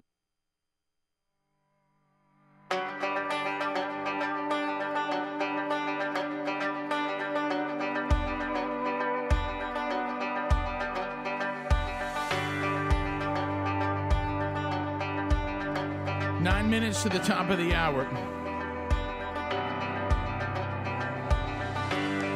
Good Friday. Thanks for being with us today. 866-WE-BE-BIG is our number. We'll get to more of your phone calls coming up before we are done. So the new variant combination has been detected in the UK. But again, you go to the good news. Now, what you can't do when it gets down to all these sources, if a source that you don't trust says something you agree with, now they're credible. You have to be real careful with that. Yes. But anyway, USA Today is saying, for whatever that means, that we have some comments about it. They say this is pretty normal when it comes to viruses, coronaviruses, that they'll start picking up like a little all-star variants past. This one's called whatever XE is, whatever how you're supposed to say that. I think it's just XE, isn't it? Yeah, Does it stand for anything? I guess. We've had no that's- consistency with That's naming these. Yeah, things. that's BA1, BA2 combined. I thought we were going with the Greek alphabet. Yeah, yeah. And Did all we of a not sudden move far enough away to get a new letter, or did they decide we're going to I run mean, they'll out? just come up with something that don't even sound anything like the last one. They're saying this is two versions of Omicron. It's a BA1 and BA2, which they say is common for viruses to recombine. But here's the good news. As of right now, there is no indication it can cause more severe disease or is more infectious than what we're already dealing with. I think for, and I'm going to say Joe Q listener, because that's a Joe Q. popular way to say it. You hear, just like what we've heard today, you have doctors who have all kind of degrees on their wall and very well respected in their field, and they have 180 degree differing views on things. And, to the public, that's confusing. And that's part of our problem. The medical community needed to get their act together, and they never did. Politics and big pharma and businesses involved in all of it. We acknowledge that. It's just very difficult for those of us out here who are wanting to live our lives, wanting to have a family, wanting to do what's right for them, to know what to do, because you hear different things. And see, this falls under the world of science. And to me, we've talked about this. That's why I love science. There wasn't a lot of exceptions to the rules. You could prove something with a scientific method or disprove it. But now it's, I can take any position on any of these topics you've heard, and I can back it up with a study. Yeah. And then that is it. And the other And other guy's lying, the other guy's compromised, and the other guy's got bad information and social media and Jimmy Jam. So, I'm going to have to lay some of this right at the foot of all the medical community, because they have done some magical things in this pandemic hasn't killed more people. Yeah, but they've also done a lot of damage to the credibility of their own industry. Well, they have, and it was said. I mean, I bet we weren't a month into this pandemic when I heard the first. He was a congressman, but he had worked in his private life as a doctor, and he said once politics and money enter into science, everything gets awkward, and that's when he was saying there's all kinds of incentives for this kind of reporting. There's all kinds of incentives for this drug to be moved to the forefront. Yeah. There's also and I think what we have to stop and listen for is, and it took them a while, but now I think you do hear everybody agreeing that we can treat it if you get it. There's things that we have that we think help. and you need to start all that early on because we do know what the virus is doing now. Now, if we want to get down to the debate on whether you want me to take the orange antiviral, the blue antiviral, the red antiviral, or the white red antiviral, I'd much rather be in that situation. You're just giving them to me early on. What I didn't like when y'all wouldn't give them to me. You know what I mean? And so and I didn't like that our government went all in on the vaccine, and we had a shortage on treatments, and that seems to be catching up, right? That's what I took away from Sagg's conversation. They're becoming more readily available to the doctors, right? Yep. So I'm kind of in the mode that I know I can get it. If I get it, I'll treat it with an antiviral early, and I'll stay home. And I'll Try stay not to home. spread it. You can test early. See, that's something we couldn't do to begin with. Yeah. I mean, now you can have a test at home and know what you're up against. You're right. Yeah. Or at the office here, like our guys do. Yeah. Well, we had a weird thing happen here. We had people test positive, like Helmsy. Did you ever feel like there was any indication you actually had this? I had. I mean, had a bad headache at time for Okay, like. well, so there was only a something. couple, but it was only a accurate. couple hours. Yeah. You know, headache, some congestion. Just didn't feel like myself. But Okay. nothing more than mild. that. It was very mild. Yeah. But you could have given it to other people. So I think you laying out for a few days was the right thing to do. Yeah. It was nothing like the first time I had it. Yeah. The first time I had it, it was not fun. Wasn't life threatening. I never thought any of that, but it wasn't a fun experience at all. Well, this I could kind of go through my day and never really affect me. Well, here's the part that's interesting is, and I would say the doctor that I used and all I've had is the first one, and the doctor I used would probably line up 9 out of 10 with Sagg, and would not line up with the other bunch, or people who have an opposing view. But yet we didn't have anything available, and guess what he told me to do, and I didn't have any problems with it. He told me to take all those things that the other bunch are saying. Yeah, and now he didn't say ivermectin, but he said to take the zinc, take the Pepsid, do this much of vitamin D, do this much of vitamin C, and laid out a regiment of things that are readily available. And he said that ought to minimize the severity, and it did. Well, I think the key, what everybody can. There were no antivirals available then, as far as the companies. You just had to do what you had. Right. Everybody agrees it's kind of like Russians showing up on the Ukrainian border. Mm-hmm. If today you got 1, tomorrow you got 2, the next day you got 4, then you got 8, then you got 16. The sooner you act, the better. Mm-hmm. You know, Yeah. and I think we all can agree on that. So the antivirals, whatever, We learned, however they play out, whether it's ivermectin or these new ones they've come out with, is definitely the first line of defense. And we've learned after you have it. that we've learned it's not steroids on the front end; it's steroids on the back end. Right. We have made some adjustments. I just don't want people to pretend that we didn't say some things that did turn out to be wrong. Right. It's like you can't get anybody to say that. Right. Well, nobody's going to say that. Right. I mean, nobody's going to say and that. it's okay to say, well, that's all we knew at the time. I'm fine with that. Yeah, we've all been wrong. But I don't like this pretending that every decision we've made along the way, no, we were right on that. No, you really haven't been. And that's all right to say that. It's transparency is a key to keeping the public, keeping their opinion high and all this. No, we never said the vaccine would keep you from getting it. Yeah, you kind of did. You kind of did.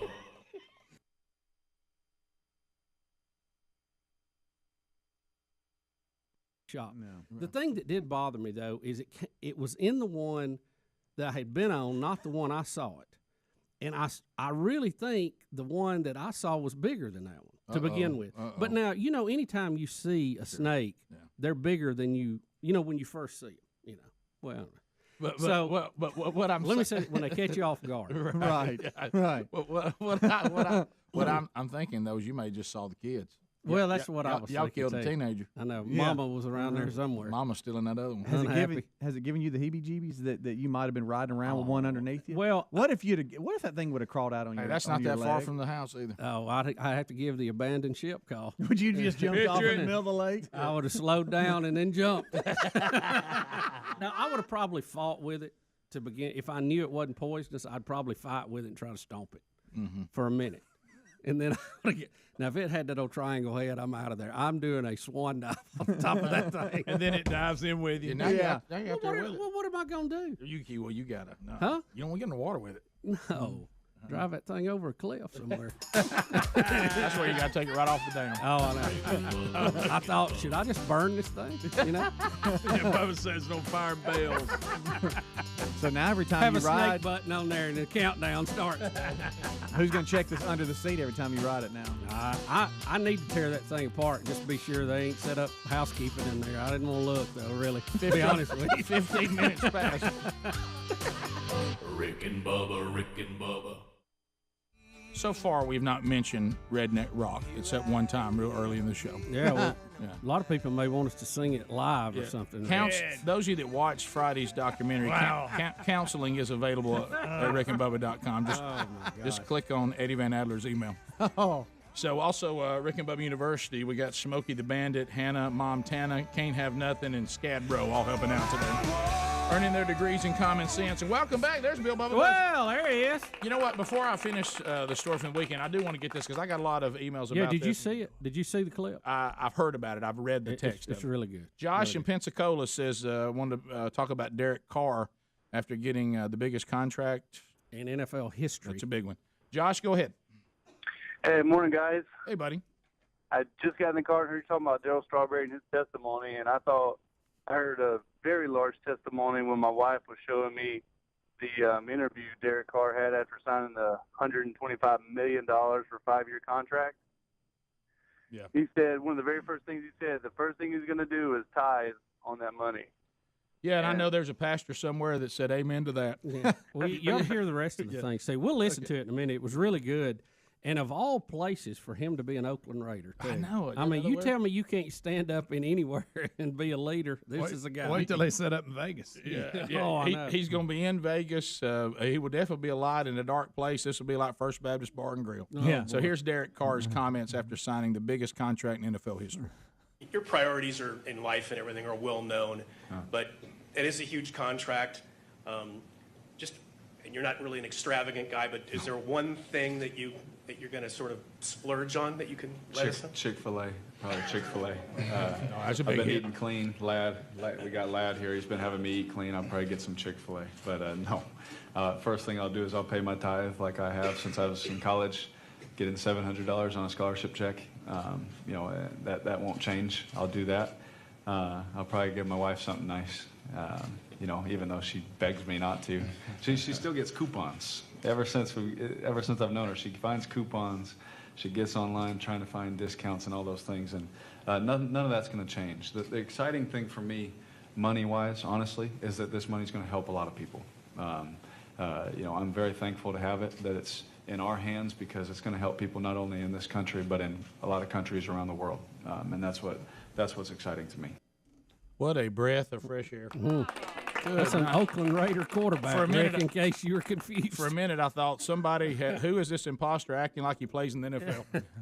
I mean, Rick, I'm gonna tell you, I've used some of his stuff. He's got some videos. He's not on the I Am Second, but he's got some videos very similar to that, where people FCA, and he's broke down. And I've used them in our boys' Bible study, and it is phenomenal. His testimony and what him and his wife have been through, one of their kids, and then, of course, this guy's a successful guy and hard-nosed, and he's dealt with injuries and all this, and it all comes full circle, him loving Christ first and foremost. Yeah, the way he handled getting hurt going into the AFC Championship game last year, was special too. So I'm glad to have a man like him. We need to pray for his protection because he's now going to be worthy and has been. I mean, you think the adversary don't want to knock him down?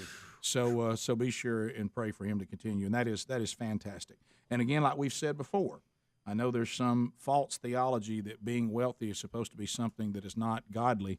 Then you'd have to kick a lot of very, very devout people out of the Bible if that was true. It's what they do with it, and why it's been given to them and what they do, and he definitely is on the right track. All right, so looking back over the weekend, I was telling you about, first of all, this tournament chair that my oldest son gave me, and Speedy, we did find the name of it. Yes, it is the GCI Outdoor Freestyle Rocker Chair.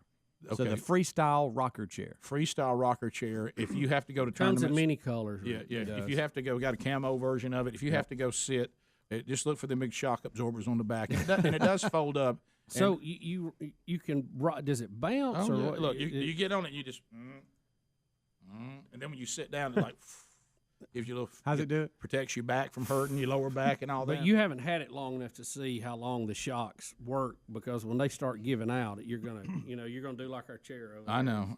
Bubba, let me enjoy it for just a moment. Keep it oiled up, Rick. Bubba, you think I don't know?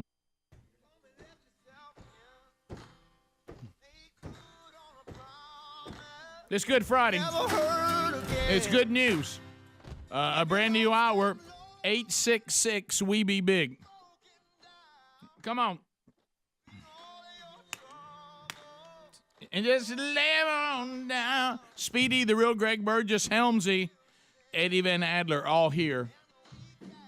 Welcome back, Bill Bubba Bussey.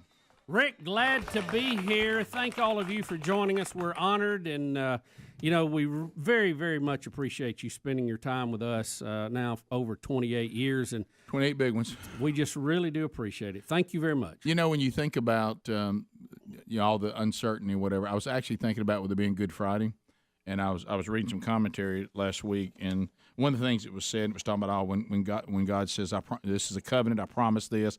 Like today, we're saying God says, I will redeem you if you repent, and it's all by grace through your faith, leaving faith in self, faith in me, and you repent from your sins. I will redeem you. Amen. He's the only one that when he says he's going to do something, you can count on it. He does. It's 100%. It's 100%. There's no holes in it. It's 100%. Now, there's no political spin. Human beings, when they tell you things like, if you take this vaccine, you can have your life back. Say you can't trust stuff like that. But now if God says it, it's done. Yep. It is done. Thank you. Oh, look at this. And look, something else got invented. The wheel of meat.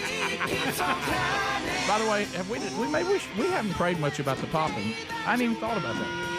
About that our new board won't pop. Say that again. What'd you say? When you pray about a lot of things, this board, we keep hearing popping in our headphones. Right. I haven't prayed that God would just take it away. Well, God deals in digital equipment, Rick. I don't know if you knew that. Well, you know what? The man that's been dealing with it and did the new studio and has been working his fingers to the bone, young Scruggs, young John Scruggs. He will now go to the Wheel of Meat. Some people call him the answer, Rick. It's Good Friday, and this man needs a break. All right, so we're going to let him spin the wheel and take out his frustrations he may have, and just let it all out on the wheel. So if you'll call us at 866-WE-BE-BIG, Rock and Roll City, you can hear them in the background. They're ready to go. They're in there, fired up. The Wheel, Bubba, is brought to you by our friends at harryanddavid.com. $50 gift card of meat. Is available from them. That's on the board if you land on meat. 1-800-FLOWERS. We've got beautiful bouquets of flowers, sorted roses and red roses.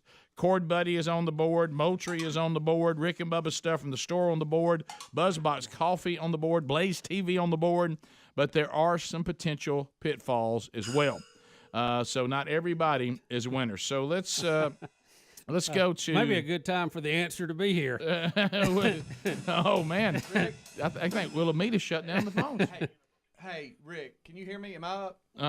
Yeah, you are. You're yeah. up. Give the local number, too, the 824 number. I think we have phone issues. I think the top three are working. Helmsy is confirming that in there. Yeah. John, we didn't plan this. John, I promise we didn't plan this. So give that 205 number if you will, please. Is it down here? Yeah, the 824 Bigley.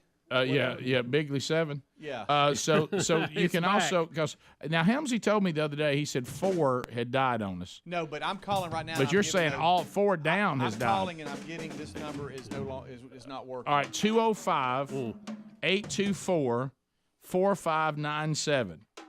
205-824-4597. What does that spell out, Rick? 8 Bigley 7. Is that right? Or is it is that right? I forgot now. I had it wrote down. I forgot what it is. So, yes. Well, you know what? That makes me feel better because the number of calls we were getting today, I thought, the show's over. People I mean, what's up? Has everybody left town? No wonder people weren't calling. They can't get through unless they're the first 3 callers on everything. 4597. I'm getting a busy signal on that one, too. 205-824-4597. I'll tell you what we're doing. We're floating down the stream, guys. We have no paddle. Okay. And what about I don't know what you want to do. Bigley? Well, I guess we'll have 3 people spin the wheel. Yeah, that's it. We do that. John, and how funny is it that Scruggs is standing Scruggs, right I can't believe you touched. Now you done messed the wheel up. I fortunately have nothing to do with our phones. Come down by the river. Help us, Brett. All right, let's go to Adam.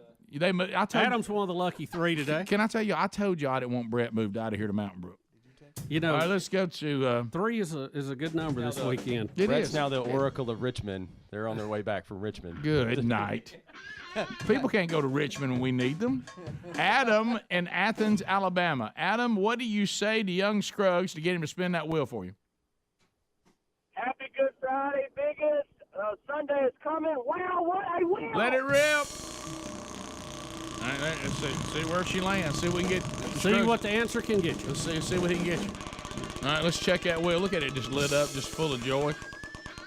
Rock and Roll City's loving it in there. Oh my goodness! Can't have nothing. I mean, you can't even have a phone system. You can't have nothing. I tell you, this segment has really gone downhill. I'll tell you, this is not. There's a lot of bad as far as. It may just be Rock and Roll City concert here after the final few minutes. I'm down to real. You'll have that during the break, by the way. I mean, you can't even have a phone system or a non-popper. All right, let's go to Zach in Tuscaloosa. Rotate. Zach, what do you say to young Scruggs? Wow, what a wheel! Let it rip, Scruggs. Let it rip. So how can only 3 lines work and the others not work? How's that even possible? It's a Brett question, Rick. Come on. No. Can't have nothing again. I mean, you can't even. Y'all, this is incredible. I don't think we've ever had that spun back to back. In the history of the Wheel of Meat, there's never been 2 can't have nothings back to back. John, I'm gonna tell you, if you spin 3, I think I'll just go ahead and take it on to the back ring. I'm just telling you, Scruggs, I'm gonna have to start looking for our phone line. Right, you got to come on. Huntsville, Alabama, 100.3 The River. Jeff, go ahead. Wow, what a wheel! Don't hit that again. Come on, Scruggs. Boy, you don't want the title. You're bad luck. I mean, you're Charlie Brown. My goodness. Come on, Scruggs. We're pulling for you. Good night. Come on, Scruggs. Oh my gosh! Here it comes again. Guys. Can't have nothing 3 times in a row. I can't believe what I'm watching. I can't believe what I see. Go! Greg's trying. Greg, we can't go that. We can't go Scruggs. John, I don't want to sit next to you near the next lightning storm. Hang on just a minute. Note to self. Yeah. Funny bit with Scruggs not working out. Idea of flying with Scruggs canceled. Yeah. Rick, I put under there, don't ride to lunch. Right. Don't eat the lunch. Rutherford, Tennessee. David, you got to get Scruggs out of this. I mean, he's in a funk. Come on. All right, let's do something. Wow, what a wheel! Come on, Scruggs. Get off that. Somebody messed with the wheel. Right. Speedy, are you kidding around? Has somebody put like fishing weights in that thing? Look on the back, see if there's something nailed in it. Or something. All right, let's go. Let's see. Come on. Here we go. We're good. We're clear. Yeah. All right. T-shirt. Wear it. Put it on and wear it. Oh, David. Man, you broke the streak. Thank you. Woo! David, any T-shirt you want from rickandbubba.com, just go there. Let us know what your size is, and we'll send that right out to you. Okay. All right, appreciate it. Have a great day. Hey, thank you too, buddy. All right, can we get a go for him? There we go. That's a. Yeah, Greg. Let's give a go on that one. Let's hear it. Go!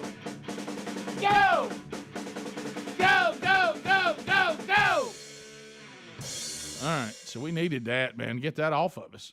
April in Meridian, 97.9. April, go ahead. Hey, wow, what a wheel! Let's go, Scruggs. You're on a roll now. You're on a roll now. Full of energy. You're on a roll now. I feel positive energy on the wheel. I can too. I feel it. It's all over me. April brought it. Yeah, let's go. Come on. Let's go. All right. Bubba.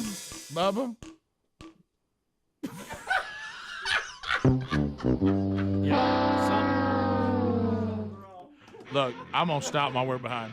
I'm going. Bubba's looking to see if there's way. It landed on can't have. Please look at Bubba trying to get back there. Look, it landed on can't have nothing again. Y'all, that can't do that. I mean, it just did it, didn't it, Scruggs?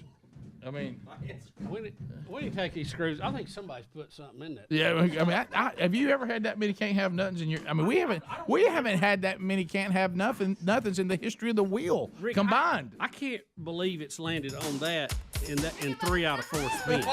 Oh, more than anything, 4 out of 5. On anything. 4 out of 5. 4 out of 5.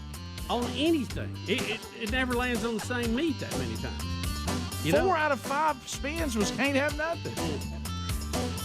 All right, Scruggs, don't go to the racetrack. Congratulations to our lone winner. One winner. Wow. You got a T-shirt. We'll be back. Rick and Bubba, Rick and Bubba. Check. All right, great. Here you go, buddy. You got me, man? Here we go. Here we go. Let's do this.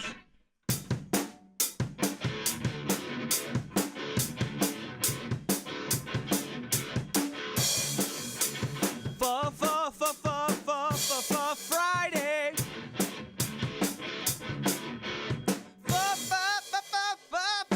Friday. You know we'll be rocking on Friday. Here's a drum solo on Friday. Get it, Greg.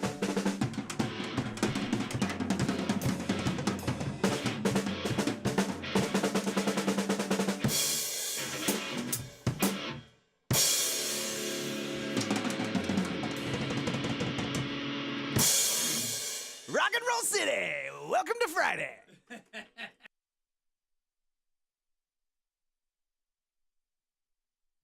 I'm just in. You know, I'm more enlightened to it now. I mean, I kind of knew that all along, but now I just go ahead and call it. Anytime something's going good, I look for the break in the bridge. Well, here comes another shining example of it. If you'd like to hear the rest of the story, because it's we're going to end up there again.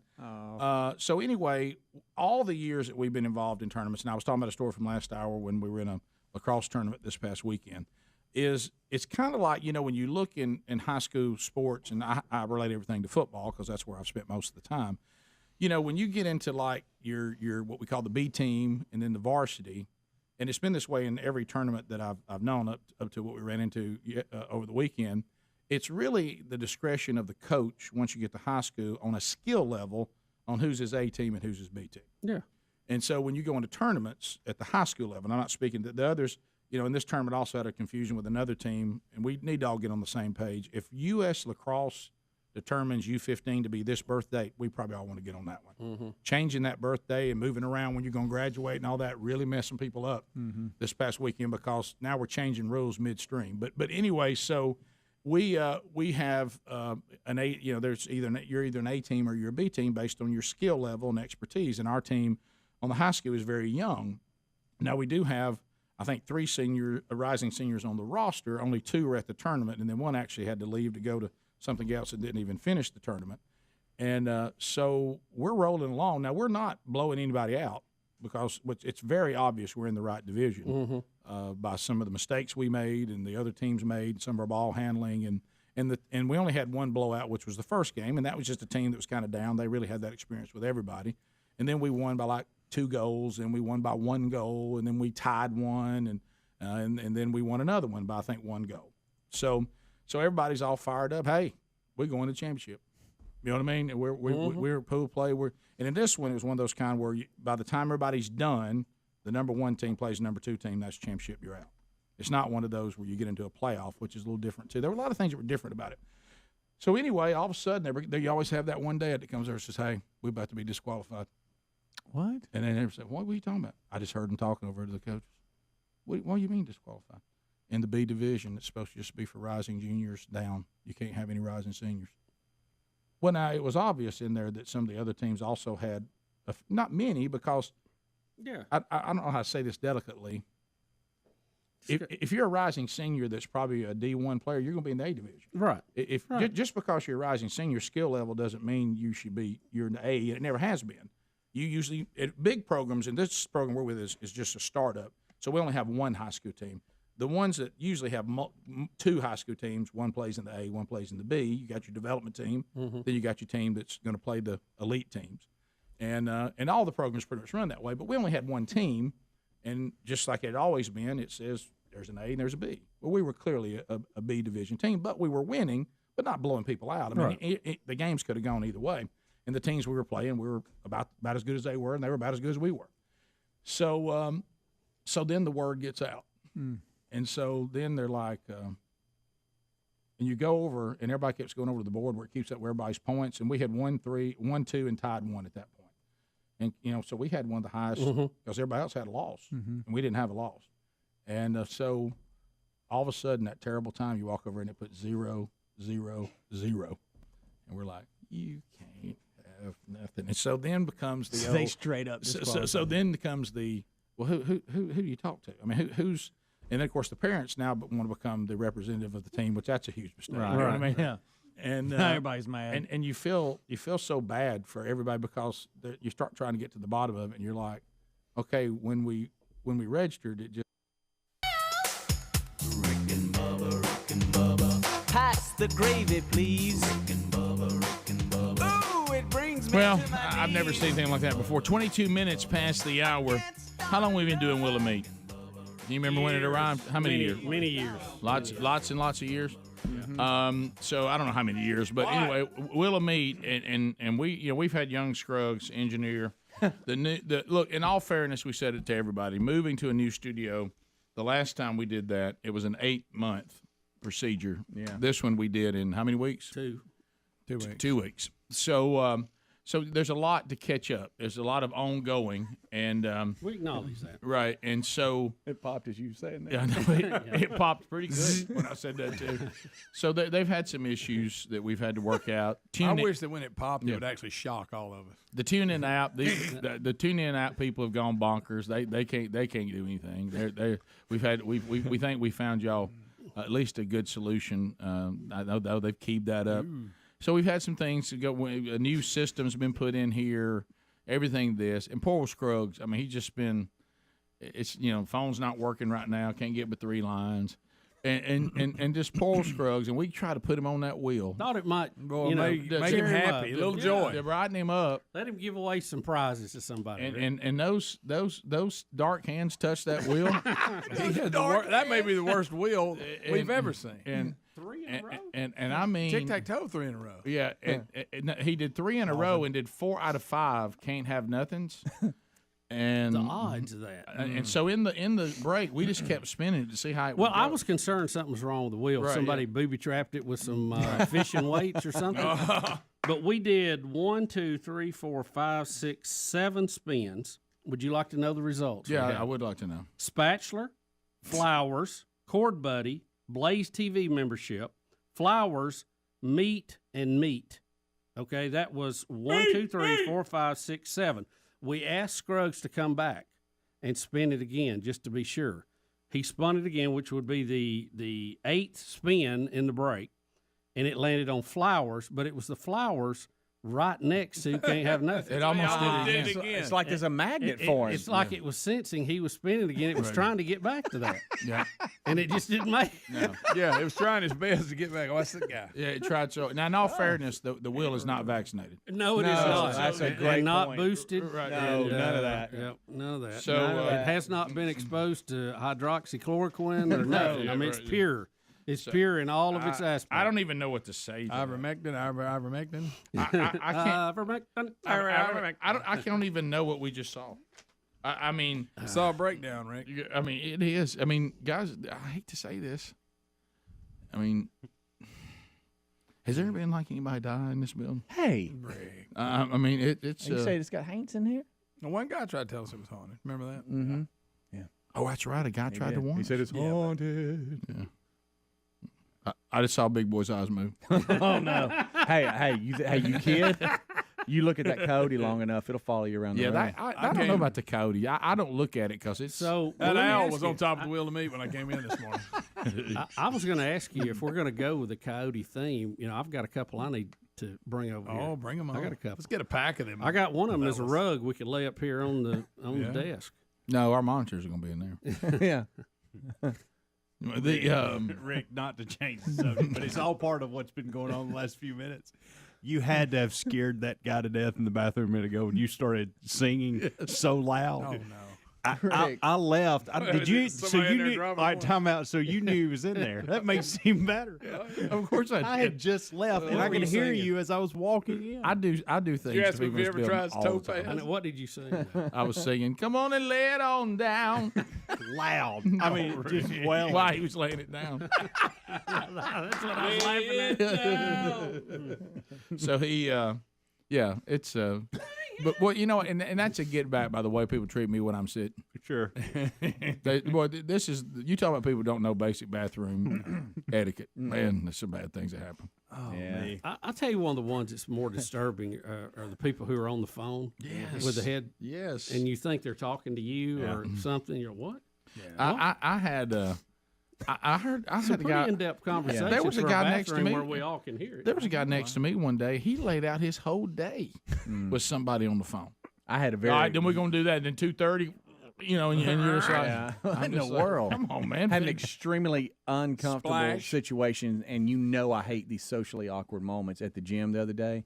I didn't see the guy had some, earbuds in or AirBuds, whatever. Oh no! You thought he was talking to you? You answered him. Yes, and then I started listening for a little bit, and I thought he might have had some type of impediment because he was like,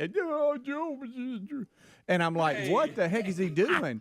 And come to find out, he was singing a song he was listening to. Okay. And I guess it was a rap song because he was going, and I'm like, what the heck? And so you got to realize you got gym music. That's noise. Then you got Nat sound. And you add all that together. At first, I said, "Excuse me," and then he didn't make eye contact with me, and I realized You overgreeted him. You thought a he was little bit. talking I to thought you? he said something to me. Have you ever been on a conversation? I thought he had. Have you ever been? You know, I you- didn't know. You ever been on a conversation on the phone straight up with like somebody you're talking to, and it hits you that you really need to go to the restroom? You didn't start that way. Yeah. You're at home or something. Yeah. And you go in there and you start going, how can I do this without them picking up on what I'm doing? Yes. And you forget and go ahead and because flushing is off the spine, or apparently not for some people, but but for most people. And all of a sudden, you ever had anybody say, "I have had this happen. Are you in the bathroom?" Yeah. And I'm like, man, I'm sorry. I No, just, uh-uh. yeah. At first, you don't want No, I'm in the basement. Yeah, right. So, number one adjustment for us here. I almost would take the popping. My phone line's not working. Okay. The constant variations in volume. I would almost take that if I could have a bathroom back in there. Oh yeah. Would you agree with that? That the bathroom. I'd be willing to give up my office and turn it into a bathroom. I'd let the Comrex drop a couple times a day. Would you really? Swap that out. Helmsy, would you give up tuning out? And all the problems it's having? I don't know. It's really not been that big of an adjustment What? for me. It really hasn't. Boy, but it has for me. but The biggest adjustment. What if we could step But it in, is. Big Boy, and he's a bathroom? We could step in there. no, that'd be something. Like his chest Have y'all- opens have up y'all at the seen, front. Like it's a let me front answer door. this seriously Little because porn I saw an ad for this the other day. Have y'all seen the golf club that you take the Yeah. handle? Yeah, I've seen that. Yeah. No. Yeah. Oh, yeah. I thought about Rick. He could get Oh, I one of ordered those for one. his office. I ordered one. People think Rick's taking up golf. Everybody He just, he just used it for a guys, pickup. guys, I went by. Rick is in there putting a lot. Yeah. All right, we'll be back. Bottom of the hour, 866 We Be Big. Rick and Bubba, Rick and Bubba.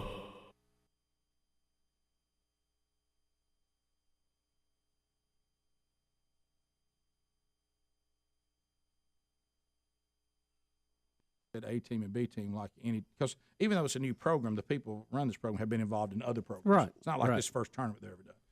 Well, somewhere about 2 weeks prior, they had changed it to graduating 2020, graduating 2019, no 2018s. Well, that was never called or noticed, or because you've been registered for a while. Right, right. And I think that the only way they dealt with it is if somebody said, "Hey," because the parents wouldn't lie because we didn't think it was against the rules because we just thought it was developmental. Right. It was skill level, not age. Right. Once you get to high school, the others you got hard birthdays. Of course, that messed up a team too because they didn't use the U.S. lacrosse birthday versus it was just a nightmare. So one of our U15 teams got disqualified too. But anyway, so we're like.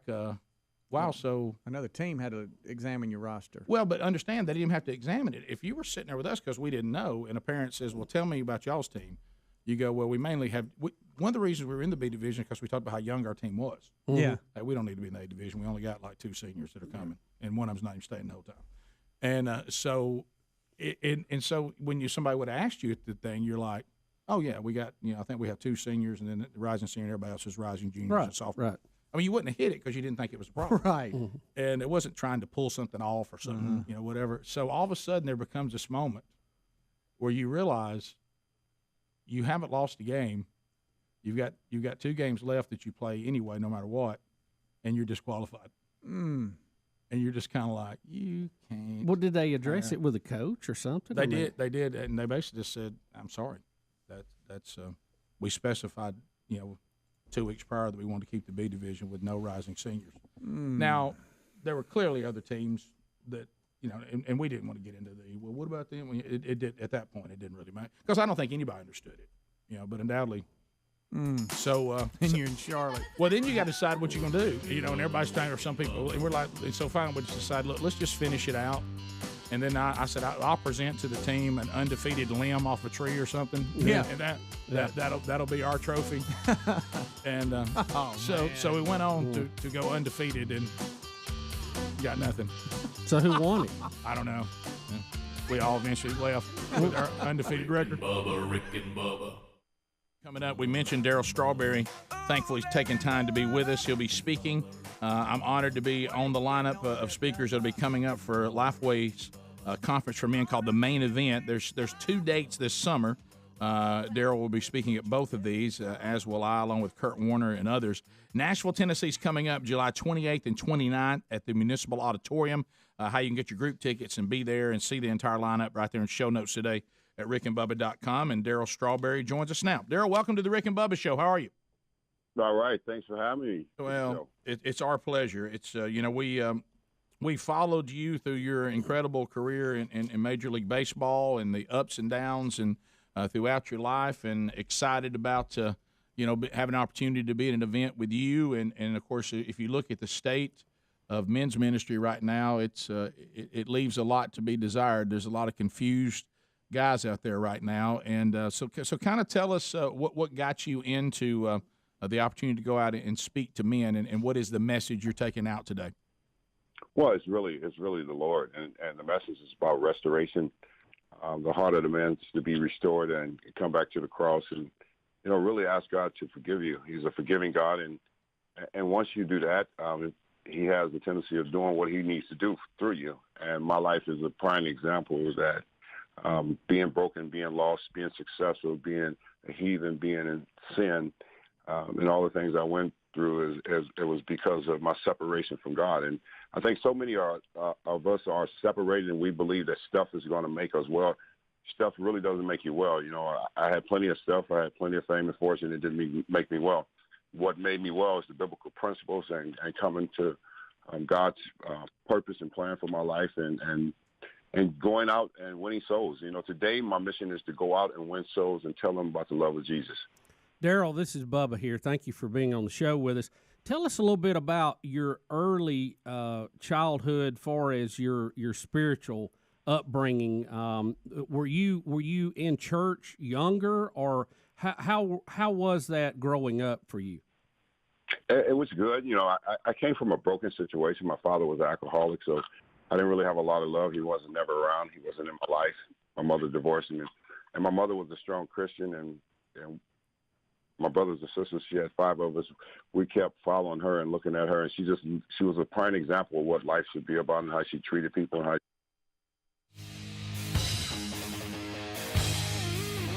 35 minutes past the hour of the Rick and Bubba Show. 866-WE-BE-BIG is the number. We think we fixed the phones, so if you want to try to get in right now, you can. And Young Scruggs and Brett and the gang got it done. So I think it's back. 866-WE-BE-BIG is our number. If you want to join us, and you can talk about anything on your mind you want to talk about before we all wrap up for the weekend.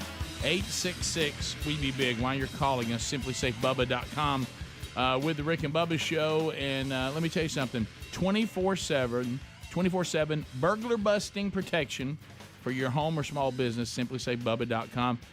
U.S. News, World Report, PC Magazine, Popular Science all said last year the best security system out there is SimplySafeBubba.com. And you know what? 2022 looks like it's going to be the same because U.S. News has already named it Best Home Security of 2022.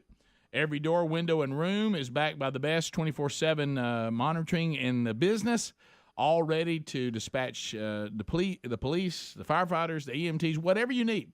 And hopefully you won't need any of that. But if you do, they're there. Peace of mind. Peace of mind. It's all, and also their wireless outdoor security cameras been added to the arsenal. So now you got indoor camera, outdoor camera, and you can get a free indoor security camera. Plus, save 20% off if you go to SimplySafeBubba.com. SimplySafeBubba.com. There's also a link at RickandBubba.com under the sponsors. So free indoor security camera plus 20% off with interactive monitoring.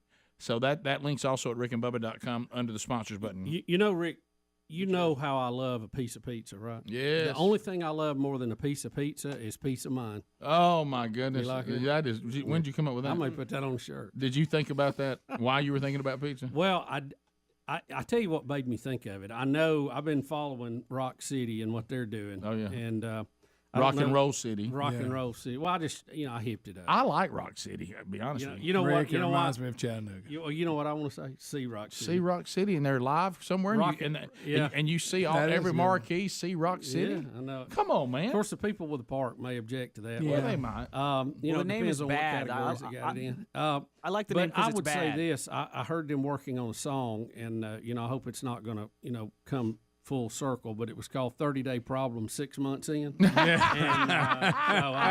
We're still writing. Yeah. Adler, test your mic again. Scruggs has done messed something else up. Oh, you know what? There we go. That was actually on me. Okay, good. All right. Hey, what was all that squealing at the beginning of Dr. Sagg today? Was that us? That was a lot of things. It's a lot of stuff going in and out here. Yeah. So it's very complicated, and it's not very many people running it. I like the name Rock and Roll City because it's bad. It's purposefully bad, and we write purposefully bad music. And, that's kind of the shtick, But you see how easy it would be to market See Rock City. I think it's trademarked. I think Bubba's You're right. Probably. Yeah, they put it on barns everywhere. Linda and See Rock and Roll City. Caller from the Bluff, Hoax Bluff. Linda, how you doing? I'm doing just fine. Thank you very much. I'm calling to tell you all your bathroom problem is very, very simple to fix. Mm-hmm. All you have to do is mute your phone while you're doing whatever and while you flush, but just be sure you unmute it when you say something. Oh, I see. Yeah, you're right. You're right. I forget that sometimes, Linda. Let's go to... There's a lot of remembering involved in that. Alan in Nashville. Alan, go ahead. Good Friday morning, fellas. Hey, buddy. I've got a new nickname for Scruggs since he's full of bad luck. We could call him Henry Bennett or 7/8 from the old Andy Griffith show where he was the Jinx. And also, what if you had the debut concert for Rock City in Rock City? Well, it's Rock and Roll City. It's Rock and Roll City. Right there at the entrance of the Fat Man Squeeze. Oh, no, what if that was the name of your first album? Oh, Fat Man Squeeze. I like that. Man, that's good. But that might be a good name for a band there. How about this title? Have you seen my barn? That's really good. How about this? From the album, The Barn Door's Open. Close your barn door. All right, let me ask you this, Greg. That guy, you're not giving that guy barn props. doors weren't meant to stay shut. Greg, lost it.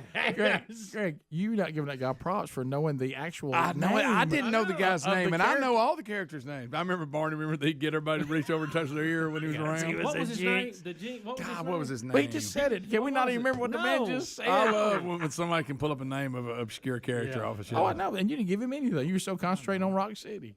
I was thinking about Double Foster. Yeah, Rock and Roll City. My favorite, right? Got us all messed up. You just corrected us. My favorite is. I also can't remember what the guy just said on the phone. No, no, he didn't mention Rafe Hollister. America is witnessing the downfall of what was once a fine operation. I know it. Henry Bennett. Henry Bennett. See, I don't remember. Let's call Young Scruggs. Now, what did you mean about 7/8? Some I don't remember. But anyway, I'll really be honest with you, I wasn't listening. Henry Bennett. But Henry Bennett, in the fact that Andy didn't like everybody acting There like he was- is. he didn't act like he was jinxed, but Barney was all in that he was jinxed. He made everybody do all kinds of things. Barney, yeah. All right, let's go to Rick in Alabaster. Rick, welcome to Rick and Bubba. Go ahead. Hey, long-time listener, Green Acres, buddy. Thank you, sir. Thank you. Hey, go ahead. This is Dr. Fauci the Grouch. I just want you to know that if you don't have your mask on, there'll be very, very bad things to you. How come we never get anything, any truth out of Russia? Wow. Quite a list. Wait a minute. Wow. Well, that's the way to make the most of your call. Hey, that's the way to make the most So of he your call. did a Fauci impression. See, that's into how- why don't we get anything? I thought it was still on Fauci. That's how people feel listening to this show. That's 'cause true. We switch gears. No, that we do. quick. That may be right. We do. Well, he said he'd been listening a lot of years. Let's go to Katrina. Greg, she's standing by, but she just wants to wave. Katrina, WLAY in Florence. Katrina, go ahead. Hey, long-time listener here, too. Thank you. You were talking about being in the bathroom a while ago, and you just start singing or something. I was in a stall in Walmart one day. The lady next to me started talking to me and asking me questions, and I hesitated, and then I start answering her, and all of a sudden she says, "Hey, I got to call you back in a minute. This crazy woman next to me wants to answer everything I'm talking to you about." Oh, no. Oh, my goodness. I just drew up because I was afraid she would be standing outside the door when I opened the stall door. We know a good answer to that is this is a bathroom, right? Yeah, you know what goes right. on in here? Right, that's this right. is not the place to take phone calls. Listen, I just doubt any of us get around are that important. They've got to be in a public bathroom talking on a phone. Yeah, I I'll call just you have back. I just have a strange feeling, and I may be wrong. Right. I just don't think any of us are that I important. believe the call could wait. Yeah. I uncontrollably sing all the time. I love it. And you also ask people if they ever thought about toe pads. That's still funny. Henry Bennett. Henry Bennett. I Henry don't Bennett. remember Henry Bennett. Do you remember the jinx, episode though? Well, I do. It says I was Oh, I reading this remember about him after losing a game of checkers to Floyd at the barber. Barney accuses Henry of being a jinx. It turned the whole town against Soon, everyone seems to be accusing him of responsible for every kind of accident Yes. and bad luck they have. Well, let me tell you who went all in with Barney too and made the faces every time was Floyd. Wasn't it? Remember Floyd's face? Was it Andy? Somebody was trying to prove he wasn't a jinx and took him out in the boat, and the boat sank. Yes. That's good. Let's go to Don in Decatur. Don, welcome to Rick and Bubba. Go ahead. Good morning. I want to give Bubba some advice about knee surgery. I had both my knees done last year, 4 months apart. I don't see why in the world you want to have both of them done at the same time. Think about getting up and off the toilet. It ain't easy with both knees done. Yeah, but knee yeah, surgery. It ain't easy with both But- knees and not second- done. I got both mine done and shoulder surgery all at the same time. Hey, Sir, are you still there? I want to know what kind When. of knee he had. So you Bubba really said it was do tough want- with both not done. you really do want to have both. Do people do that? They get them both done at the same time? Stacks I've only Coach heard Stacks did. I've only heard of one person doing it, and he's a special individual. Yeah, it's true. Yes. But Yeah. you said he's unhappy now. Isn't he? He's bored. Yeah, he's retired. Too much time on he's his retired, hands. retired and bored. Too much time on his hands. He says he's about to go crazy. His wife called and asked me if I'd do something with him. Is he worthy? All right, let's go to. Oh, okay. Somebody's explaining the 7/8. Okay, what was it? When Henry Bennett, they got him to draw out of a hat for the raffle, and he drew out the hat size instead of the winner. 7/8. You're right about that. That is good. I forgot. Well, their riders were good on that. Oh, they were good. Anonymous in Coleman. Anonymous, go ahead. Good morning, guys. So I've got to be anonymous on this because my dad listens to you all the time. Oh, but good. he is a non-muter on the toilet. Oh no! So you hear everything that's going on. Yes, including his voice changes whenever he's having to put a little bit of extra earth on it. Oh my God! Y'all, if there's one thing I would like to see us come together, Right. all of our various political sides, all of our belief systems. Can we not just make a ruling together? Let's keep the bathroom out of the phone out of the I bathroom. think you should have to leave your phone in a little box as you come in the bathroom. Get in there. Leave it in your pocket. Just don't have it out. How about this? Get in there, do your business, get out. You got to talk to nobody. But do y'all ever, sometimes, which is why, magazines, though, have you ever had a situation where you wanted to be productive and for some reason reading something or looking at something helped you along? Yeah. Oh, yeah. Well, I'll read the back of a shampoo relax. bottle. Me Just too. relax. Greg, I've done the same thing. I have too. I'm like, well, I don't know and there's not a lot shampoo. back there. No, Rick, there's not. It's just pretty much rinse. Yeah. Yeah, and then what it's made out of. Lather and rinse. Yeah. Repeat. As soon as my bookstores make you have to go to the bathroom. They do. Rick and Bubba, Rick and Bubba.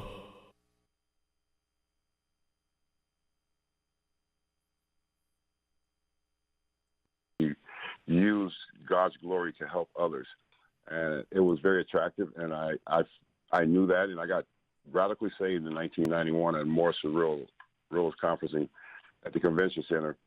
But I got saved, and I was broken. I wasn't happy. I just signed a $20 million contract, but I never got discipleship. I missed, and I went back into the world. As soon as something happened, I dislocated my shoulder, ran into the wall, and went right back into the old lifestyle because of no discipleship. So it's always been there, but I think the foundation that one has to get for himself is he has to open up the Bible and read it for himself to be able to get to revelation. You just hit another one out of the park, if I could use that, because you're 100% right, because I was looking at your testimony, and we have similar testimonies, and there's always that question of, wait a minute, if I understood the gospel and I even accepted the gospel, why did I not see the victory? And then you found yourself going back through problems again, and then people start trying to talk to you about, well, did you experience true salvation? And with me, what I had not understood was lordship, being under the authority of Christ, which is also discipleship. If discipleship does not take place, and I know in men's ministry, so many times we treat symptoms, but we're not treating the disease. If you see a man, even if he claims that he believes in Jesus, that does not see the victory of Jesus in his life, it's usually because there is no discipleship. Discipleship and lack of discipleship is the disease. Yes, that's a great point, because discipleship is the key. How do you know God if you haven't been discipled through his word? I think most men have a head knowledge of God, but they don't have the transformation, the power of transformation of Christ living in their life. So once when he was resurrected, he got up, and he got up with all power. So when you die, you're resurrected just like Christ. So discipleship is the most important and main part of one's life. If you really want to go further with God and you want to understand God, he needs to get discipled. The Bible talks about it. It says, my people perish because of lack of knowledge. There's no knowledge and understanding of God's word. Men understand worldly things when they watch and what they're chasing, but they don't understand God's biblical things because we don't lay with God. We don't trust God. We don't believe he's God a lot of times, and we stay lost. We stay straddling the fence. And I did that for a long time until 14 years ago, I got serious and I committed, and I never looked back. I never went back out into the world. I stayed with God. I stayed in the Word. And this is what you get when you stay with him. You get the goods. Well, and I know your testimony when you go out, and one thing we need to discuss, the beauty is, yes, we can be redeemed, but these young men need to know that when you have a tough testimony, yes, it's wonderful to be redeemed, but you have these earthly repercussions that are messes you have to deal with the rest of your life. Because I don't want young men to think, well, Darryl Strawberry had all this bad stuff, and he got out of it, and everything worked out from him in the end. But, all of us who have had these kind of testimonies will go back and say, well, now the earthly repercussions to me not adhering to the Lordship of Christ sooner in my life, they're still with me, and you have to deal with them. Hey, don't have that kind of testimony. Go ahead and do it now. Yeah, that's what I try to tell them. Don't do it now. I tell them, I says, obey God now. See, had I obeyed God, maybe I would have avoided a lot of these things, but I didn't obey. I kept running. And God's so patient with you. He'll just let you go. But if he's called you, he's called you. He's going to fulfill his calling in you. And the calling of my life was already there. My mother told me when I was at the height of my career and being successful, and I was going to all kind of crazy stuff, drugs, women, prison. She was like, God's going to get you. He's going to change you forever. He's already spoken to me. And God does have a plan. He has a plan that's greater than what we can look at and see or think, because he created us. He knows us. He knows what's going on with us. And, if young men are willing to step up and allow Jesus to be Lord over their life, and have their heart right and transformed at an early age. That's the greatest gift one could give to himself, is to follow Jesus and stop following all the things that, all these worldly things that everybody talk about, being successful, being a Major League Baseball player. That all means nothing. Yes, I did all that. And a lot of celebrities never come to know Christ because they make so much money, they believe they're God, and they can never get to that place. And I'm glad what happened to me, because it stopped me, because I could have probably made another $50 million playing baseball. But I'll tell you what, I was just been a baseball player and after retirement, but I wouldn't have never found who Jesus is. Amen. Yep. Wow. Well, Good stuff. Yeah, Daryl, 4 world championships, 1 with the Mets, 3 with the Yankees. Like you said, you had, if there was a young man out there that said, I would like to have everything the world Have it has, all, man. You had it all. I mean, you were given everything that people say, if I just had that, I'd be fine. And do you remember, obviously, was there a particular moment when you realized this is all a vapor? Yeah, there was a lot of moments, even when I was in the midst of it playing and at the height of my career. So 866 We Be Big is our number. Let's go, Bubba. All right, so for a lot of you, this is going to be our last segment before you head into the weekend. So hopefully a lot of you are enjoying Good Friday today. Don't forget, over the weekend, Bubba and I will be discussing why is Easter good news? And we'll be talking about that and how that's impacted our own lives. And you can enjoy that conversation on Rick and Bubba University, the podcast, coming up this weekend. Also, some things that you might want to check on. Check rickandbubba.com for upcoming events. Check themanchurch.com. I know Scott Dawson will be headed out this Monday, coming up on doing a man church. As a matter of fact, he and his wife, I think, are on some sort of cruise right now, because I was trying to get an answer of a question to a question and trying to get in touch with him, and he was like, "Hey man, can I get back with you?" And then he sent me a picture of he and his lovely wife in some kind of cool setup. So like they were on a cruise going somewhere. So anyway, so you can find all that at themanchurch.com and rickandbubba.com too, to kind of get ready for the weekend. Now, Greg, what is this thing that we never did unpack? And you did something that messed up the coffee machine, because we have to share. I didn't mess it up. Well, there were some people talking about it today. Huh? I didn't mess the machine up. I went in there to get coffee today, and there were people in there, and they were like, "Your brother had this place a mess in here. He didn't. I was in there by myself. He did make a mess. There were people talking about it. Rick, they weren't doing it. Huh? I was the only one in there. Well, yeah, but did you clean up? Yeah, good? I cleaned it up. Well, what happened? I just forgot to put the cup under it. Wait a minute. He hit the button and went to the restroom. I went to the restroom, and I missed one key step. So on the coffee maker we deal with here, you pick how many ounces you want. Then you hit go, and you didn't put a cup in there, and then went to the bathroom. Yeah, came back and it overflowed. It's pretty bad.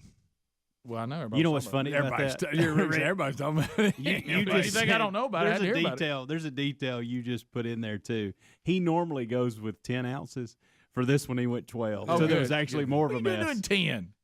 Sometimes I was like, why would you cut back to 10? I don't know. You know what you do when you're getting coffee? However much it'll give you, go with the most. I made a mess. Because the time's perfect. You put the cup on, you go to the bathroom, you come back, and it's just finishing up. It was finishing up, but there was no cup under it.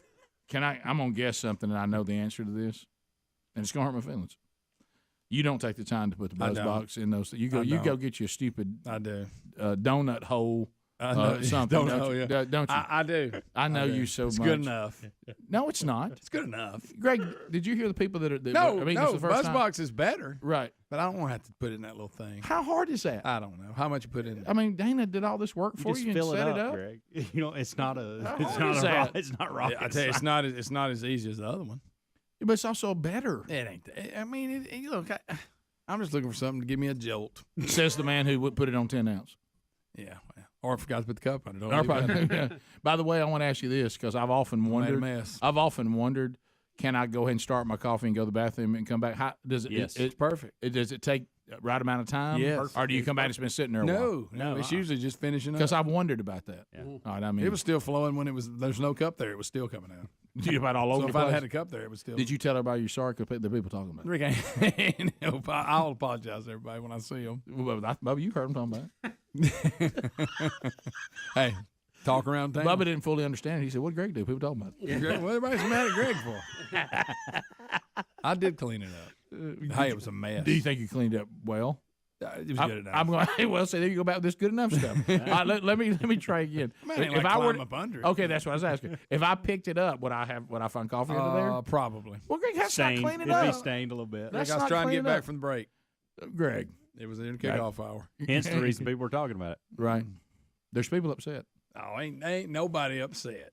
Can I tell you who the most upset? You're is? just mad because I don't use that little thing. Well, I am kind of. I'll be honest with you. Bothers me. If you wouldn't do it for nobody, you think you'd do it for me. I apologize. I know it bothered you so bad. Well, it did. Would you please stop doing it? Okay. Do we no more donut hole? Can I tell you, I don't even know where the coffee maker is. I know.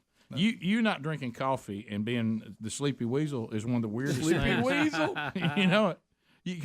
Coffee should be his friend. Oh yeah, coffee owns that. That was Spark. The I Spark. like when Bubba Y'all acts got like me on the Spark. Well, I do both. He's addicted to Spark. When you want to drink something warm, he acts like drinking a mellow yellow just because it wasn't in the refrigerator that like warms your body up. Well, it's warmer than one that's cold. Yeah, no, that's true. Yeah. That's I would consider it a hot drink. It's nowhere near a hot drink. I though. didn't say it was. I didn't say it was a hot. You said I need to warm up. Yeah. Oh, I just probably messing with you. Dana really was mad though, guys. I actually have security footage of what she saw, what Greg left behind. okay. She was upset. She is upset. It's mad her hair's turned black. Yeah. I tell you what, I'm not going to be doing is sending any buzz box home with you anymore. No, that's wow. different. I don't have a cup at home. I don't want to be doing a hassle. I don't have little cups at home. I got real coffee maker at home. How about that real coffee maker? That's what I'm talking I about. can't quite pull the trigger to get us one again because when there's not one but two coffee makers in there in a place that we There's can a just real walk nice to. one that doesn't work that keeps tripping the little breaker thing in there. Yeah. But, I know. I like that one too. So y'all drink coffee on the weekends too. It's not just work. yeah. It's all the First time. thing Saturday morning. Can I tell you? Yeah. Can I tell you? Hey, sit out on the porch. Once I became a coffee Watch Greg, Redbirds. No, Greg, seriously. One of my number one favorite things of the week, and I'm anticipating it because it's happening in less than 24 hours. What you got? Saturday morning. Oh, yeah. Sleep till I want to get up. Yes. Okay. Get up, put a pot of coffee on. Sherry and I get the coffee going. We sit in there, and I mean, we'll get in conversations. We'll be talking about post-trib, pre-trib, mid-trib, or we might be talking about something as goofy as, did you see that funny thing that so-and-so did? And we'll unpack. We'll sit there and talk for, if we don't have to be anywhere, I mean, we'll sit there and drink coffee and talk for an hour and a half. Okay. So it's one of my favorite moments of the week. Okay. I love it. And like during football season, before game day comes on. It'd be a little cold outside. Yeah. Where's my cup of Joe? Hey, and that little one over there, he'll get some carry-out wings. Greg, and Greg, go run and get them. Greg, you know that move. It's your Redbird move. I'll take my coffee. I'll walk out on the screen porch. I'll get a kind of feel of the temperature, and I always will go all the way out onto the deck. And I'll walk and I'll look into the trees. Bubba, you love that. Yeah, I love And I'll the just stare at the trees, and I'll sit there and drink my coffee while staring at the tree, talking about stuff. There you go. Or sometimes I do that thing that women don't think we can do. I'll go out there and think about nothing. That's right. Yeah, yeah, they don't. Just be in the I moment. love thinking about It's about being in the moment. Oh, I love it. And I think for myself right now, it really doesn't matter. You know, Yeah. in All this that matters moment, is cup of coffee. in this moment right now, don't nobody need anything from me. Nothing. I'm just sitting here just. The only thing that matters is my next breath. Let me take another sip. Yeah. Now look, that day's it's going to change drastically here in a little bit. Rick, it's a very, very small window. Oh, but Greg, if there's one thing I'm 100% with you on, that Saturday morning window with that cup of coffee, That's a good one, is isn't a it? phenomenal. It's not very long. It's but not it's a very good long, one. but it's a great one. It is. Now that getting up, everybody running like their heads cut off, I hate that. That's not fun. Yeah. No. Boo. Can't even drink your coffee. Nah, you can't even drink it. That's why I don't like to do anything early on Saturday. I like a long drive with a big cup of coffee. Do you really? Yeah. I have to go to the bathroom. Bubba, Rick and Bubba.